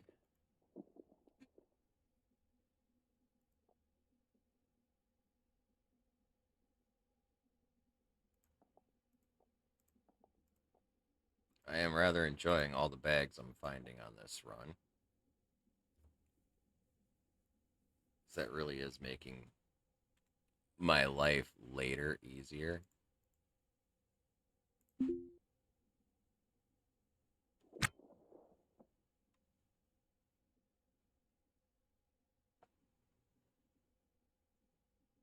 I'm gonna have to figure out what to do with that again. I can't remember.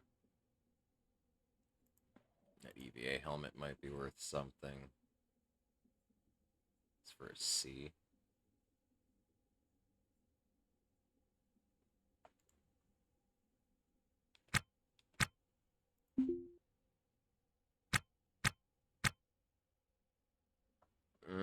And 2079, 826. That expires tomorrow, I think. Yeah. I can sell that back to the station.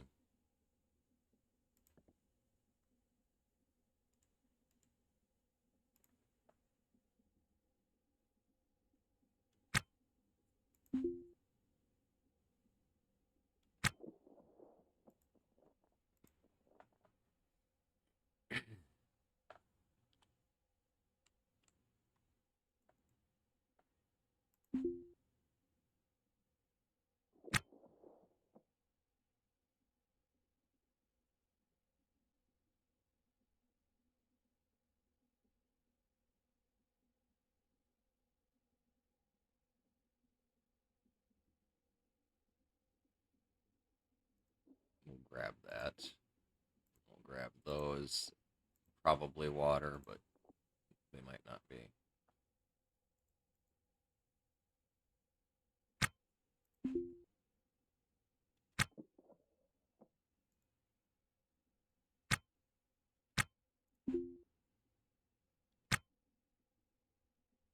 Eight.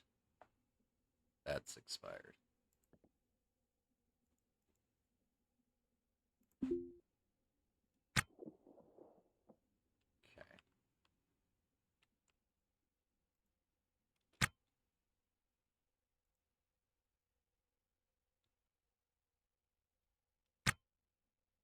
First, let's drop this on the ground for the moment. I'll grab that on the way.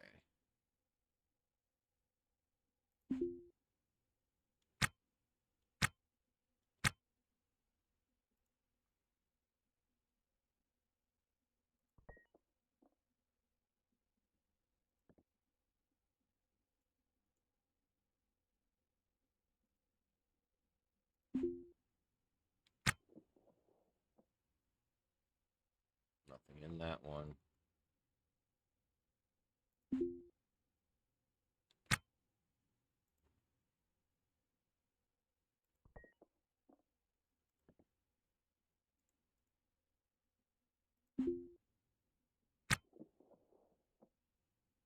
EVA battery that we'll go ahead and just grab, even though it's in bad condition.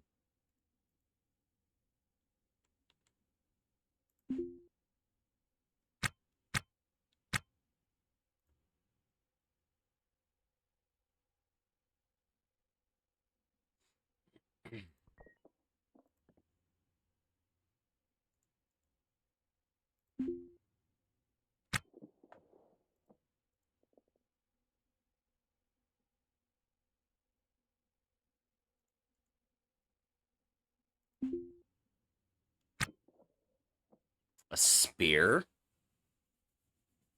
The fuck? A fucking spear? And there's a rip handgun. It's one of those guns that I mentioned earlier that fires actual bullets.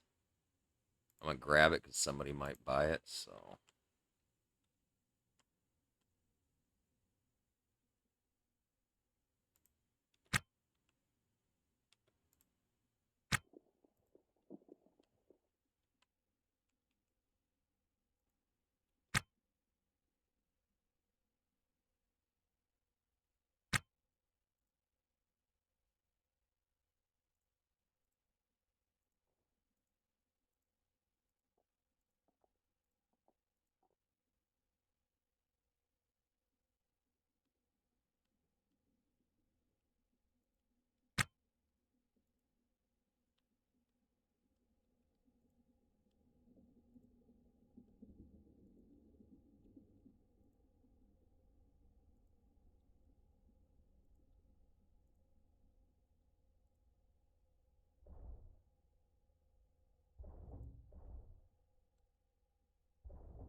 Now, I want to try and take something off of this ship.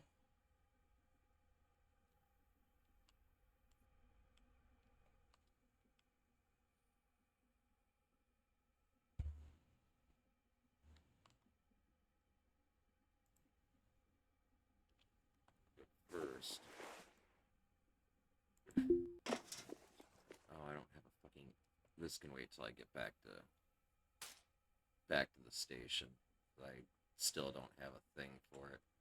So we're gonna have to try to do this in a fucking pressure suit, which is gonna be sketchy at best.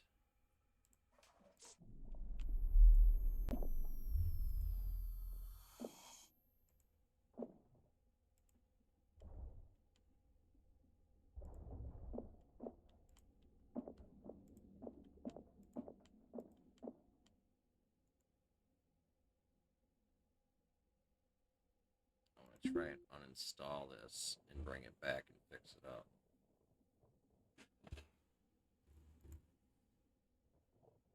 That's damaged.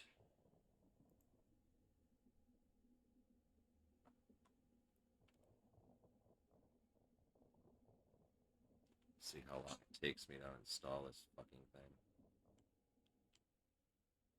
So I want to try and bring that back and sell it.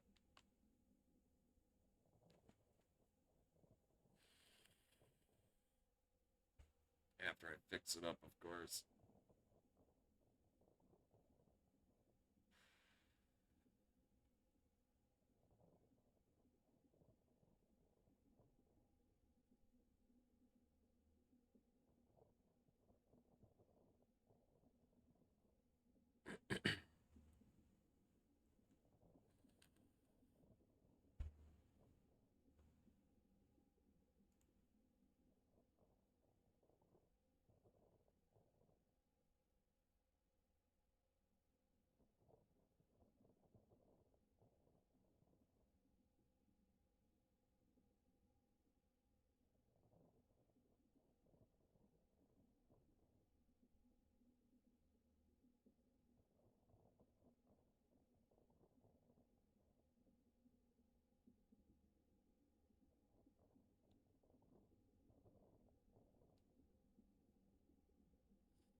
Jesus, it's 2 pieces? Oh god. It did say fucking blah and blah, that it was the front and back, so I guess it makes sense that it is 2 physical fucking pieces. That poses a storage problem.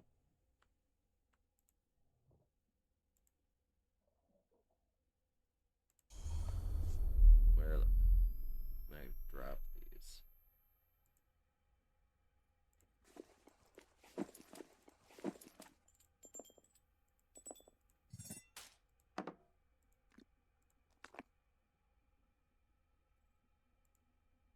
That one go there. And if I move this and this up here and here,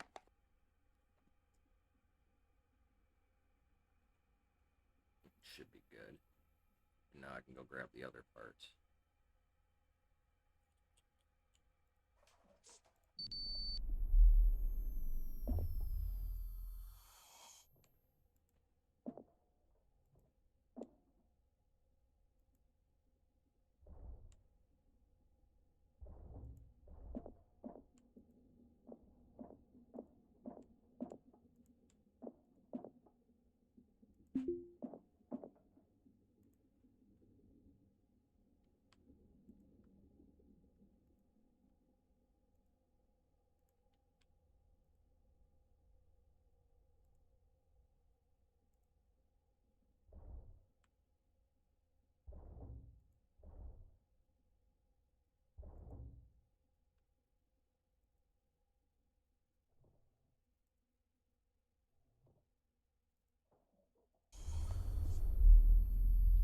Yeah.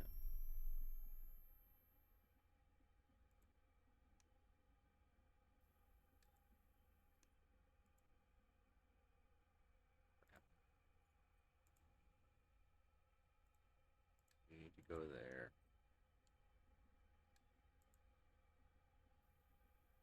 You need to go there.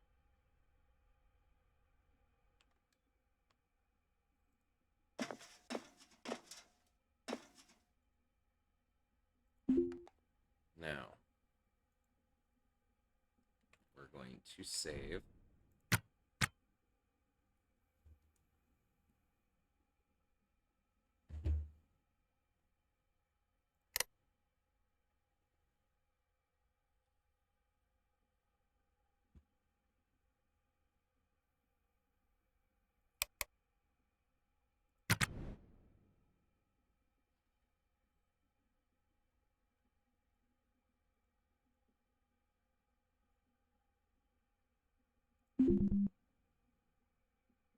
Oh god, I can't get to it. No.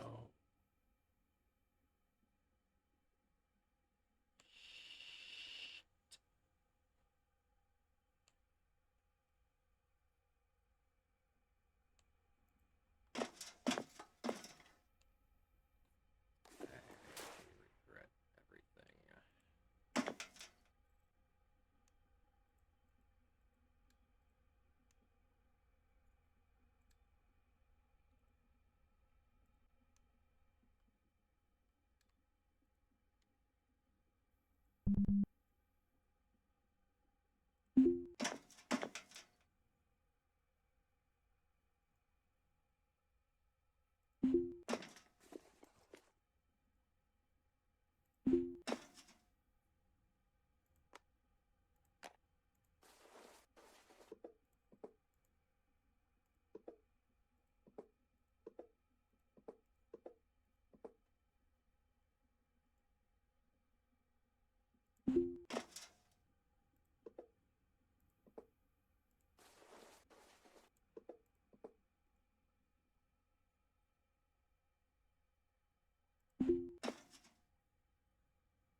Fucking fly. Got him, though.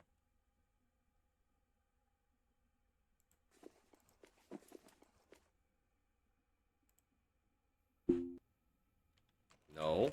Don't. Don't. Don't. Don't. Don't. Don't. Don't.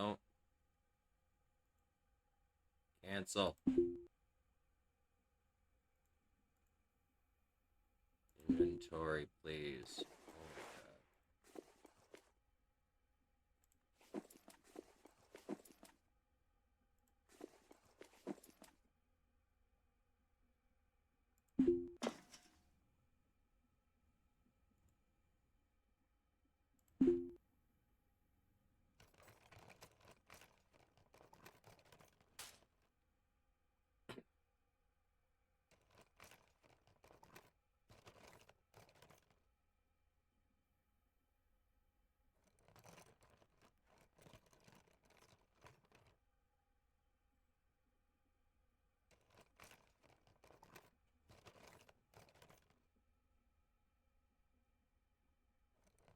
I'll have to figure out something else to do with this fucking rack.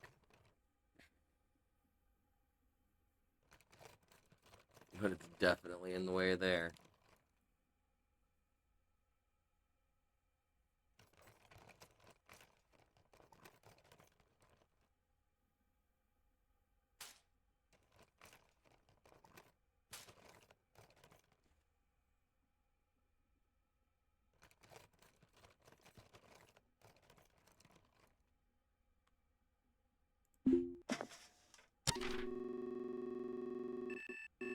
Okay, where's the station? The station is there.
Okay, I see where I am in relation to shit now.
is gonna be a sketchy dock, man.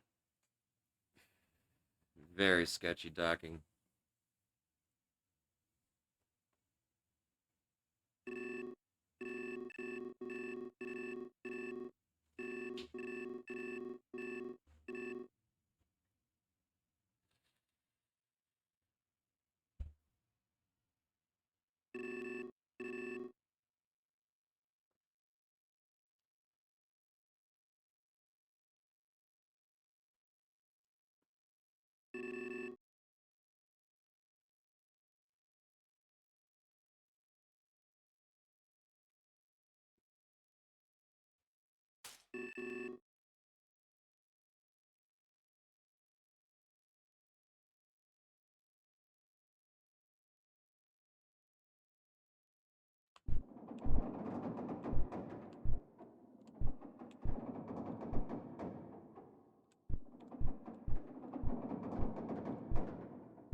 Oh, that's a fucking hauler. Where are you going?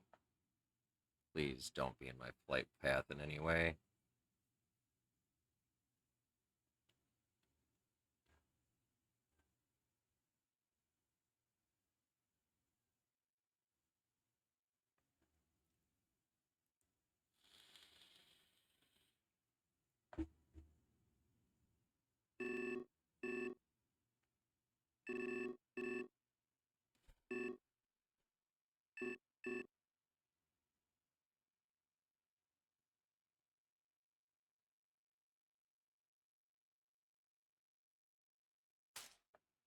So much anxiety.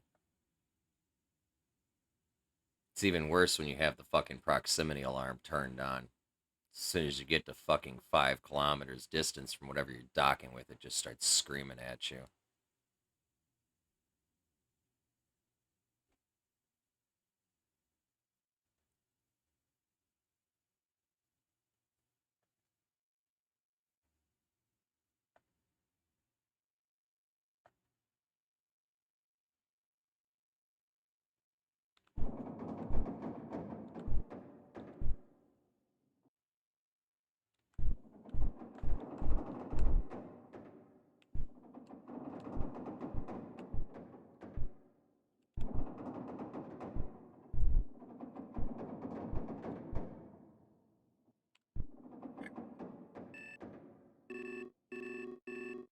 Minor course adjustments.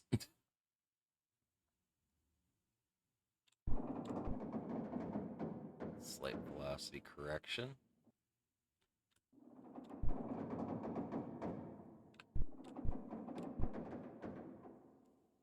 We're almost caught by the gravity well of the planet now.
Alright. Return to Kalec. As comfortable as it feels to return to the station after scouring the cold boneyard for parts in the world of semi-legal salvage, finding parts is only half the battle. The rest is selling it. Station centers are connected by rail, a single car shuttle system that is constantly in a state of disrepair. With a working knowledge of the station and an appetite for risk, you might even find a way to make a living on this rock. The OKLG economy is a strange beast. There's the corporate sponsored salvage trade run through the scrap and license kiosks. With the right license, you can rent time out in the boneyard and pick parts without being bothered by AOSEC goons. The black market is another matter. Industrious scavengers know that if you want a premium price for rare pieces, then you're going to have to find a reliable fence. But it won't be easy gaining their trust. Lastly, the Gig Nexus shops out jobs to just about anyone. The work ranges from menial station jobs to high-risk boarding operations. In every case, the faster you work, the more money you'll find.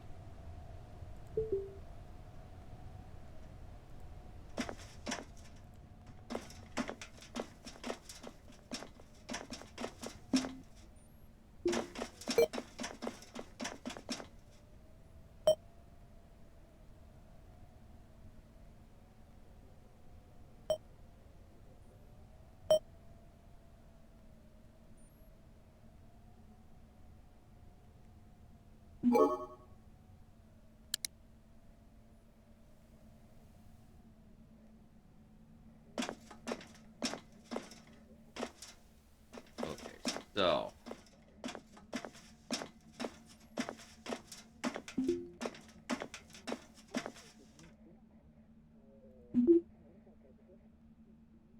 I need to actually drag things over here, huh?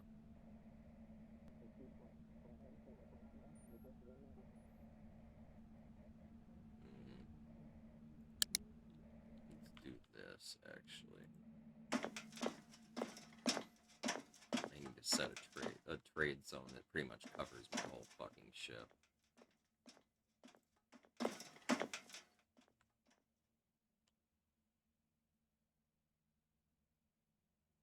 Actually, just for these two pieces. That's all I really care about, because I'll do everything else manually.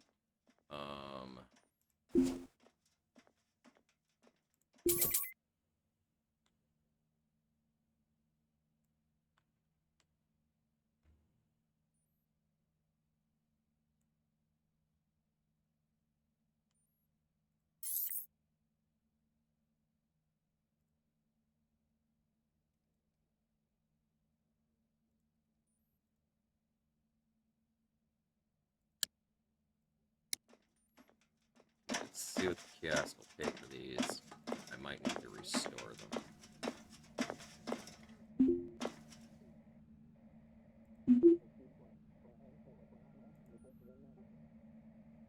Not going to give me much for them.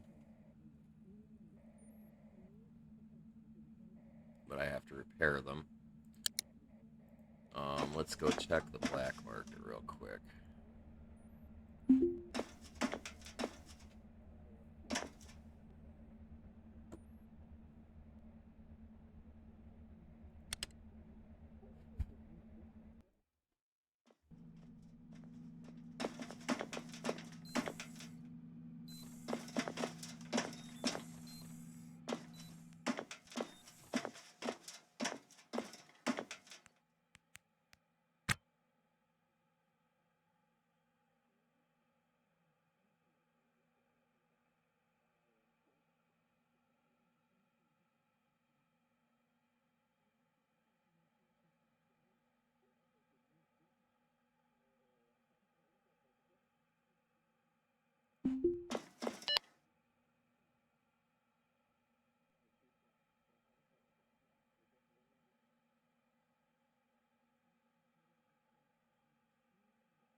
Pay a little bit more for some of this stuff.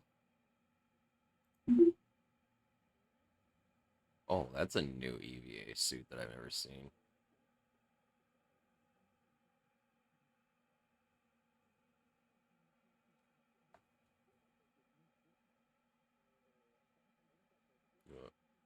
inventory updates in like a while, but that's fine.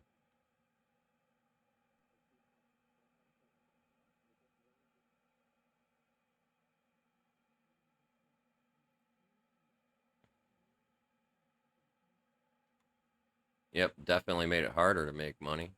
That's for sure. Okay, so let's go repair these fucking things real quick.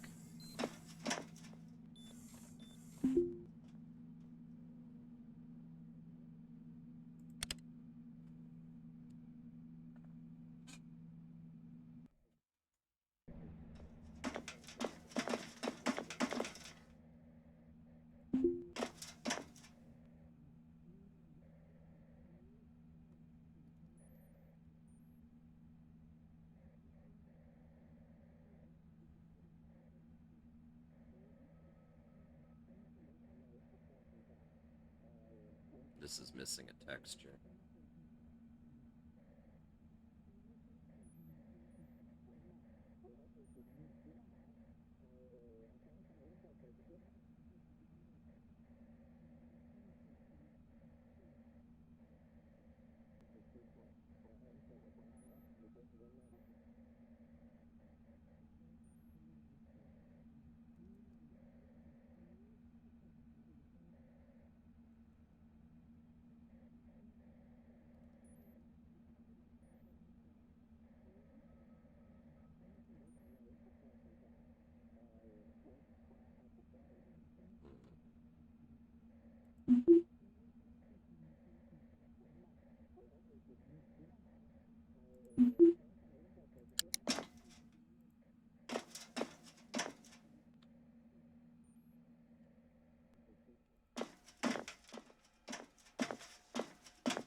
Let's look through the bags real quick and just start looking for the shit we want to sell. I'm gonna sell the ammo. Both of the ammos.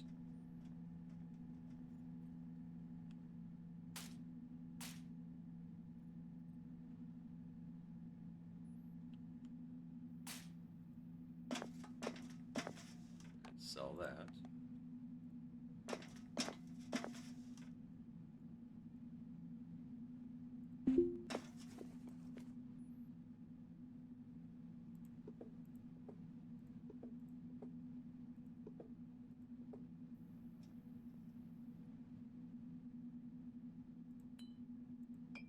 Sell those.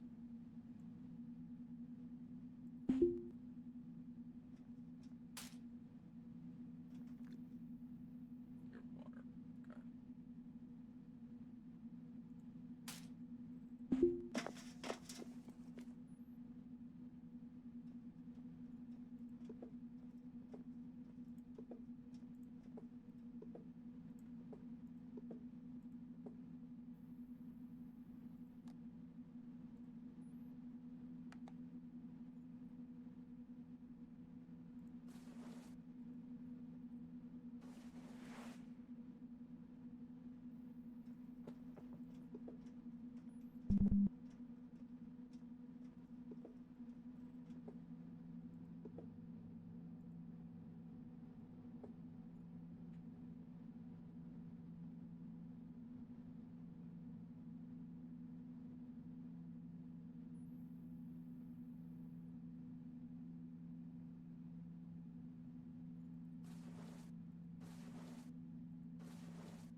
Fix those up before I sell them.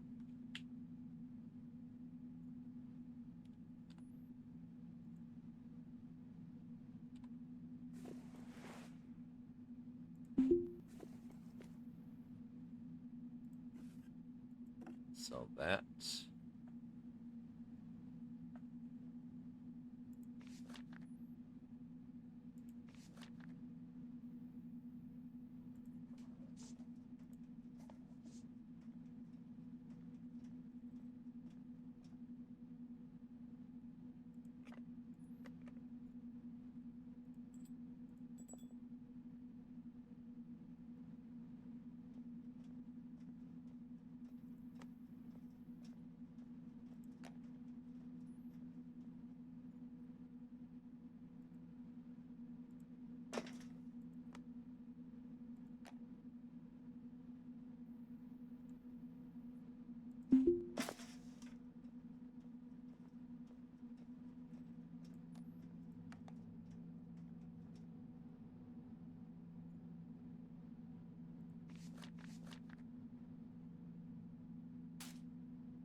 Oh, I can't sell old permits anymore and make money on them.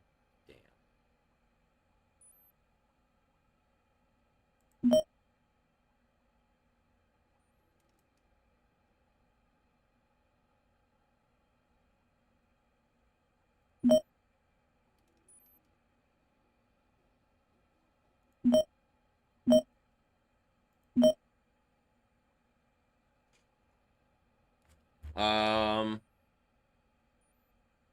I think it was just you. It's not 144 yet.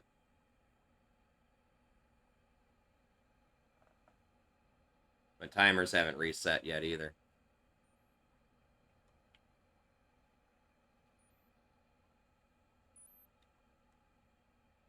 Fucking $1,400 for all that, and that's it. Jesus Christ.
Actually,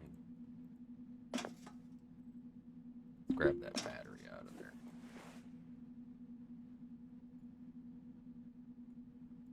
on the charger. Oh, I missed a fucking shoe. We'll go sell that too.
I really don't understand this.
I really don't know who to buy CO2 scrubber cartridges and shit from anymore. It's one of my biggest problems at the moment.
I'm not going to get the amount of money I need for these things, unfortunately.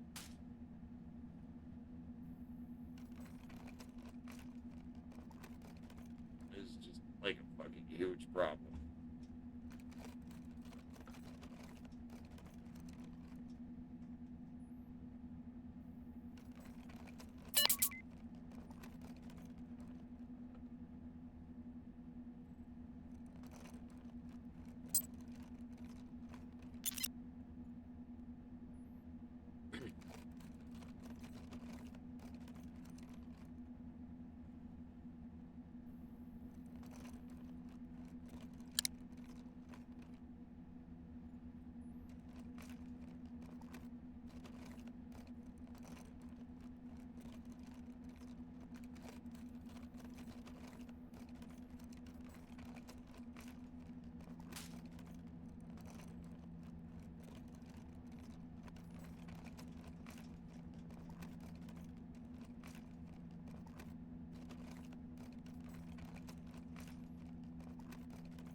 Hmm.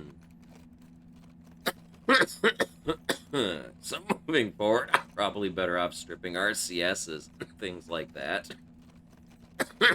They'll probably get me some more money than what I'm gonna make on these things.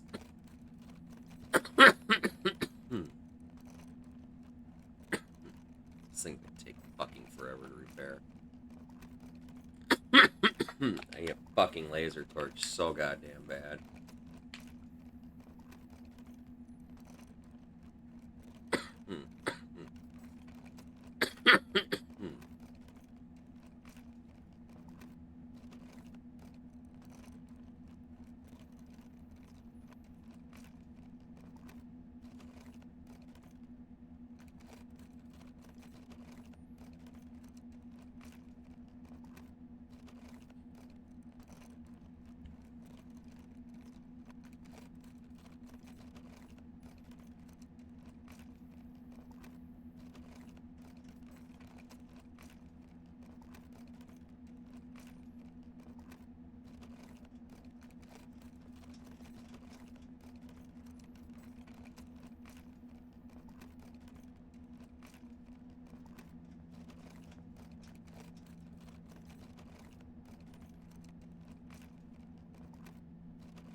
Oh, this guy's dead already, huh?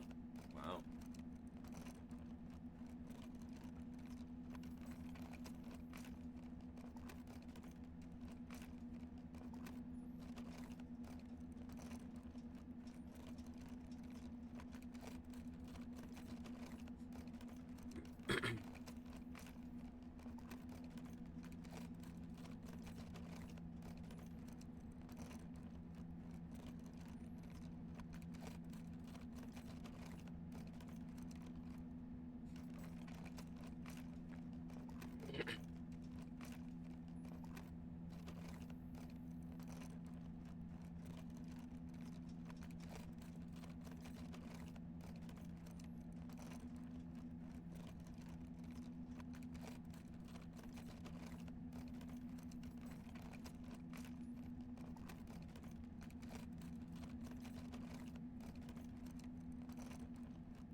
He's had something. This one.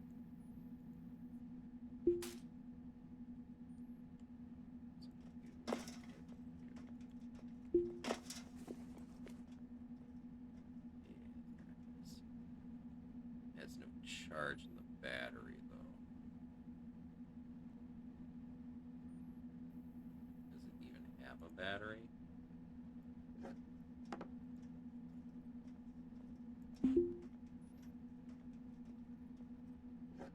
No. So we need to keep an eye out for a battery for this, and that'll help us out, 'cause that's one of our power tools. Now we're just going to keep on us from now on.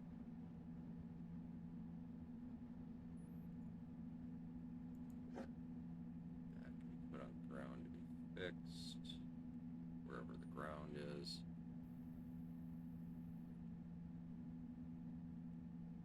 There it is.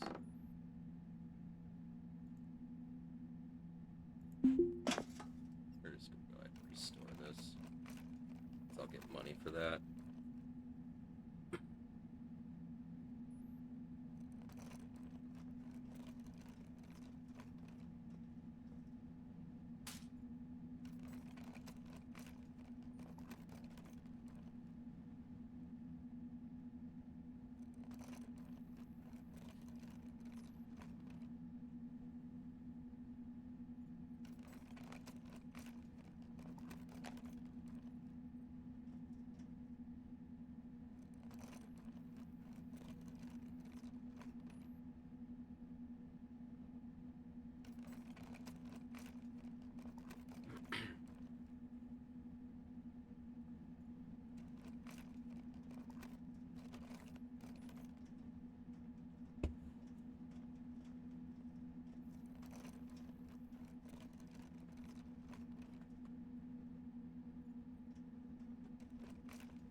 I'll be right back, chat.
And I'm back.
definitely got to target different stuff, that's for sure. RCSs and shit. Although I'm curious as to how much those even actually sell for.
Gotta make sure our port fees and shit are paid.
Oh, pressure alarms and stuff, huh?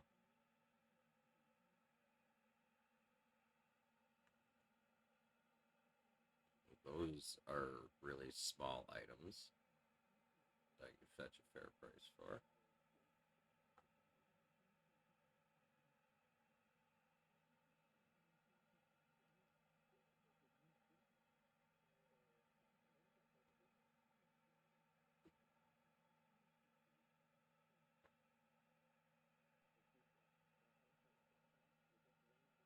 I actually want a lot of shit.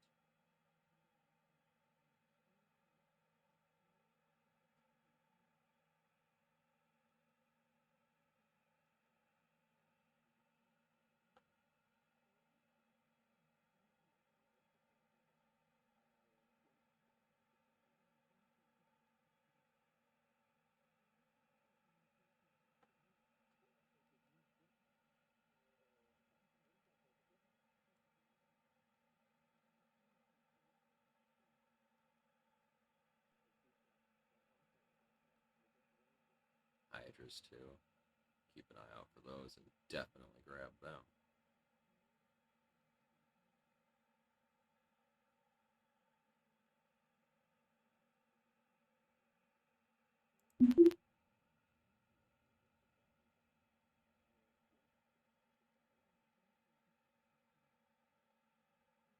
EVA suit that's like brand fucking new.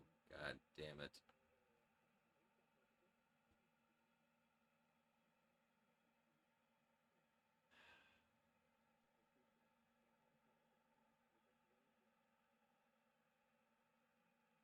Has no battery, which means it probably has no oxygen in it. Might not even have a helmet. In fact, the helmet was probably sold separately. It's not worth it.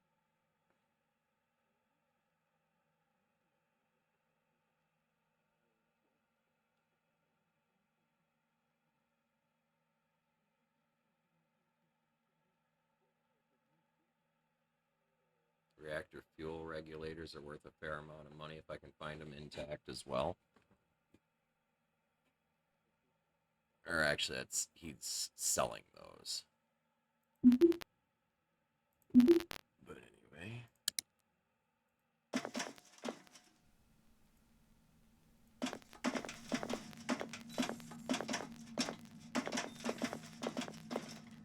That gives us some decent starting-ish capital. Now, I want to go to the estates. I haven't been over there yet. And there ain't shit over here.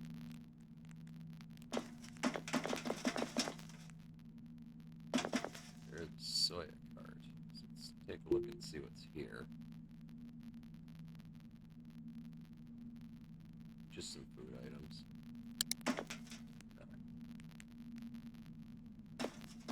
Otherwise, nothing special here. Some people chilling.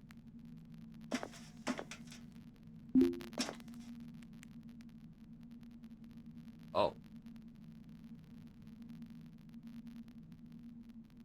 Okay, and then if I own... Oh...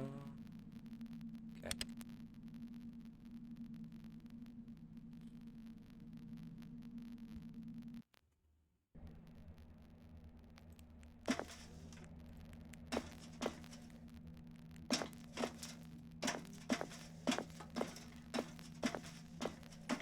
Just gonna grab these and sell them.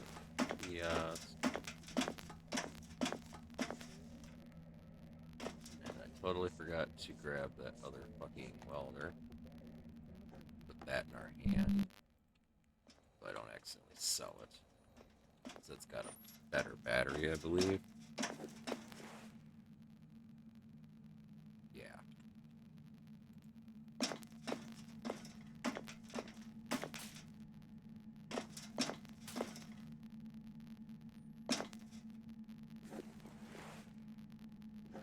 Take that, sell that as well.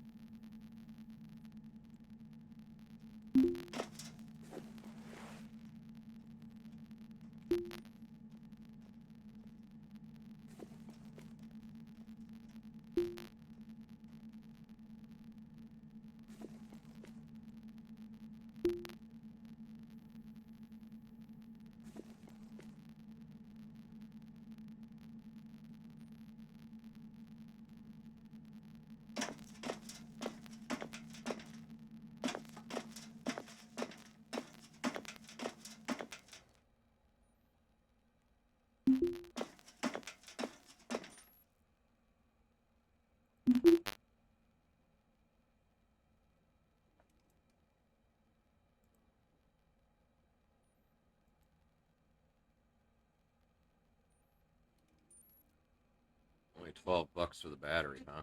Hold on. I'm keeping that battery.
Man,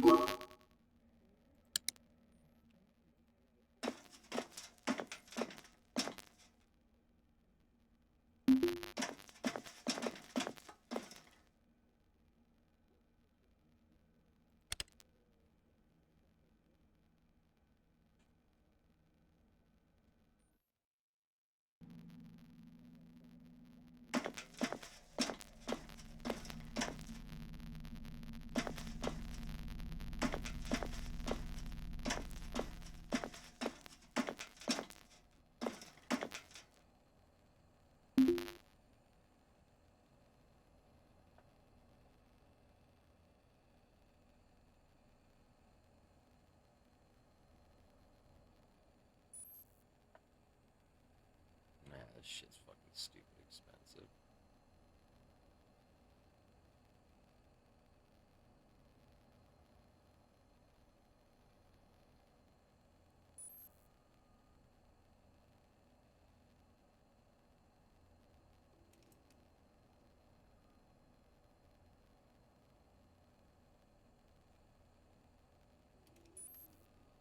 But this one here, and actually,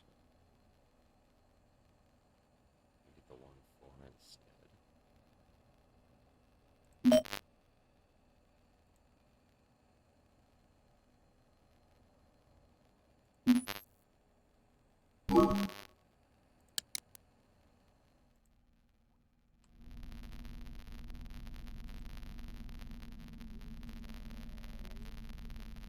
Install this on the ship and hopefully have some more storage.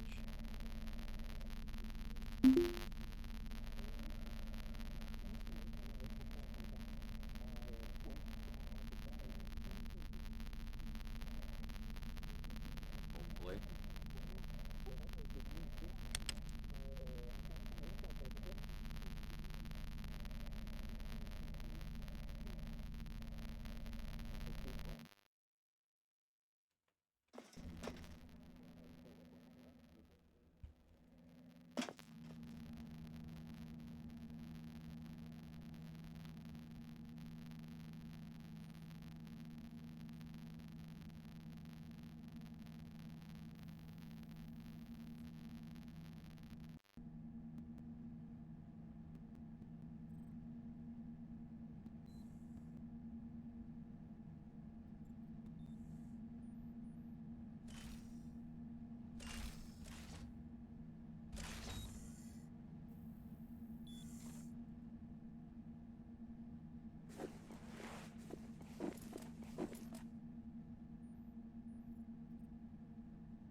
That was a total waste of fucking money.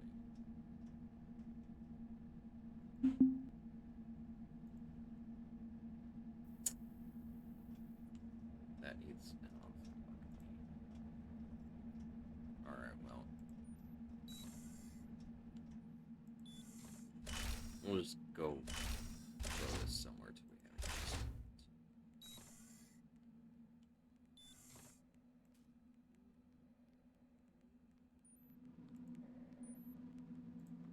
Oh. There's a supplies. Oh my fucking god, are you kidding? Why didn't anybody tell me I went by the supplies kiosk? Because that's where I'm buy some of the things I'm missing.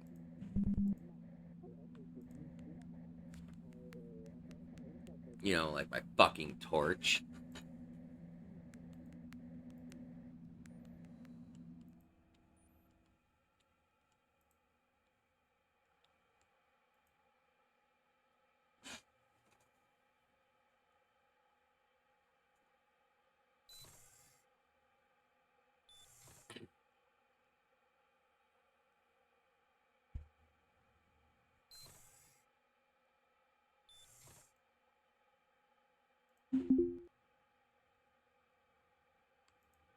Guess that works.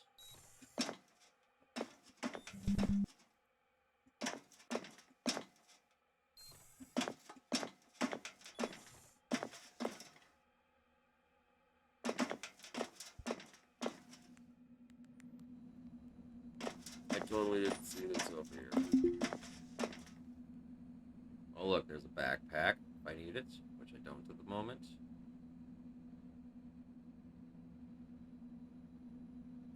I've got a power drill. I need a battery for it.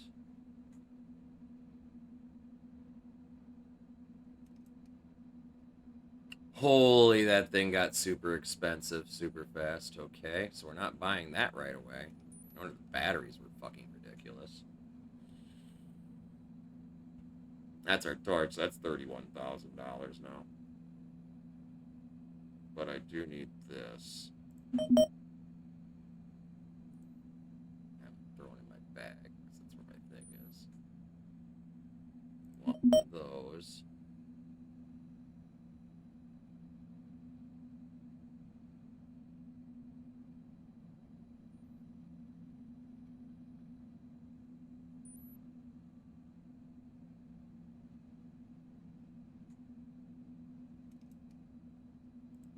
Need O2 bottle. We need a CO2 filter.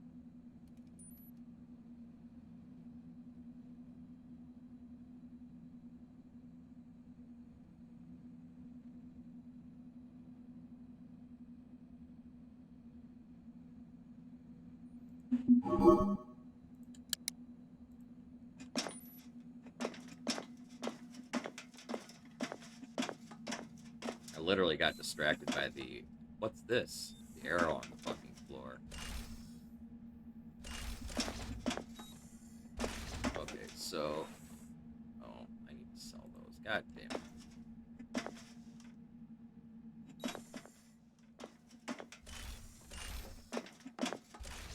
There. Victoria on that. Battery needs to go in there.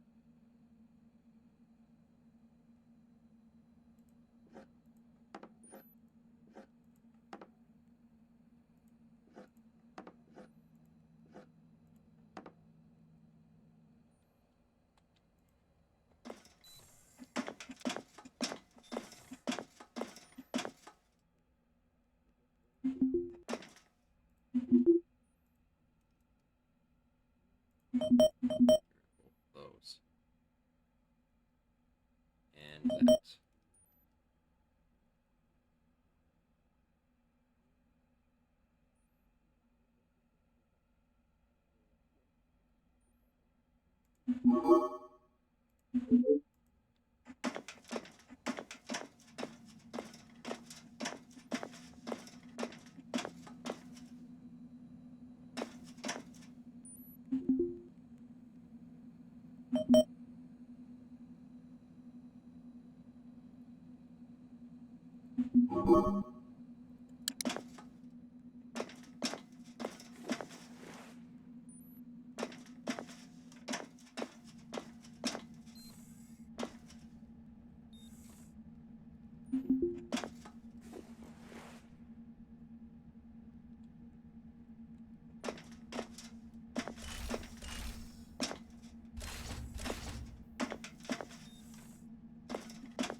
I don't have the battery on me at the moment. Which reminds me I need to go check out battery charger.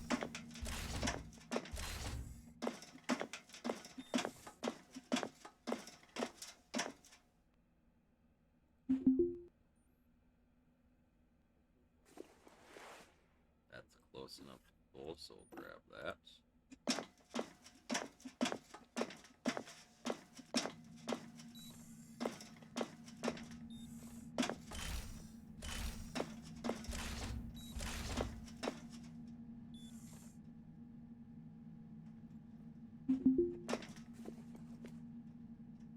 Throw that extra battery in here.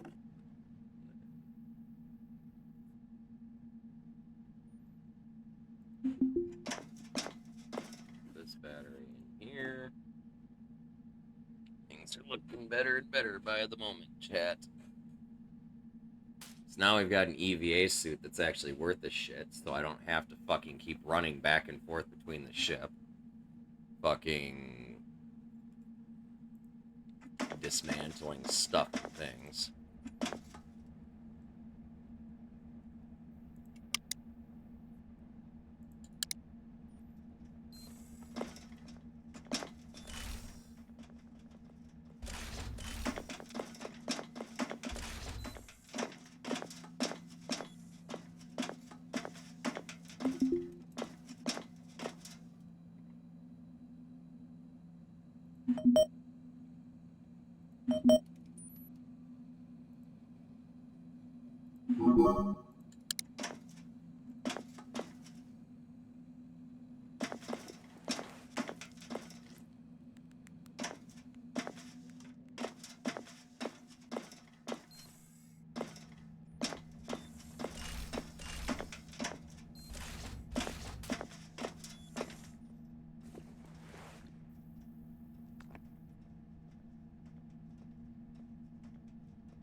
Doesn't need to be sitting out anymore. Throw this in here with this one.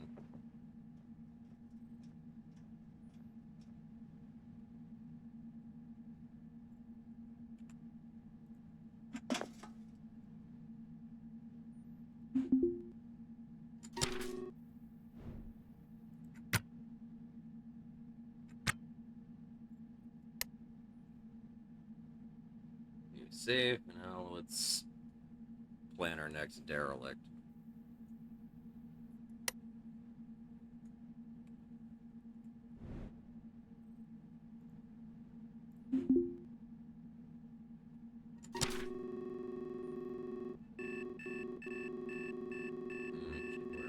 Rotation. Okay. We can go hit that one.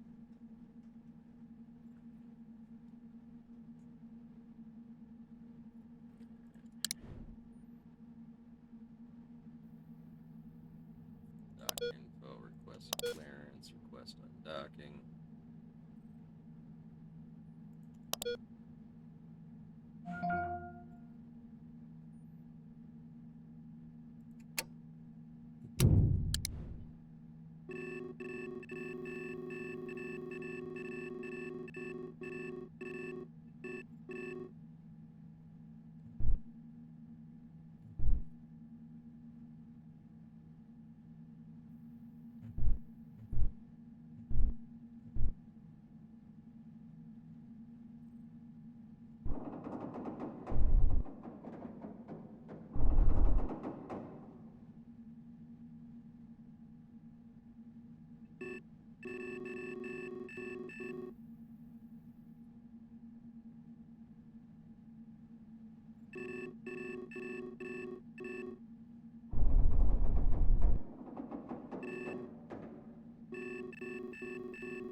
He's totally going for that one.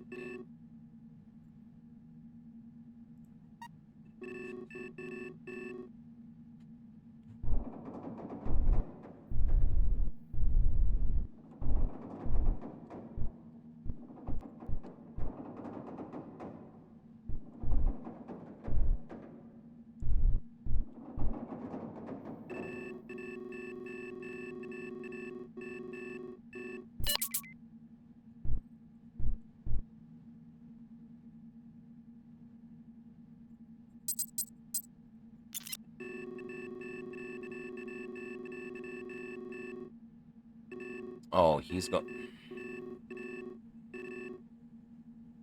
Whatever.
Come on.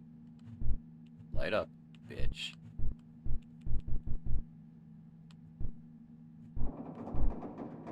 Back it up a minute.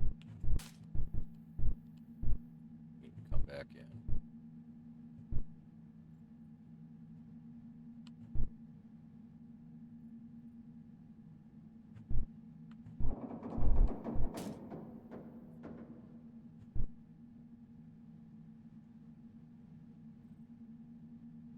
Back her out to about 200 meters and then realign.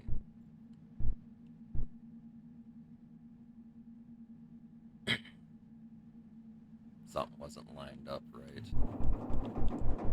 No, we're creeping back in. 13 meters per second.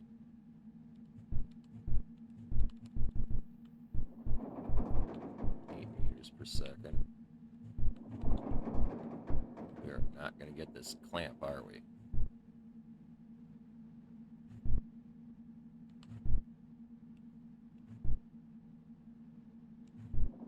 There it is. Jesus Christ.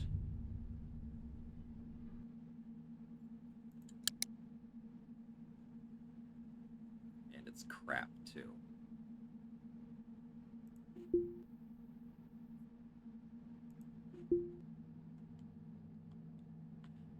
But we got an EVA suit, so we can take a look around for a second.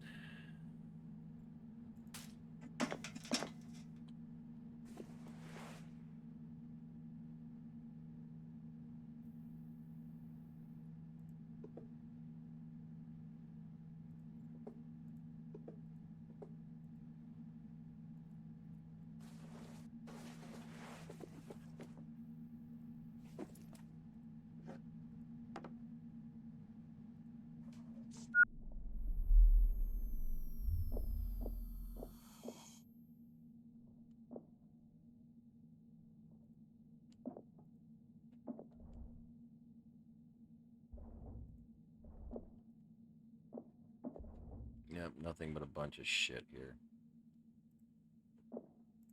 Anything worth salvaging? The RCSs, maybe? Destroyed.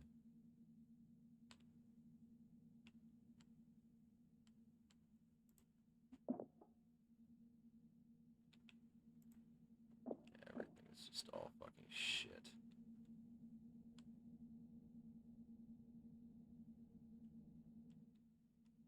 Is that air pump in good condition? Yeah, we can grab that.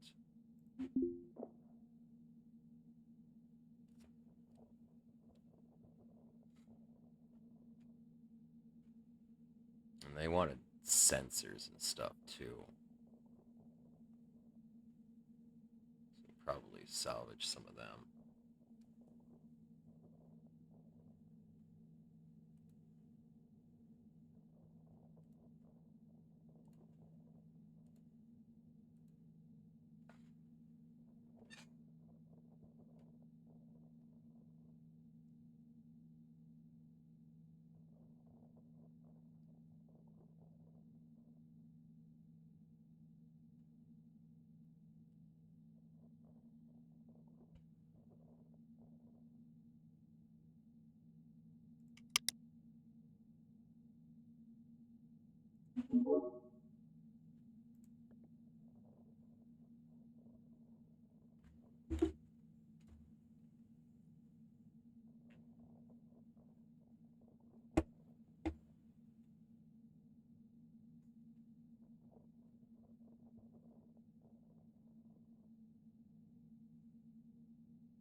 Looks like a good motherboard up there.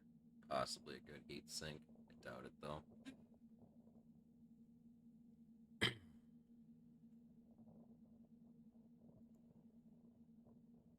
I probably can repair that. So we'll grab that too.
Hmm.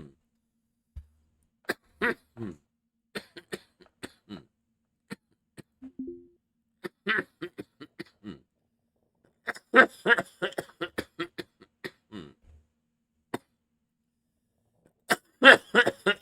We can get a few $100 for these cooking things, so they're totally worth grabbing.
There isn't a rack in here I can steal, is there? Probably not.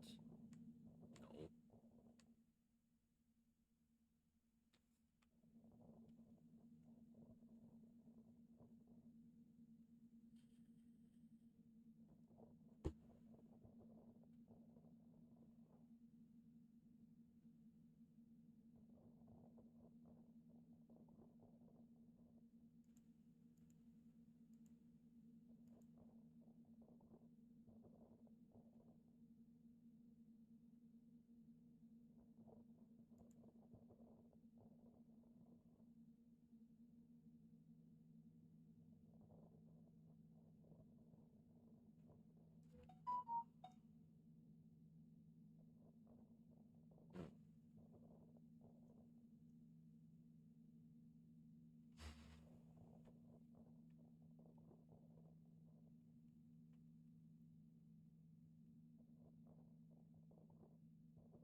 Hey, welcome back, Coaster.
Hmm.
Decent sized little ship.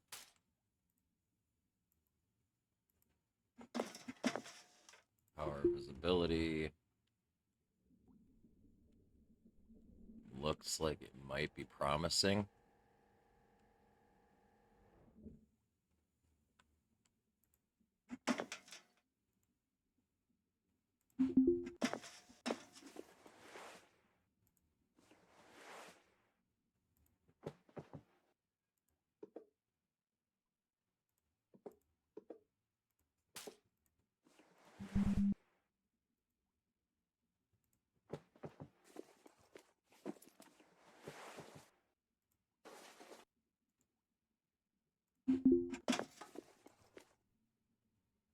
Nothing in this bag. Okay.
We actually established picking these up is there's no point. So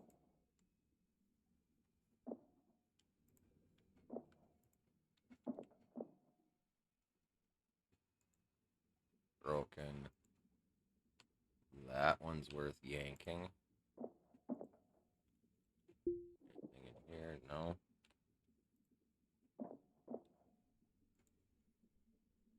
That can be yanked possibly. So can that. Inventory. What's in here? We got a PDA.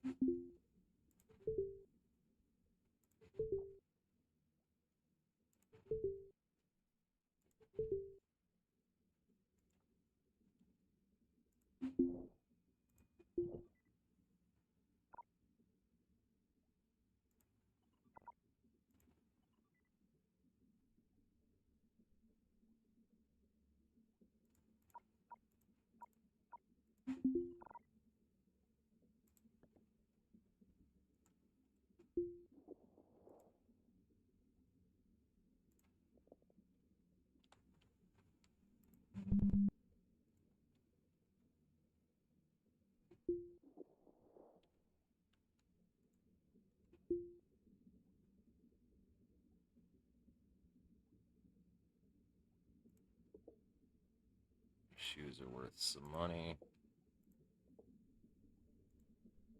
It's got vodka.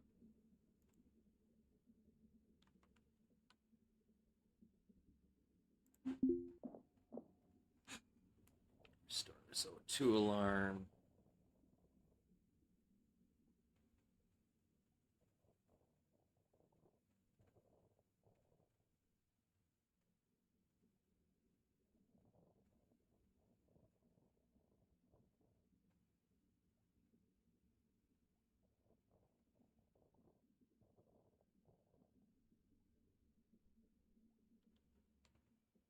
Looks like we've got holes in the hull.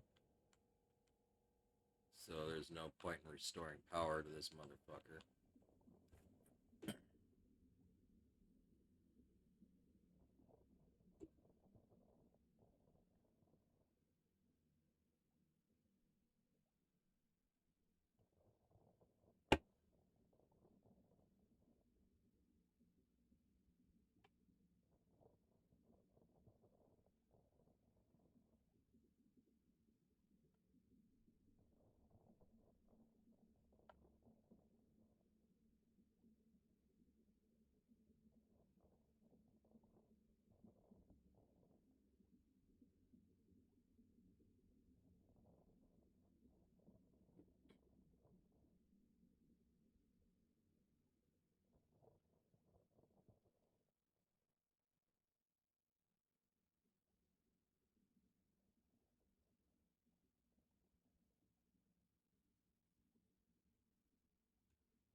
Mhm.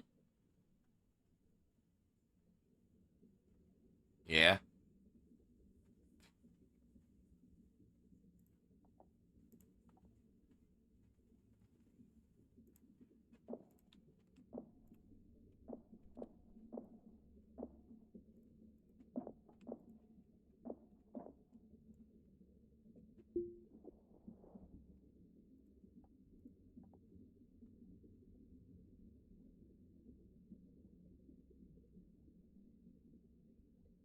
Yeah. Who is that?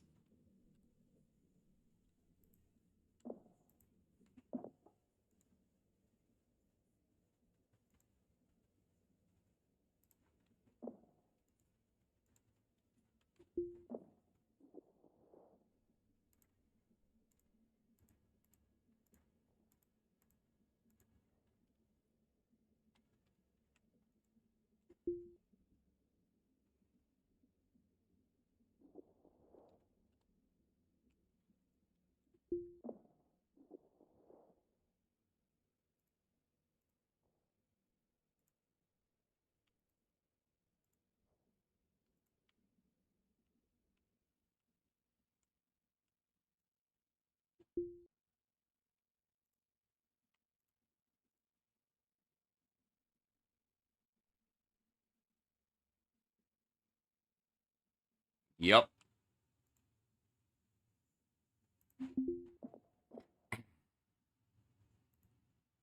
People get super butthurt over opinions.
Yeah, no shit, right?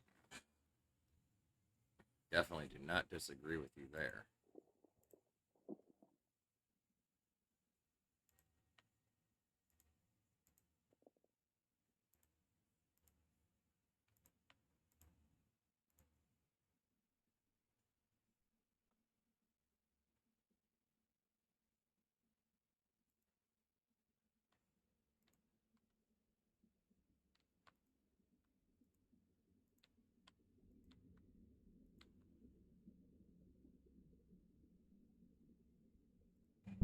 Hmm.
There are a lot of things in life I don't understand. I just scratch my head and move on, though, most times.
Yeah, some things aren't worth it.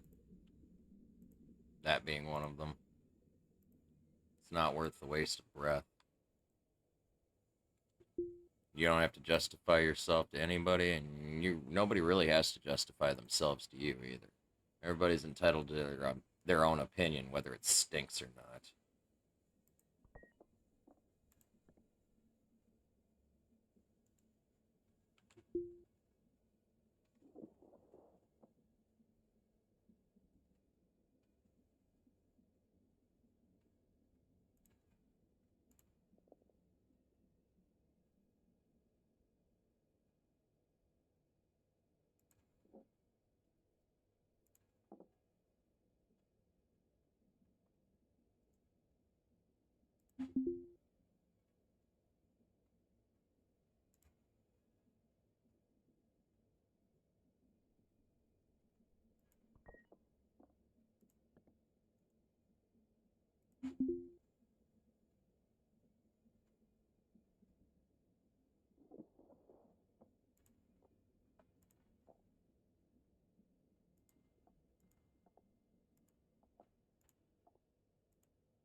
Yeah, the only side I'm interested in pleasing nowadays is my own.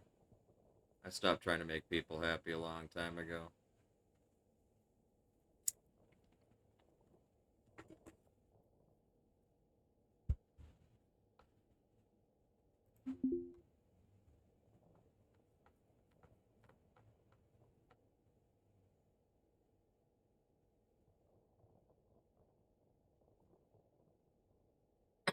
Hmm.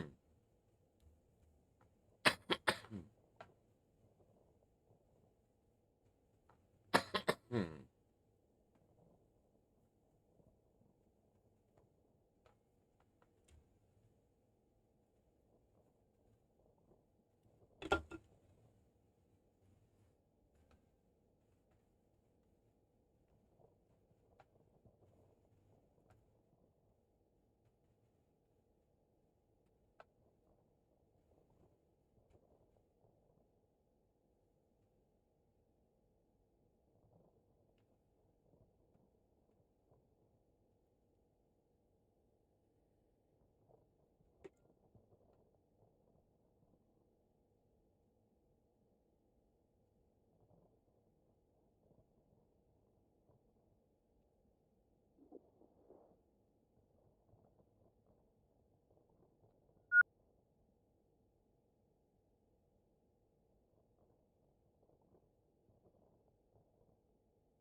Damn it.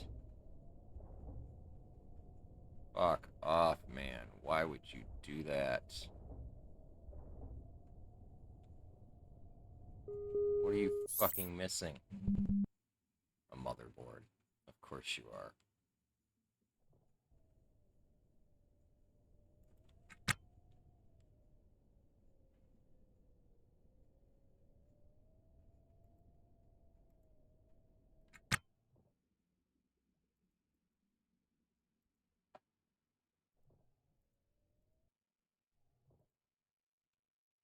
Okay, I need to stop. Cancel your tasks. Cancel your tasks.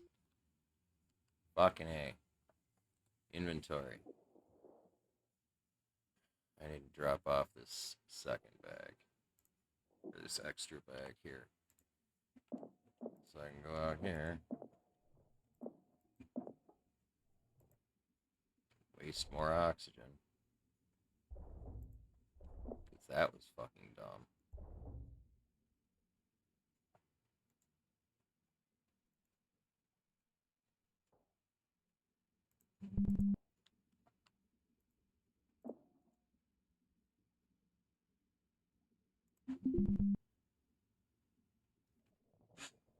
Bastard.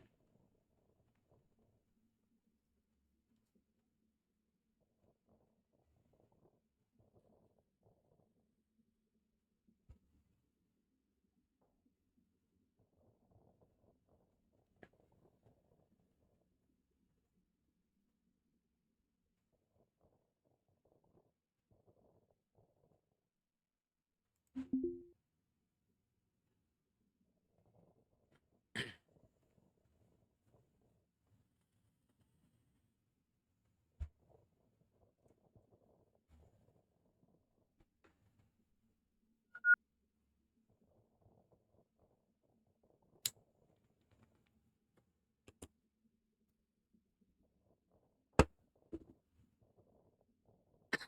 Hmm.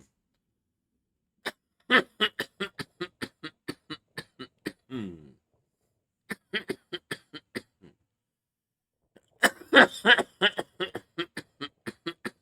Hmm.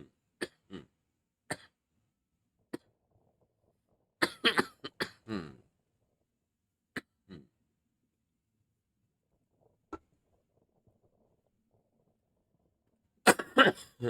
Hmm. Hmm.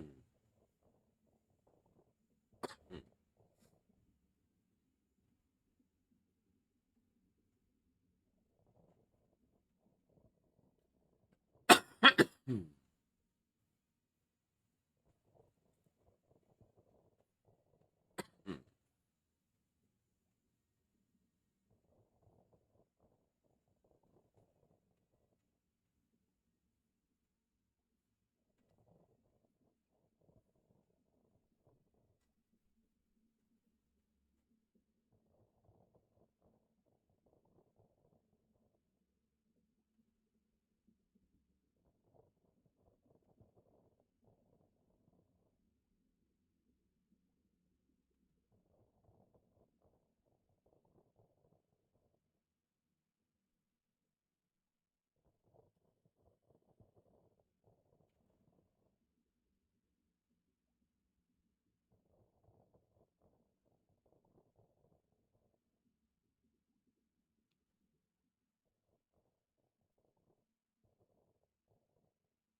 All right, let's look at starting to strip some of this shit up here. All right, let's uninstall that.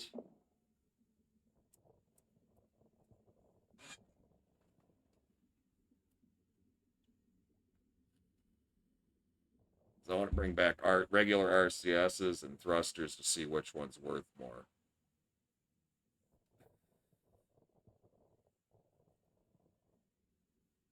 just for starters.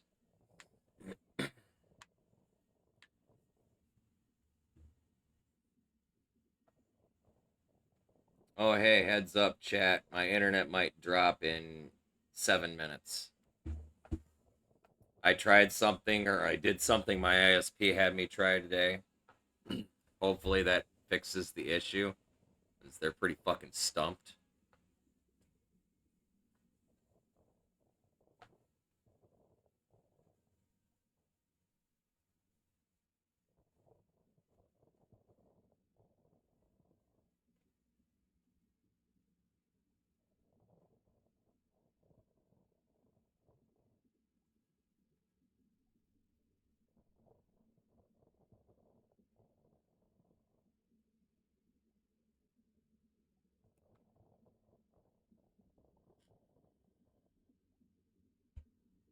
This will be a lot faster once I can get my laser cutter.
This is gonna end up on the outside of the ship, I bet. Because of reasons.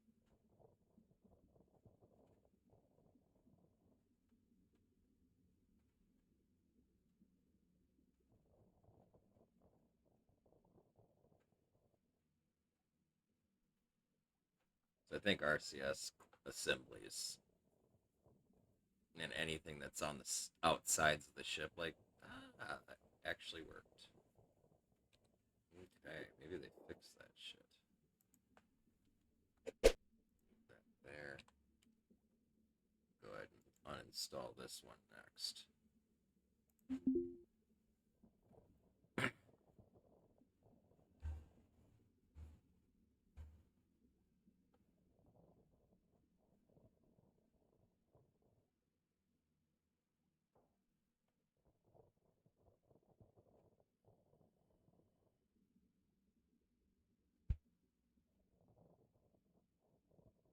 T minus 3 minutes, chat. The internet crash.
Oh, how I wish I had a laser cutter, but it's $30,000.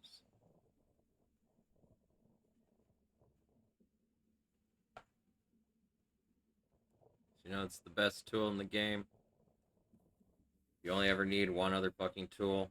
Laser cutter literally does it all.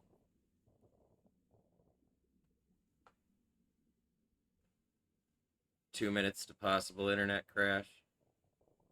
ETA 2 minutes.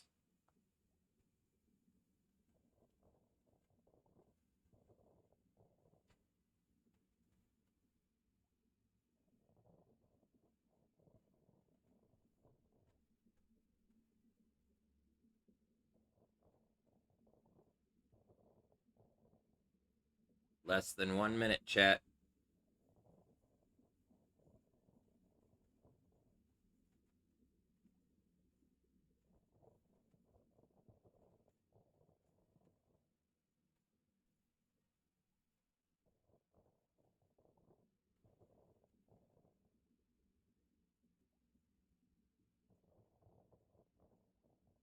You ready, chat?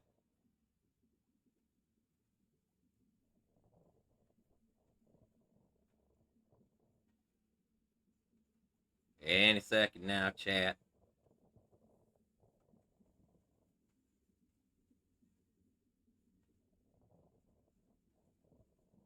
Do I still have internet?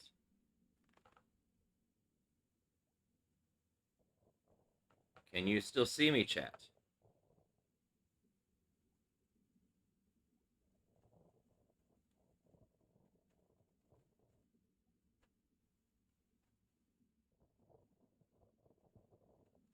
I'll be goddamned. I think it fucking worked.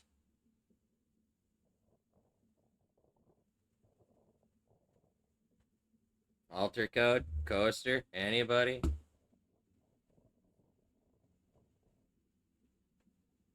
I just need to know if my internet's still working. I haven't lost my video feed, so I'm assuming that's a good sign.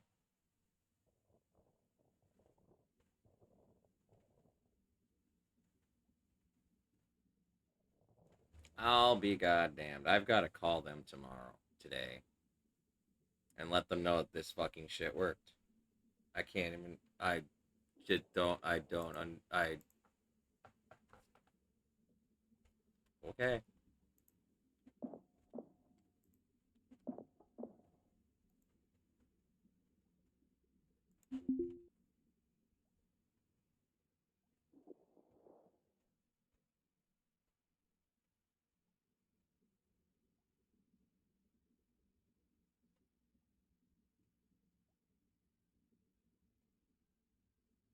Shots, but this one's not.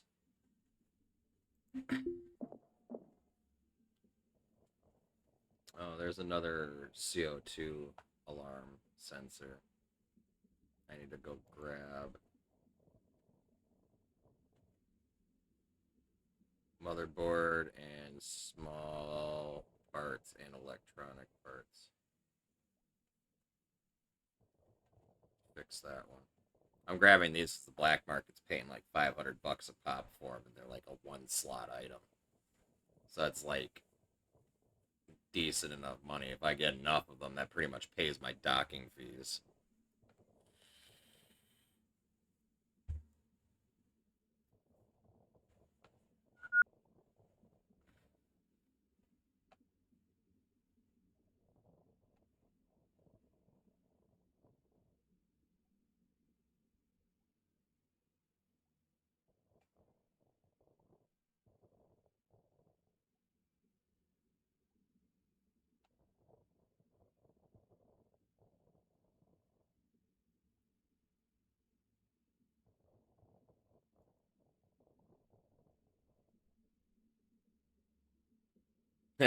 What's up, Muckfire?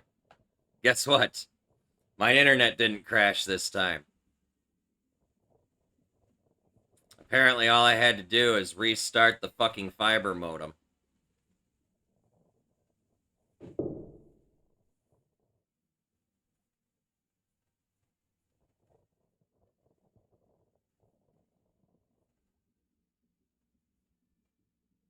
Something just bounced off the ship.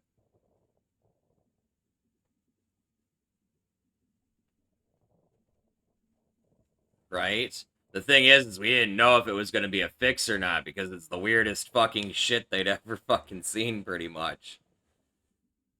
Especially since it was something that wasn't showing up in the frickin' log, which is what confused them even fucking more.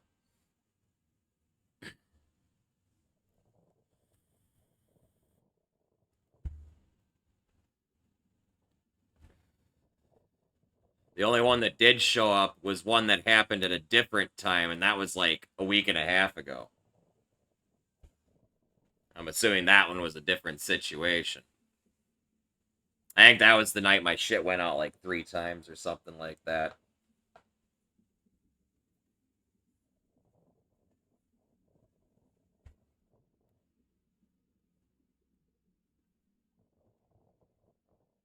So yeah, if you have a weird disconnect thing that seems to happen at the exact same fucking minute every fucking day, and you're on fiber, reboot your fiber modem.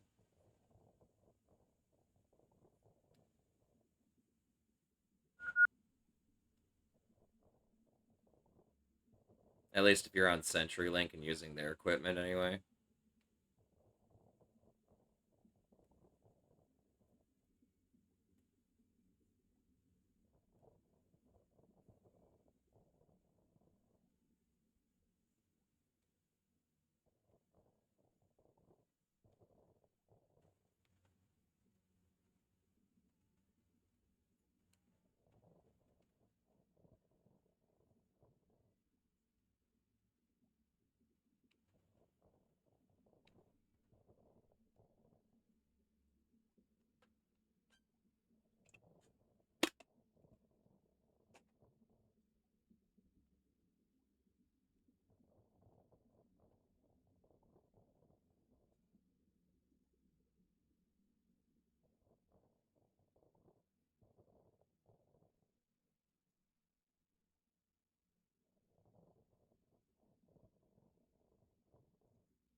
I don't know what those things are actually fucking worth.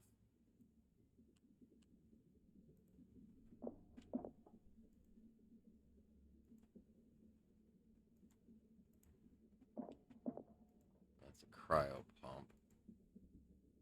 Cryo distribution pump. I don't know what some of these parts fucking do. What some of them are even fucking worth. Looks like we have one RCS unit left and it's not in good condition at all. I'm gonna have to actually fucking fix it.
There's not another one here. I bet you it's destroyed.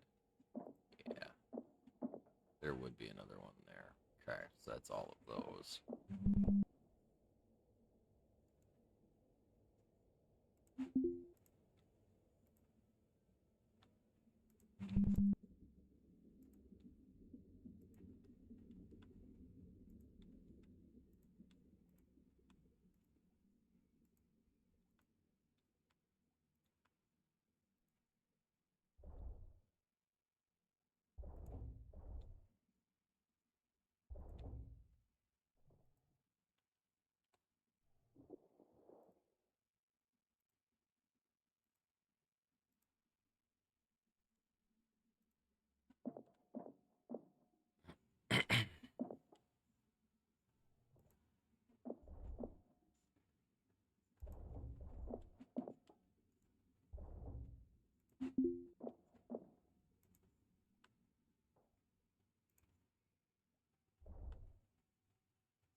One sec. Chat. I'll be right back.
And I'm back.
Oh,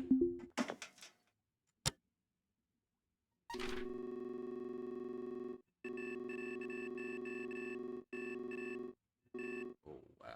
This is going to be a weird maneuver.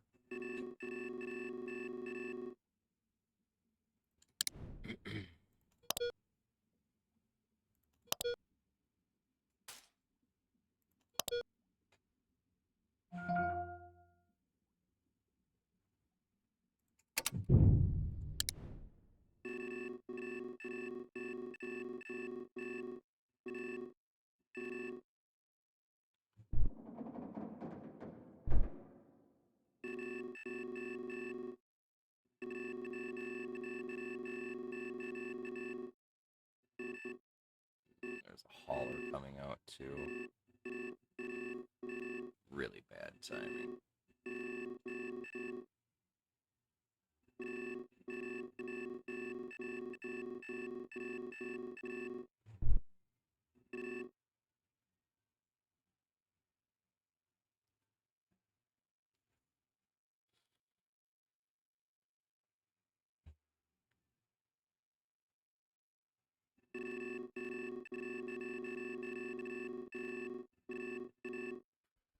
He's taking my fucking flight path out through here, too.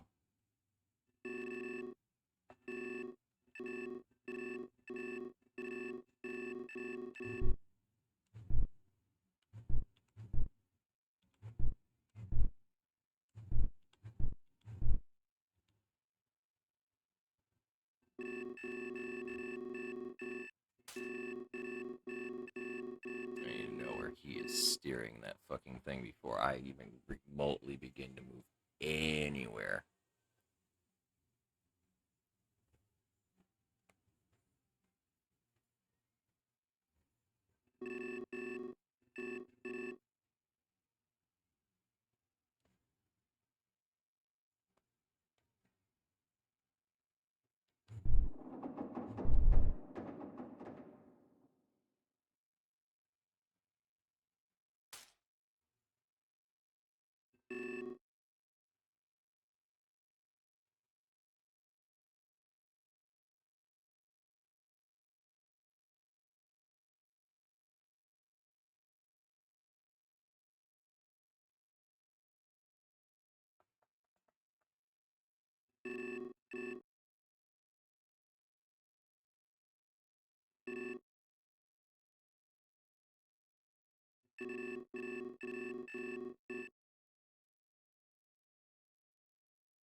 Hey, what's up, man?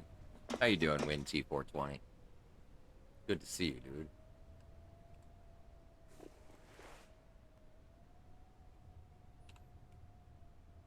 Okay. First things first. Go ahead and restore that.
We got lots and lots of fucking shit to fix.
Oh, that's rice wine. I don't want to drink that.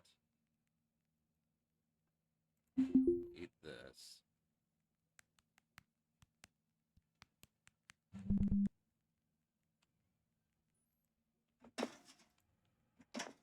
Rice wine. Here.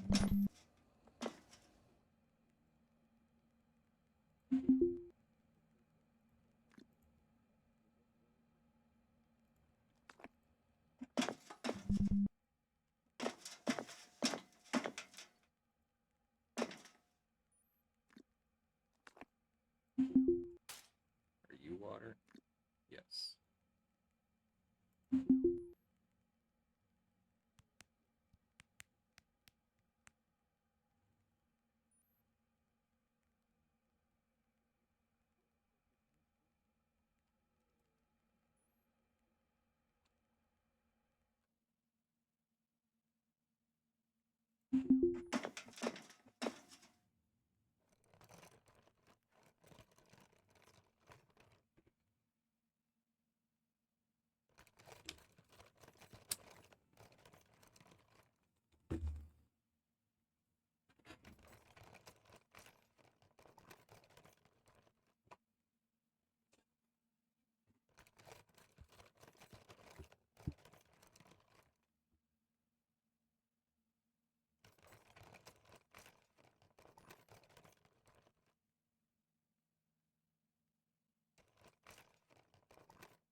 Hmm.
I'm gonna buy some bulkhead bins to put over the door on the inside and outside. It would totally help a lot with my storage issues for random pieces, parts, and stuff and things.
That needs to be straight up repaired.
I probably don't need this. I probably don't actually need that either, because the angle grinder does the same thing.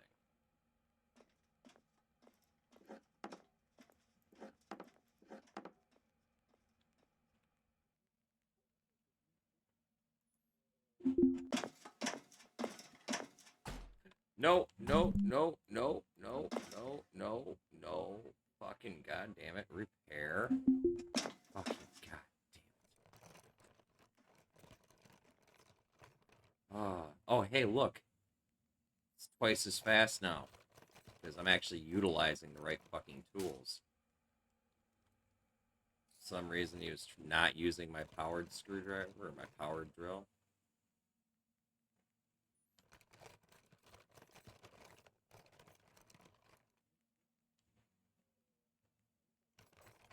So this will help.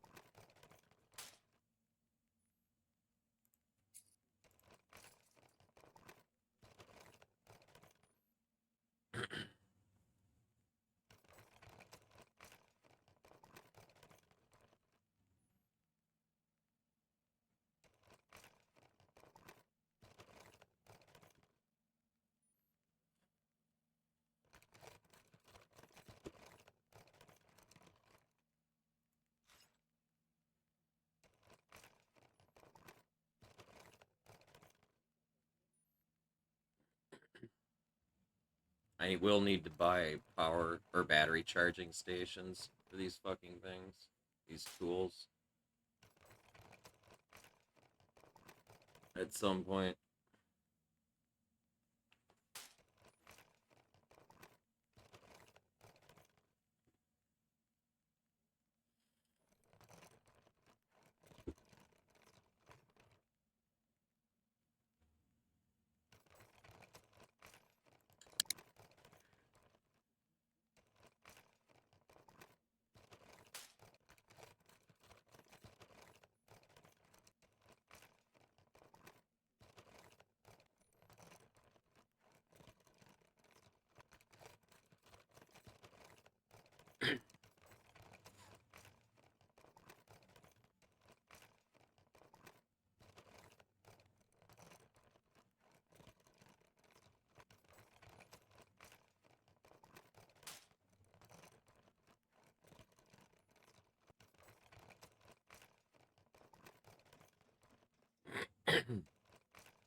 Hmm.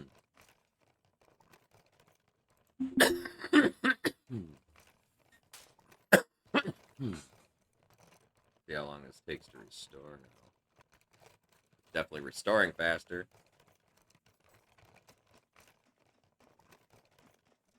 Amazing. All it takes is the right tools. All the more reason to get my fucking stupid ass laser torch. So I can do a lot of this shit a lot faster. It's the last tool you ever need.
Holy Jesus.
I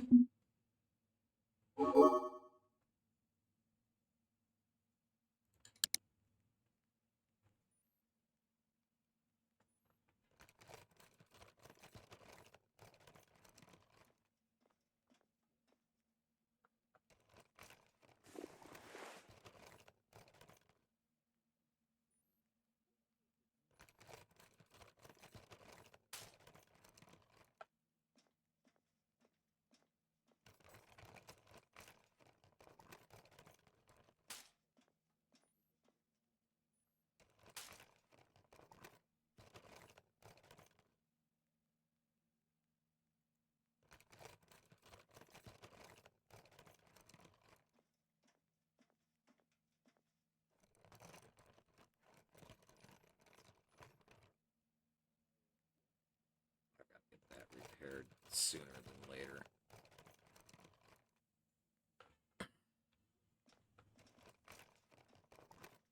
That's gonna blow out soon.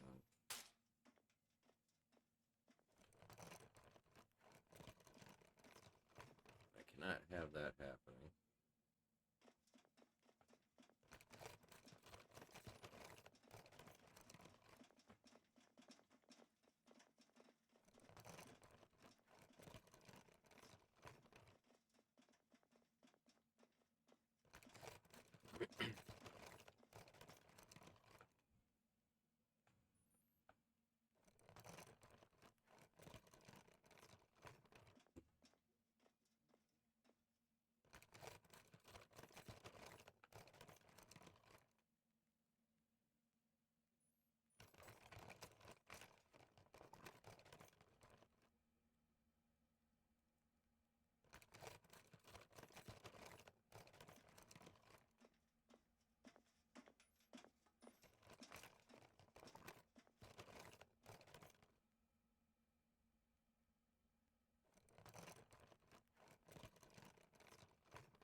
Nice.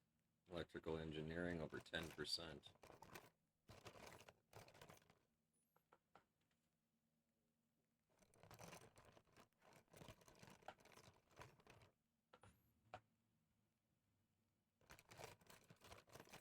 Which would be super nice.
Robotics engineering is over 5% now.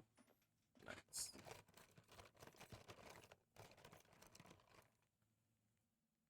We're still technically on the first day, too. We're on the second shift, but the first day.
Oh, is it done?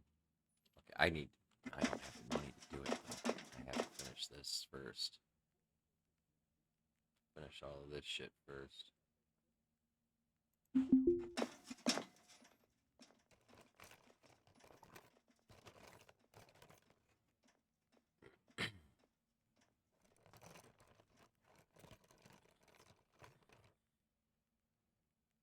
Hoping to get a few thousand for at least a few of these things.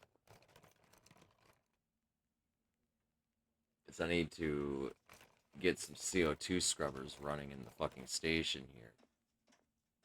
Because right now the station's how I'm venting my CO2. But unfortunately it's starting to level out, which is a problem.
Hey, what's up, Mary Jane? How are you, friend? It's good to see you.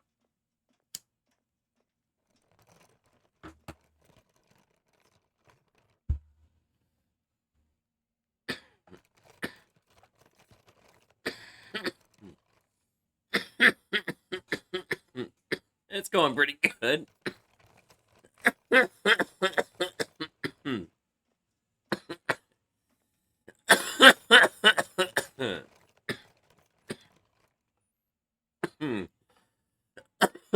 I'm checking out some of the new things in the newest experimental update for Ostranauts, which is by far one of my favorite games, despite how putsy it is.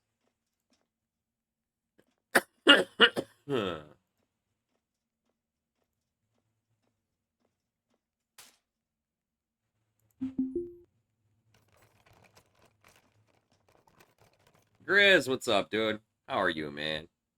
Good to see you.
It did. They gave us meters for the various character things. So instead of word moodles, we've got bars. It's like going from Moodles in Project Zomboid to fucking simple fucking uh or what is it? Minimal display bars. That's what it is. To keep track of all your different fucking things, right?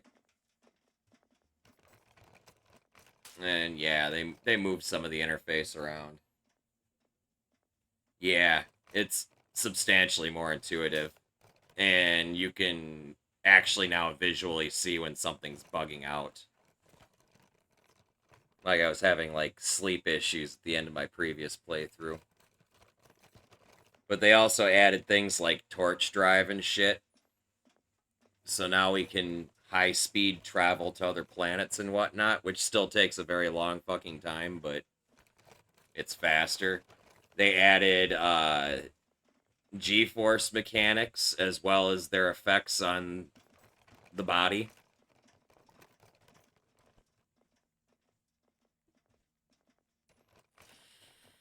They completely overhauled the reactor system and added more pieces parts. It's not just one big red fucking box anymore that you hook up power cables to. It's like a whole fucking series of things. There's your fucking field coils, and then your cryo pump, and your pellet feeder, and your core pump, and your laser arrays, and yeah, reactors got fucking huge. There's now reactor bullshit for the torch drive and the nav panel.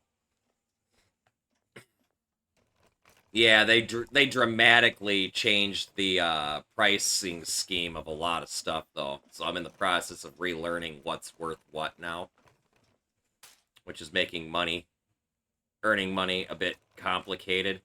They also changed how repairing and restoring things works. Now, when you repair something, you repair it to a state of barely functional, and then you have to restore it from there, which ultimately makes it take substantially longer to fix shit. What else? They added atmospheric mechanics for when you want to, like, land at the station on Venus, as an example. There's atmospheric pressure and shit, and your ship can actually get crushed by it if it's not designed right. They added aerodynamic pieces parts that you can buy and install to help with light maneuvering in atmosphere.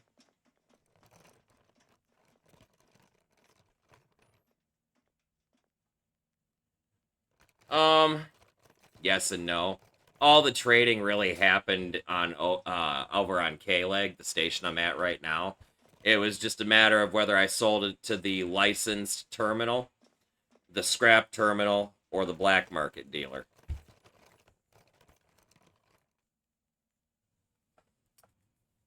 I don't know about the same prices everywhere for things. There really wasn't anything, any other, like, traders or anything at the other stations yet. Now almost all of them have at least basic functions, so you can, like, refuel and stupid shit like that at just about any station now. But I'm pretty sure Venus is the only other one that's gonna have, like, a black market dealer and shit like that at the moment. Because that's the next area they put a bunch of work into, alongside this update for the torch drive, because they want you to have at least one area to go to.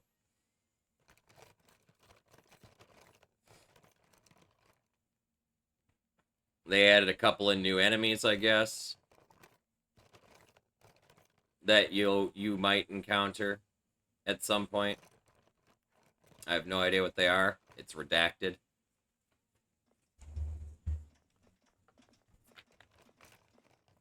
They also improved the laser torch to be more effective as a weapon against redacted. Whatever redacted is. Really curious.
Oh, I know, right?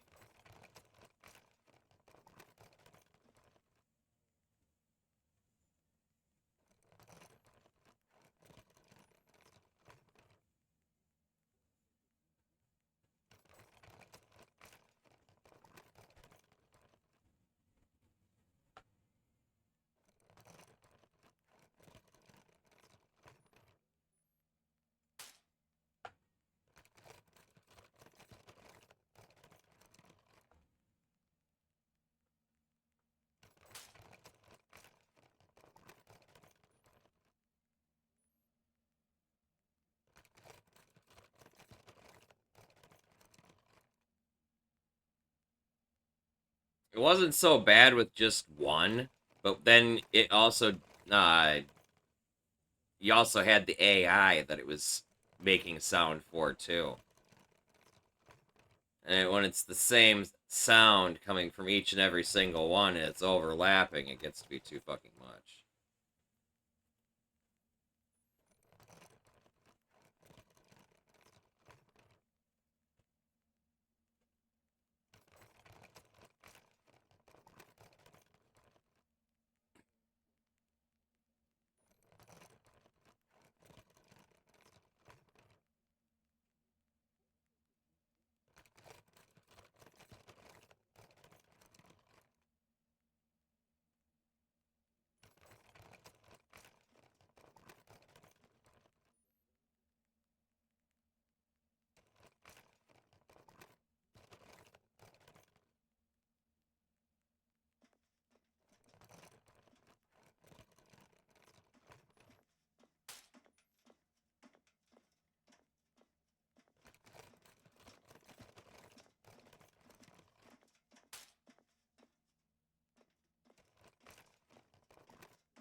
Wow.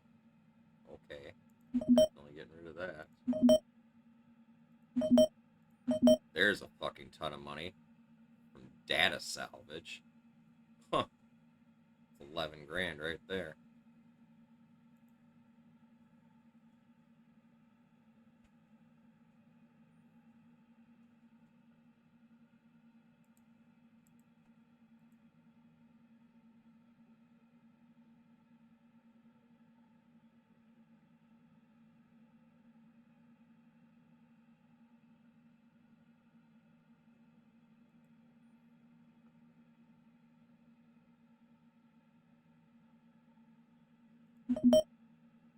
RCS thruster assemblies are worth a fair chunk of money.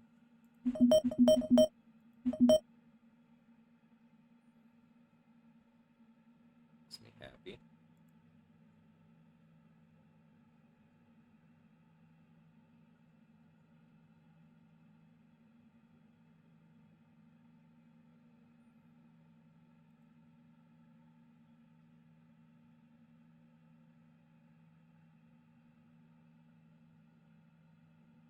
RCS intake regulators aren't worth shit, so we will not be wasting our time on them again.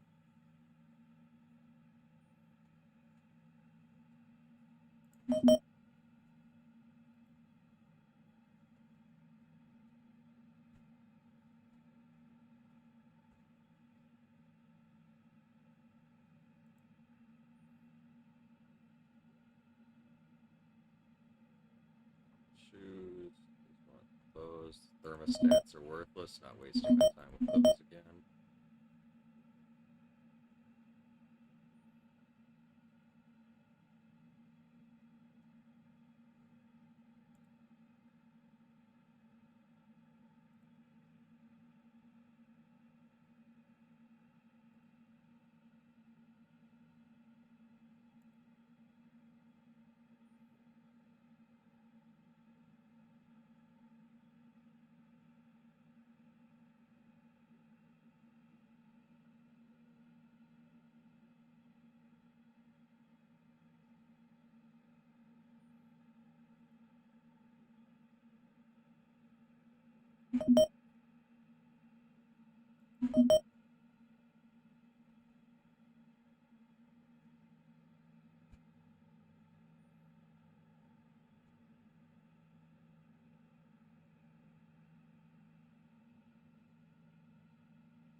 That makes me happy.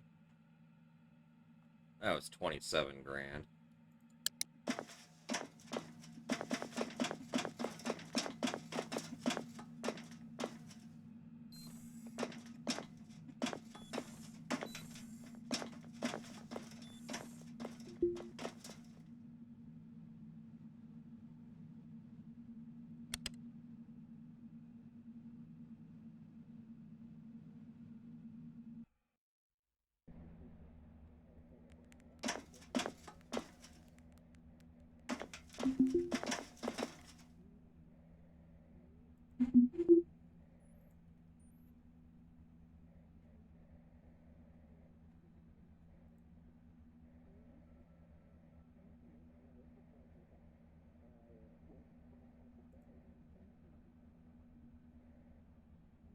Okay, cryo distribution pumps aren't worth the effort. The fusion core pump, however, is.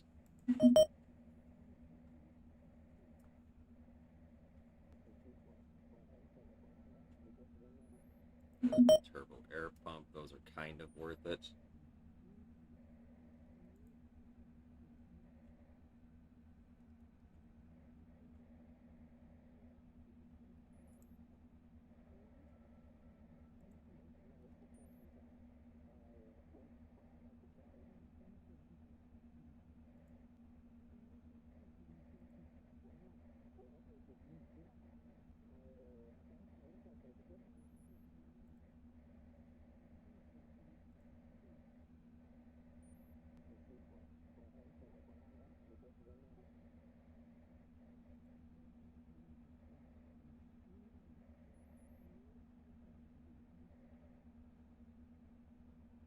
Amoxicillin.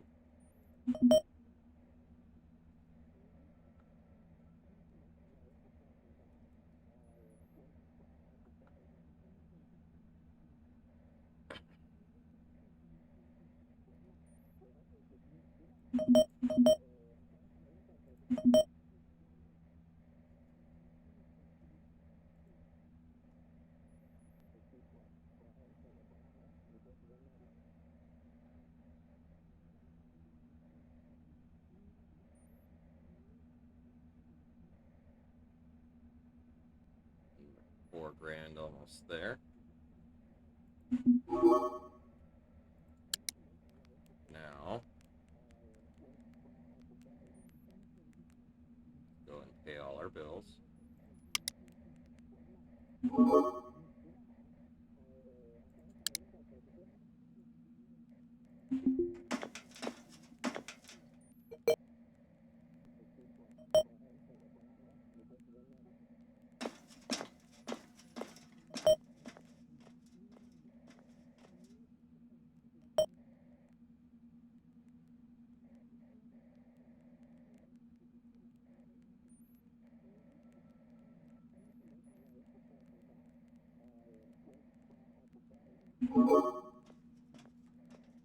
Pays that. Now,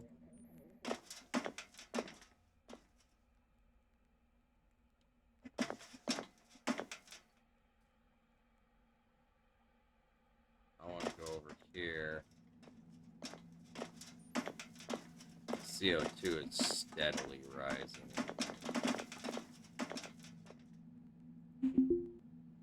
How much are CO2 filters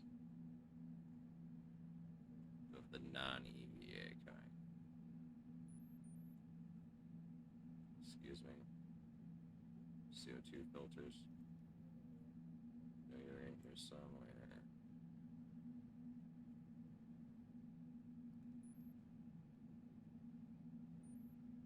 Yeah, there is. CO2 cartridges, they're only a few $100. Let's make sure I actually still need them. Right.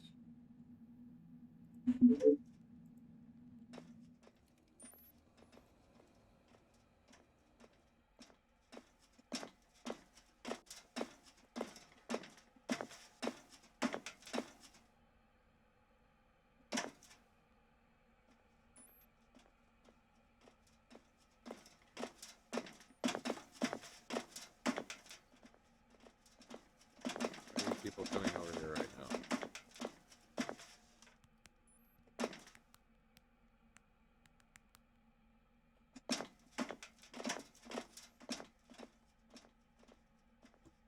I should save.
They do not have CO2 scrubbers in.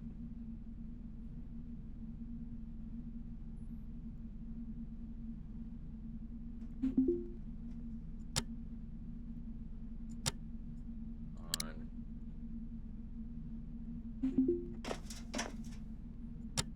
Set on.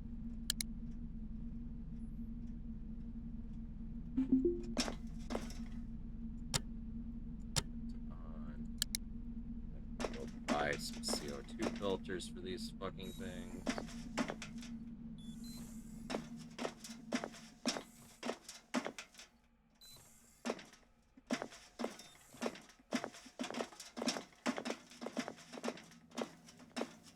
didn't fix that in the update.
Now the CO2 should start dropping. And by proxy start dropping, and it is. Okay, good. That's fixed. Now, my next step is I want to see if there's any gigs that I can do local on the station here to make a few $1,000.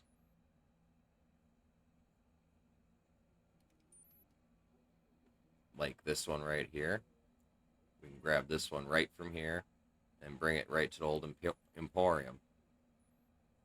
So we're going to go ahead and take this and then pause, access the locker, pause,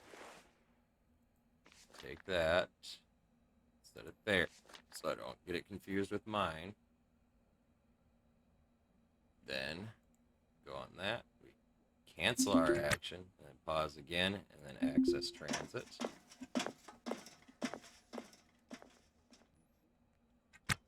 Go to the old Emporium.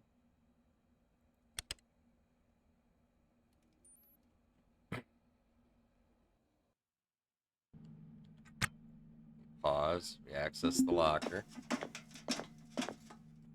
Pause again, throw this in the locker.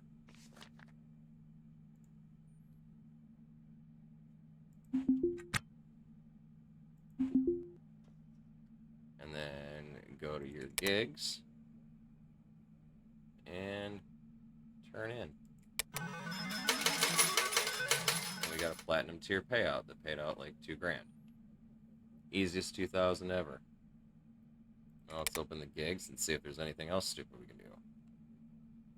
Not the honeypot. And have 0. Jesus.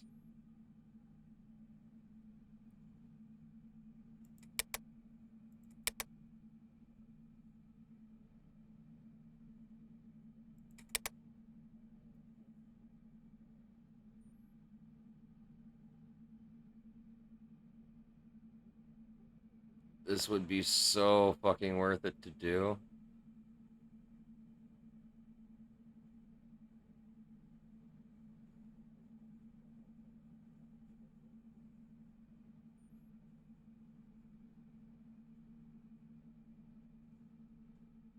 Oh, the pickup locker is at... Oh, never mind. Never mind. What's this one? Nope. Pick up here, deport it, or deposit at the port. So we're going to go ahead and take this one. Pause. Access the locker. Pause. Throw that in our bag.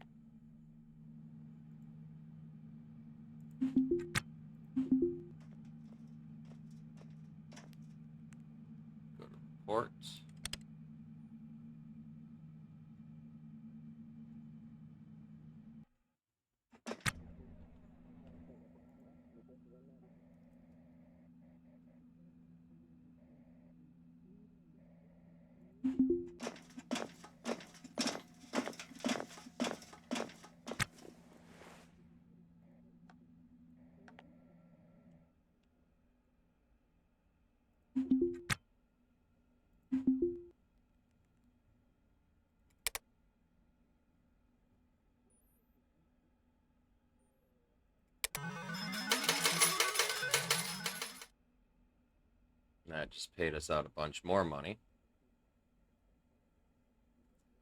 Now, open gigs. Let's see if there's another one we can do.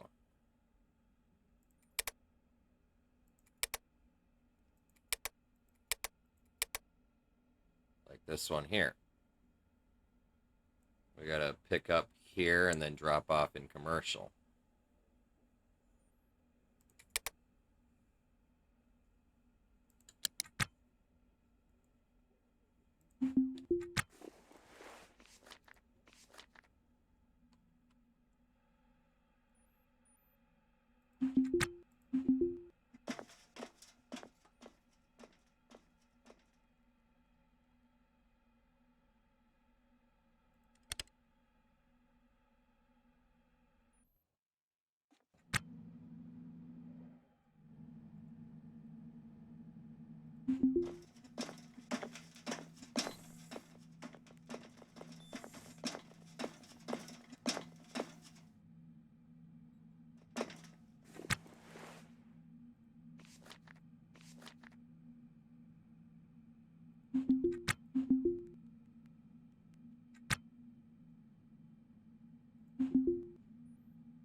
Gotta pick up at the Emporium and drop off at port.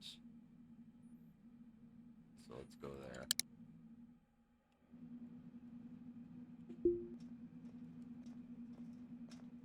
Making some easy money just being a delivery boy.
Pick up at port, deliver at commercial.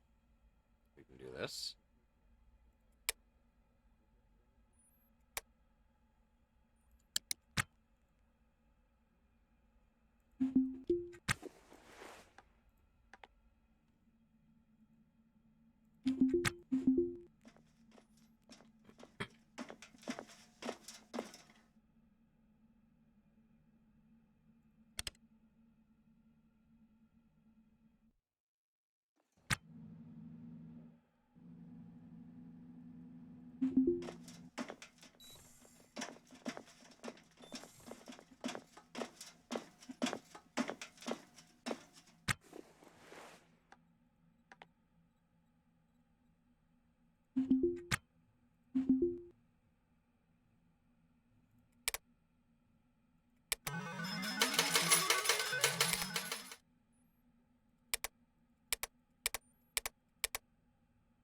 Gotta go to the Emporium to pick up another one. Bring it here. Okay.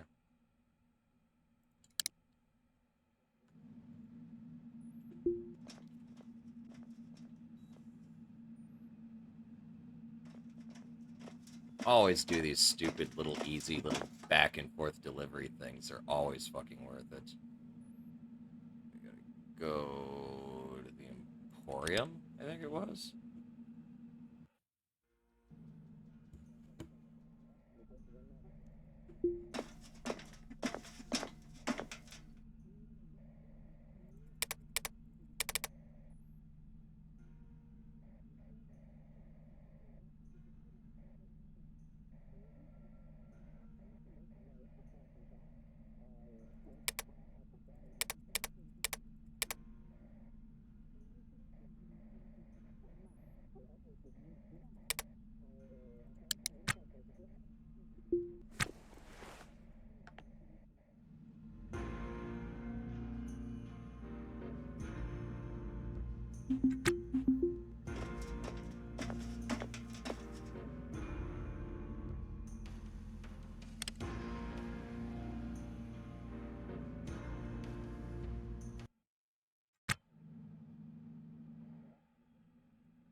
Grab something from port and bring it here.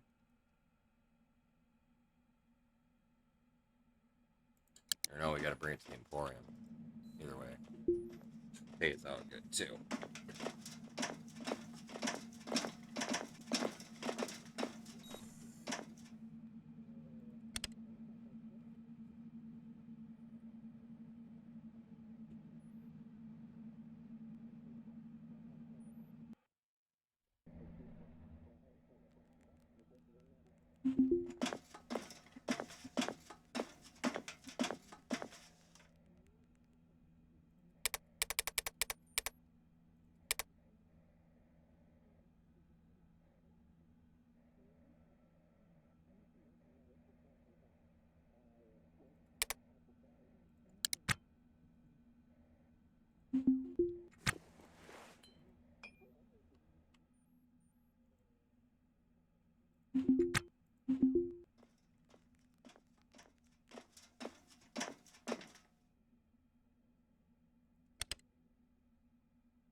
Pick up in commercial, deliver in port. Okay. As long as they're gonna keep giving them to me, I'm gonna keep taking them.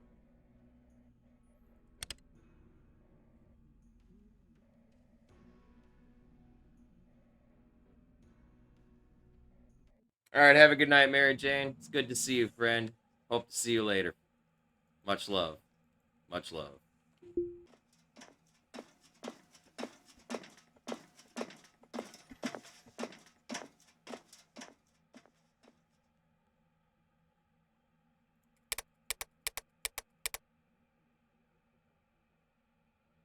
Deliver to port.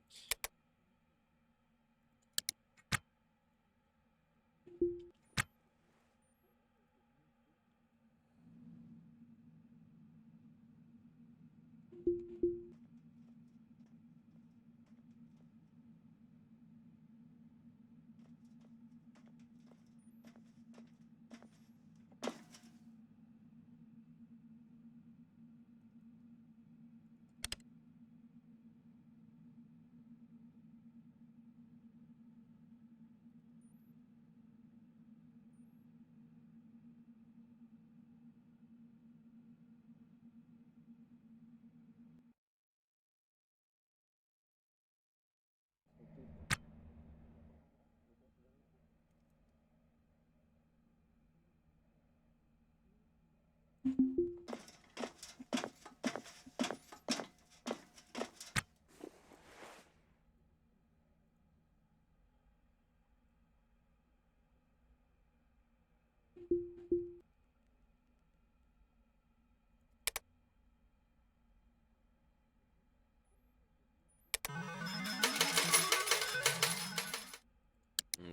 now let's go get my last tool that I will never need.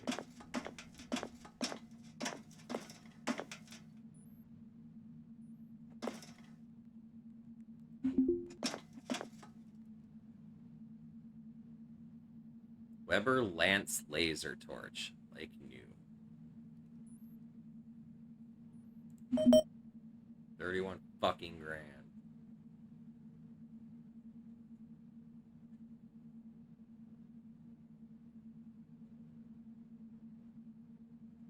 That go right to my inventory.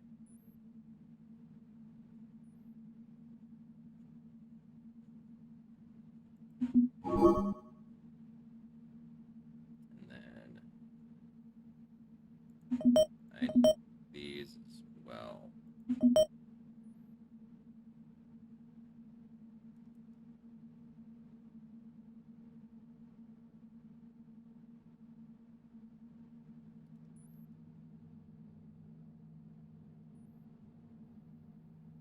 Those can get sent to my barter zone.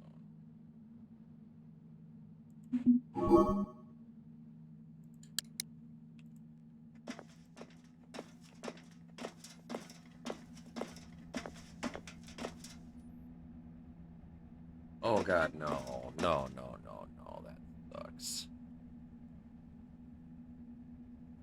I hate you right now. I gotta go put on my EVA suit so I can go get that.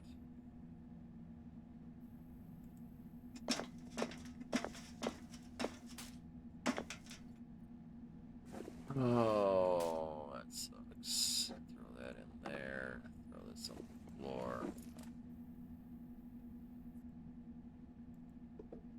Pockets. Pockets.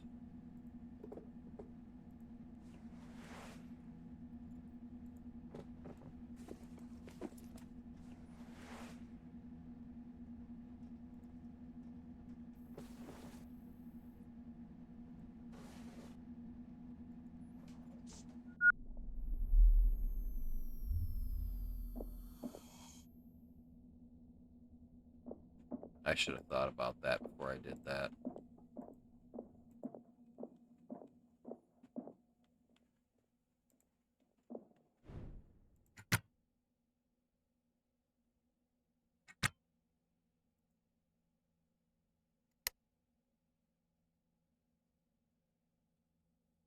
My game's getting to the point to where I need to reload to.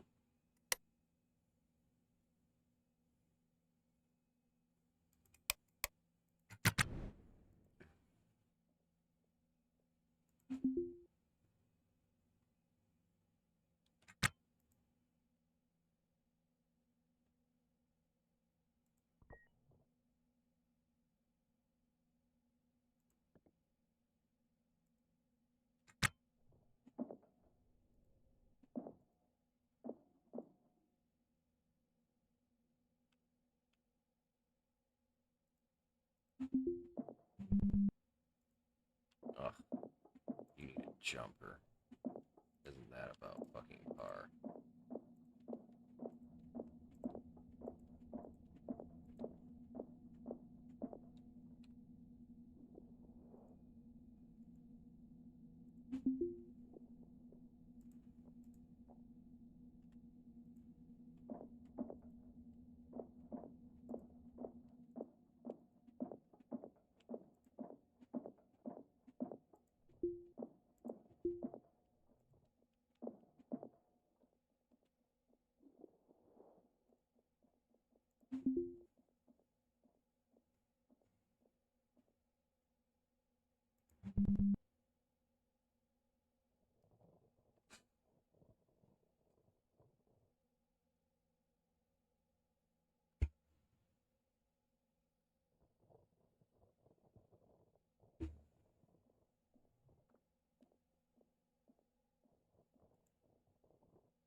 reload the game real quick. I'm getting kind of stuttery and shit.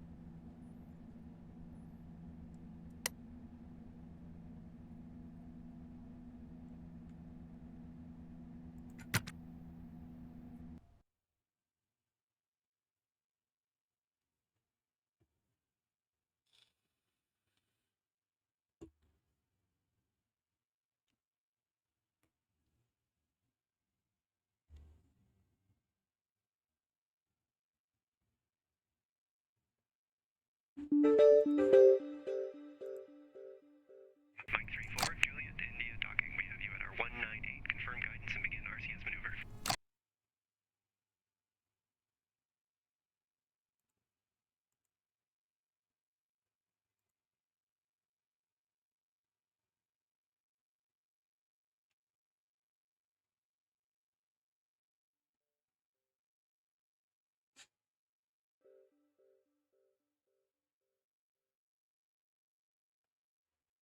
Juliet, India, approach. This is Mike 2634, requesting IFR advisories with information Lima.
What? Why?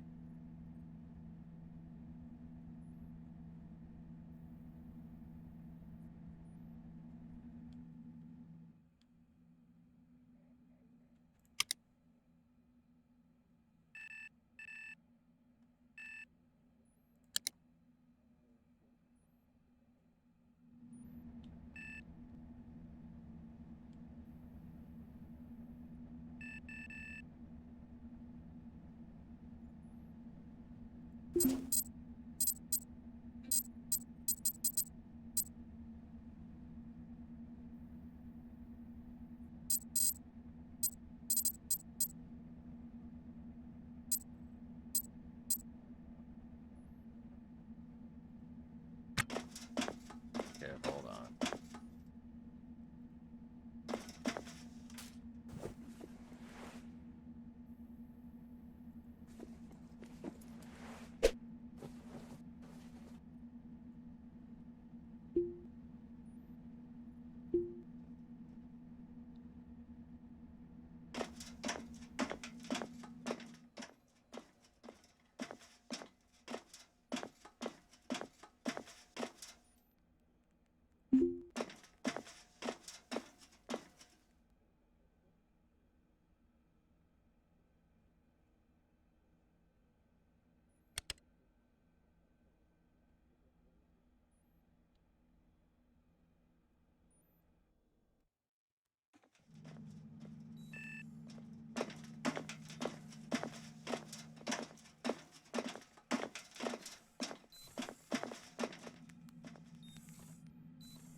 Not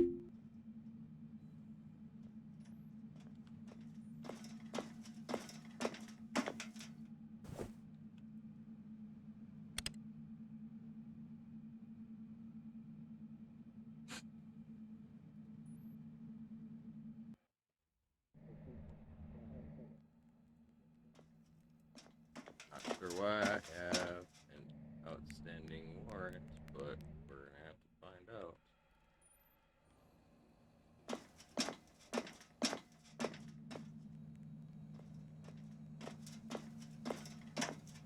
I want to save until after this is dealt with.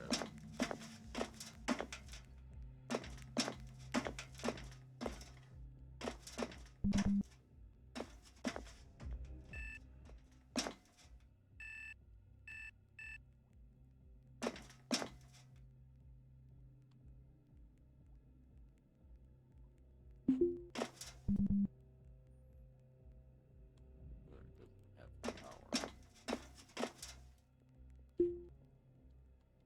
Oh, that's why.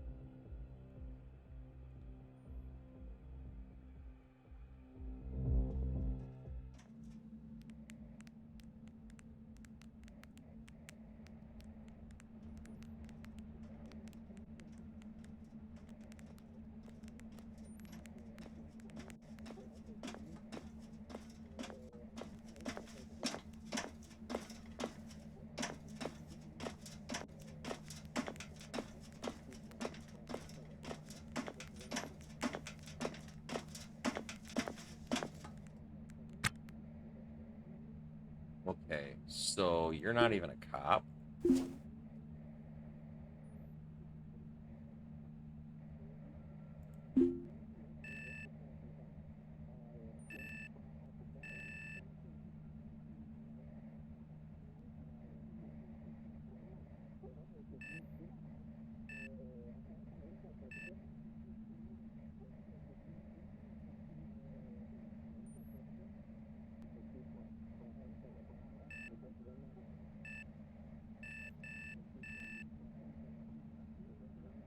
Hmm.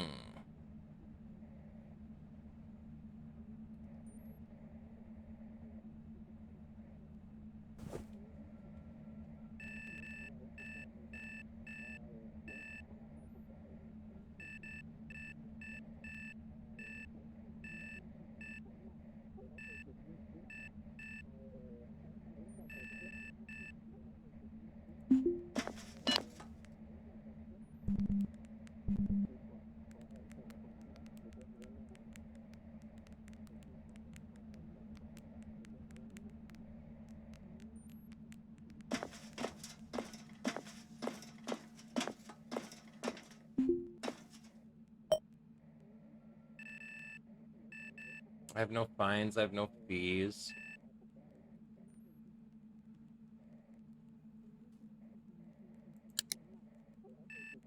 I think this guy is just talking fucking shit. He's not even a cop.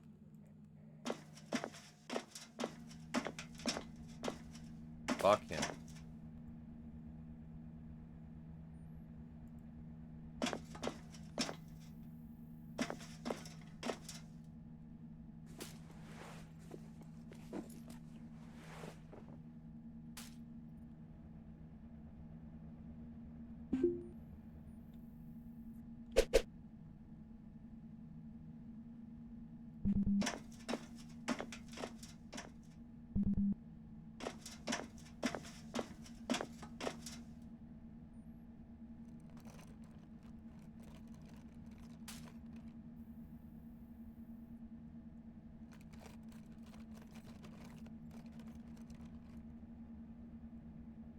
That one we'll put in the airlock.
That can have that, and then actually grab this and throw that in there.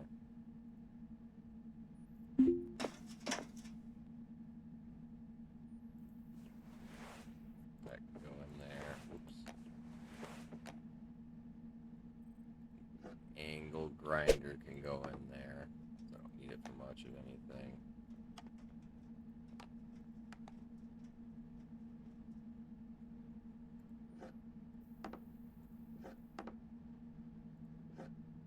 Probably don't need that anymore either.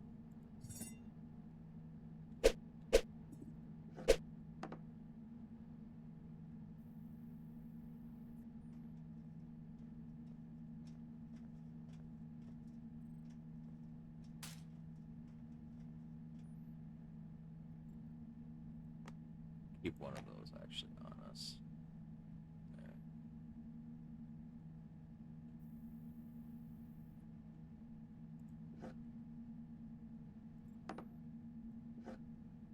And that can go in a pocket too.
Life slowly gets better, chat. Slowly gets better.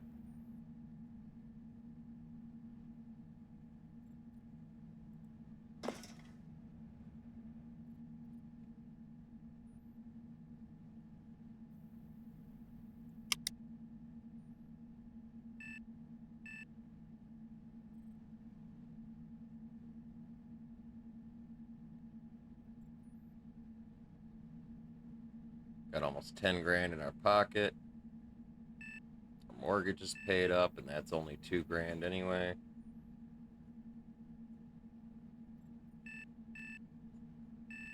Did pretty good on that last trip out.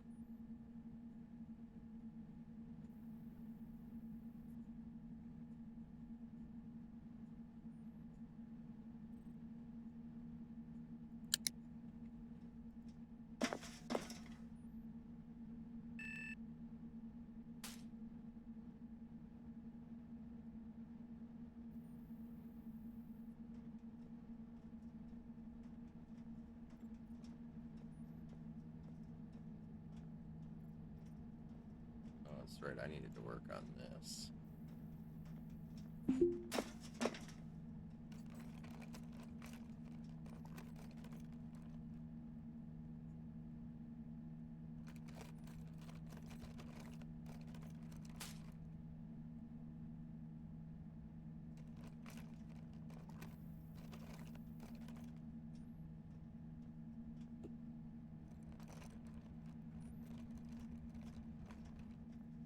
Do some auto repair shit.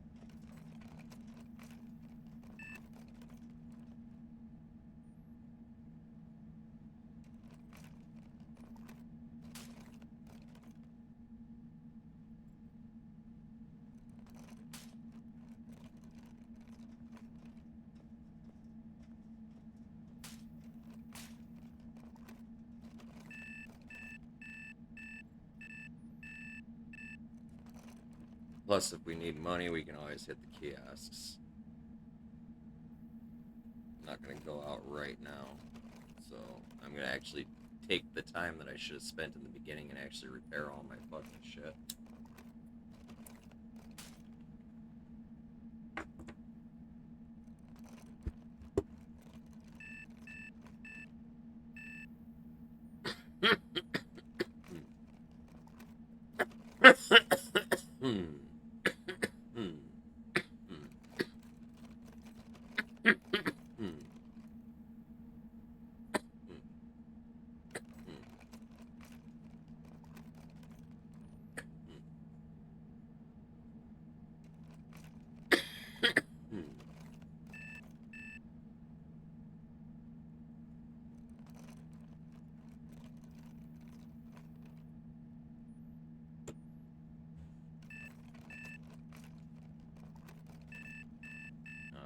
Our CO2 levels are nicely dropping now that the fucking CO2 filters or CO2 scrubbers are working in the station.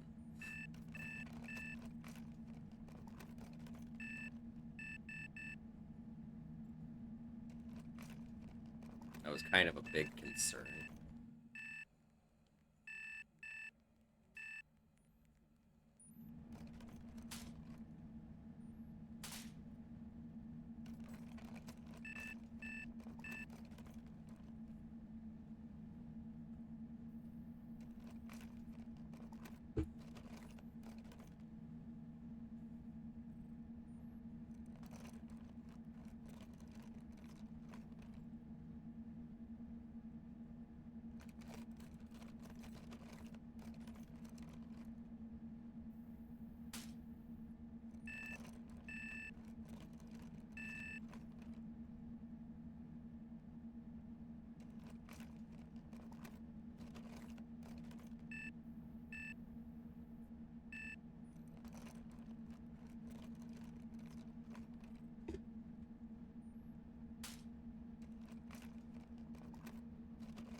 Just put them on auto for a while.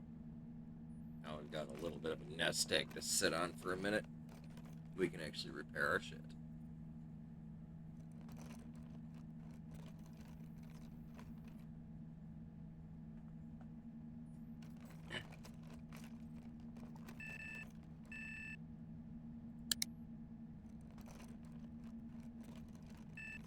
And believe me, there is a lot of shit that needs repairing.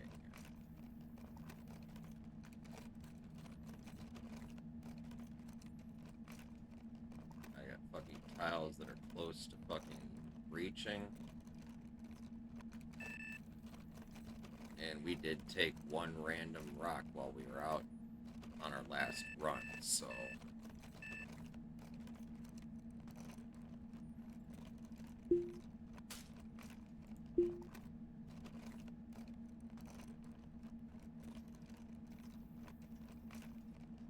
Power conduits that are about to blow out too.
I'm not looking forward to this process when I upgrade to a larger ship.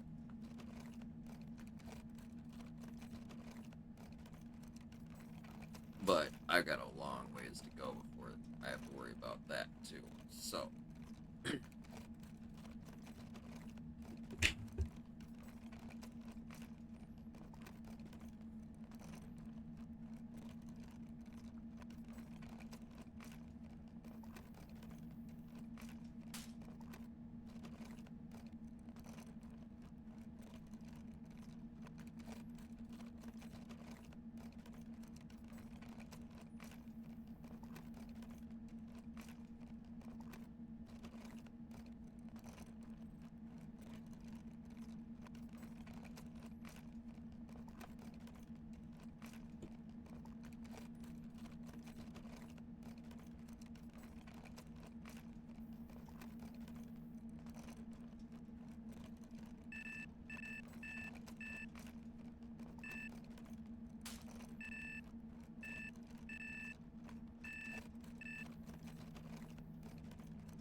Yeah, I'll probably be finishing this up off camera. It's gonna take a while. There's a lot of shit. But I am training, like, my spaceship engineering and shit like that, which is gonna be nice.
civil engineering, combat engineering, construction engineering, and mechanical engineering, all over 5%.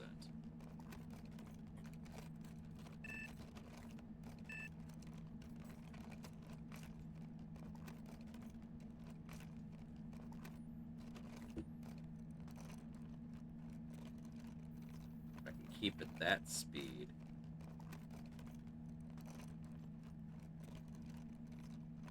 Per day, 5% per day.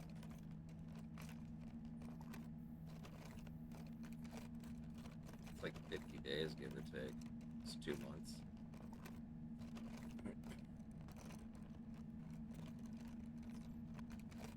Or 50 shifts, give or take. Probably more like 100 shifts.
Zoom now.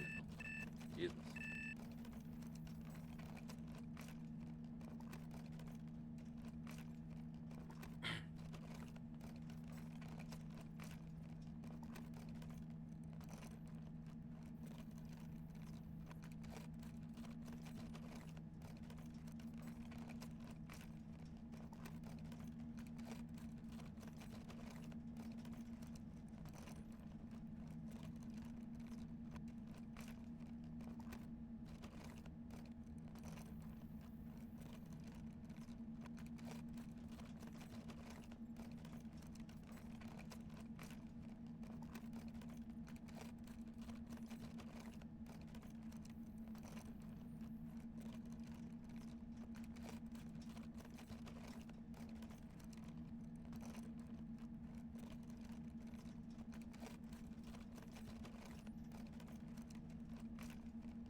Keep port fees paid.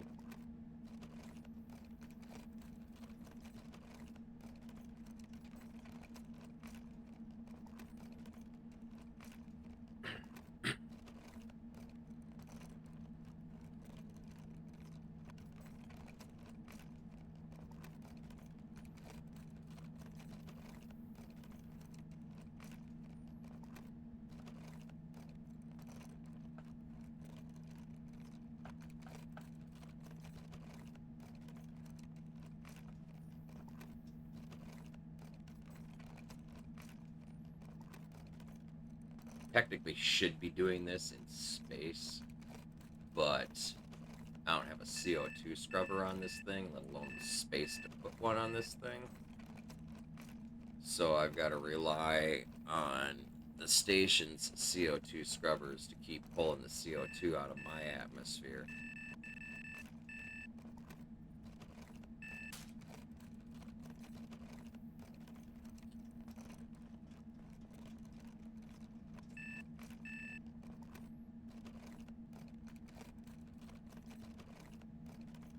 And it looks like we got some new things to monitor too. I know there's a contamination sensor and stuff now. I'm sure there's like radiation and shit too.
So many repairs.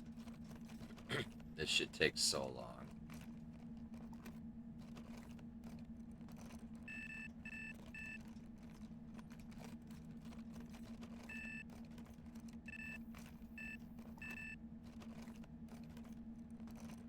I'm still somewhat concerned about that guy who wasn't even a cop who's fucking whispering into his fucking PDA that I have a fucking warrant or some shit.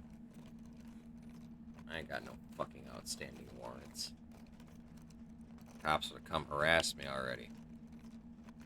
I'm not exactly friends with a few of them, so pretty sure.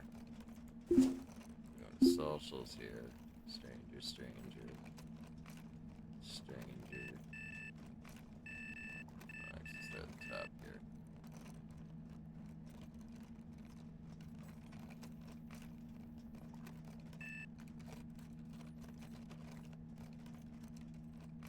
This guy, this dude's my friend.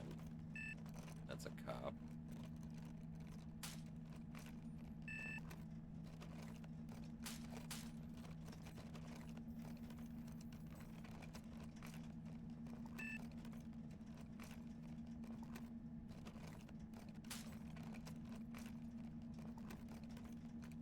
This guy's a cop and not my friend.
I was hoping maybe that might speed it up. If I actually equip the tools. But no.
Oh shit, it's 420.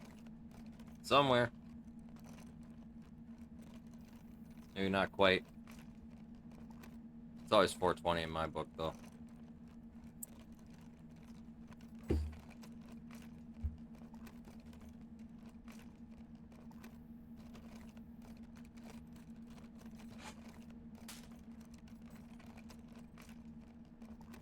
Uh-oh. Better make sure you're not in Pulp Fiction, man.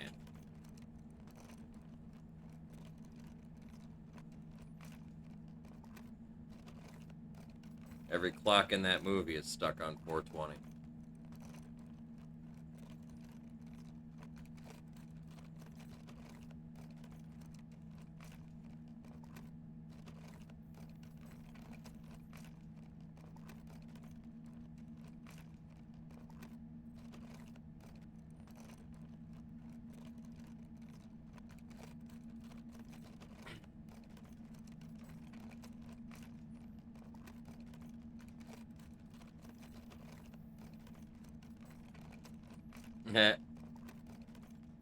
Nice.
So at 23:30, I'm gonna probably wrap it up and do the rest of this off stream. Which is like 11 minutes, give or take. rate of fast forward time dilation. I'm gonna have to do some EVA work outside the ship as well, because there's some things I just can't get to from in here. But like I said, I'll do all that off stream.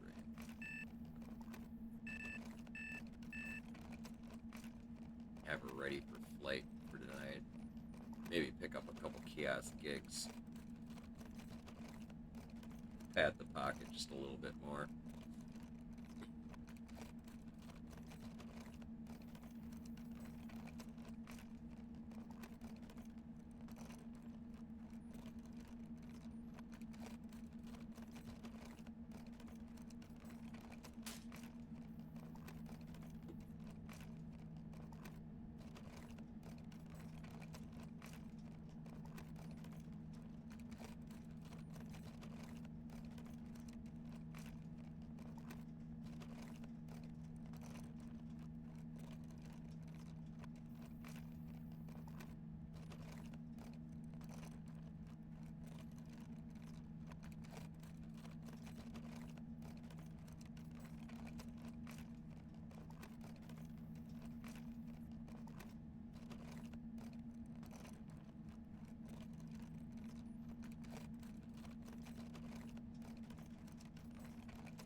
I will say I am enjoying the changes so far to the game, to Ostranauts.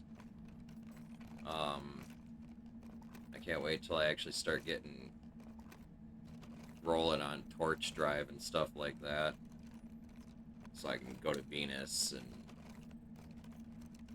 do stuff and things. I want to try and get a residential status here at K-Leg.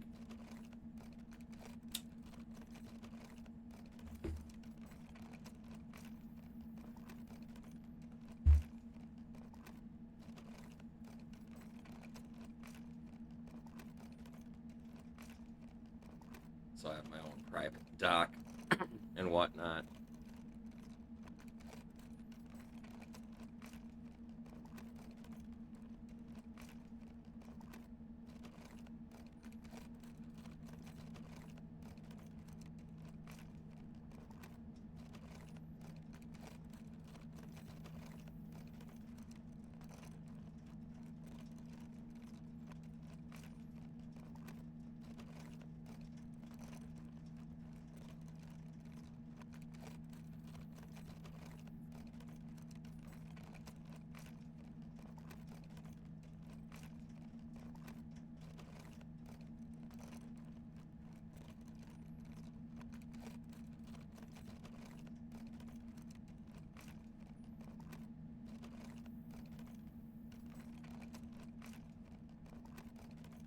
Like for him to fix that thruster before we log out tonight. I don't think he's going to right now. Oh look, autosave. Thank God it wasn't during untime.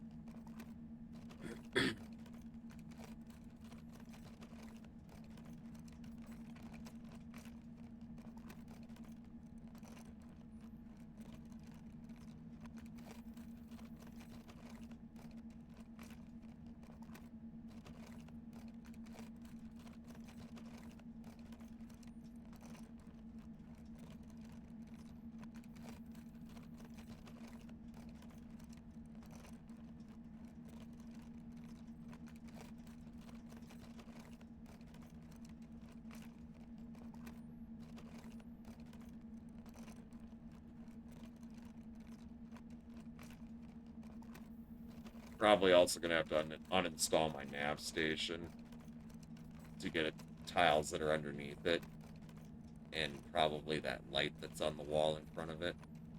Get that repaired so it stops blinking all the fucking time.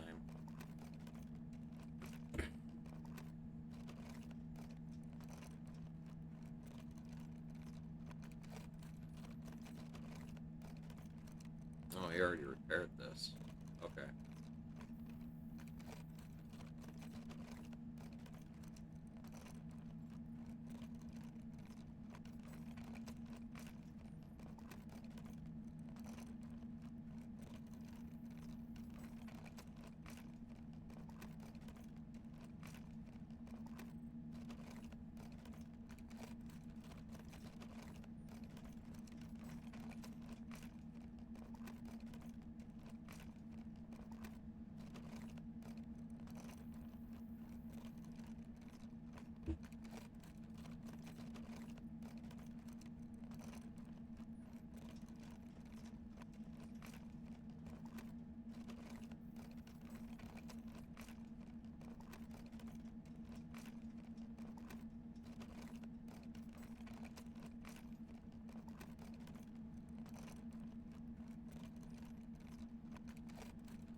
Alright.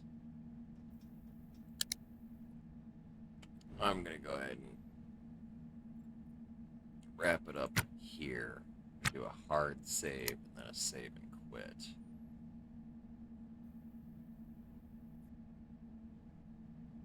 I'm gonna do the rest of the repairs to the ship off stream.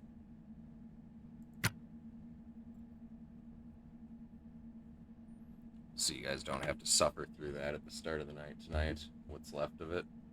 That way we can just go do some stuff and things. But we are at first time in days, 11 hours.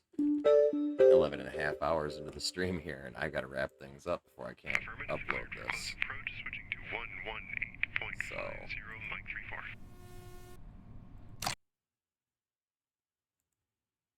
but don't go anywhere just yet, you guys. We're gonna find somebody to raid. We're gonna smoke a little weed, like we always do. Again, like I said, I'm really enjoying the update. We're gonna scope out more of it probably tomorrow, unless Varian decides he wants to play some PZ. Because right now, all I got left in PZ is stuff that I'm waiting for him to go do. So yeah. Anyhow, who do we got streaming right now?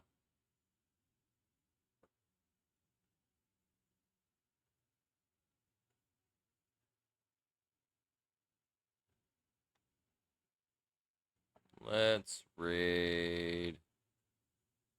Hmm.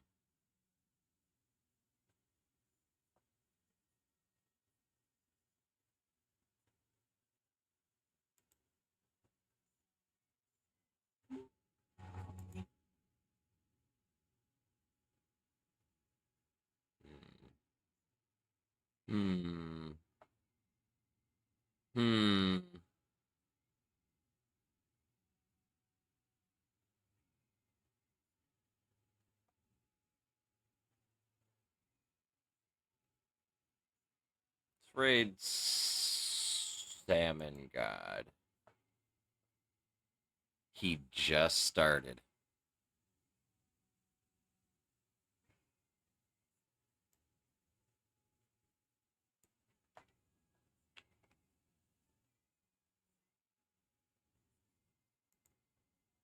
Normally, he's ending right now. Yeah, he's playing 7 Days to Die. I think y'all have a good time over there.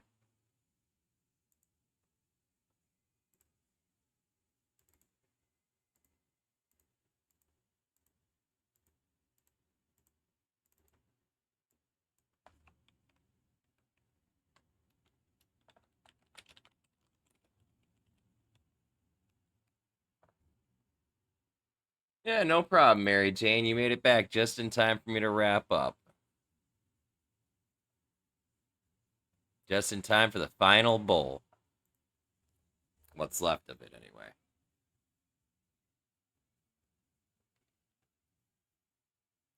All right, Muckfire. All right, I'm going to take a puff.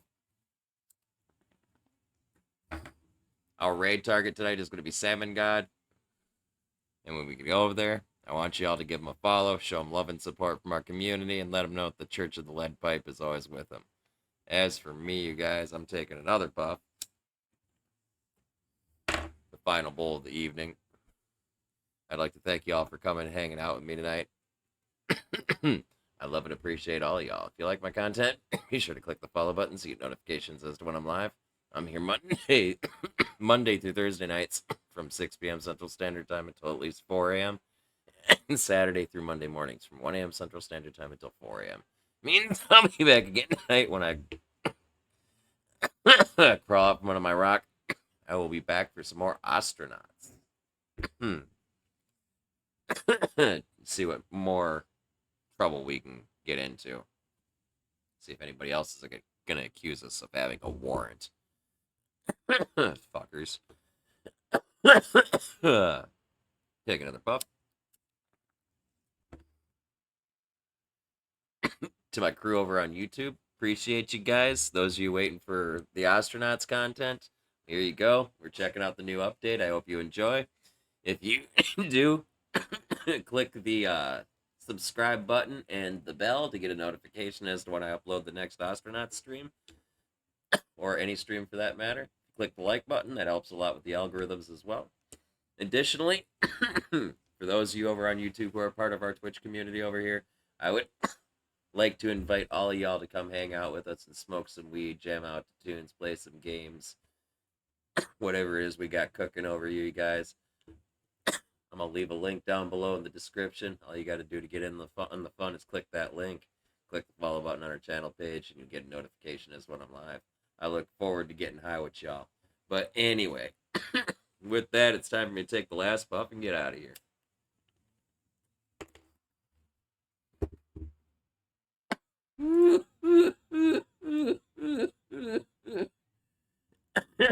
And with that last puff, you guys, I am out of here for the night. Thanks again for coming and hanging out again, y'all. I'll be back again tonight when I crawl up under my rock. But until then, don't do anything I wouldn't do. Stay safe and stay high. I love y'all. Peace.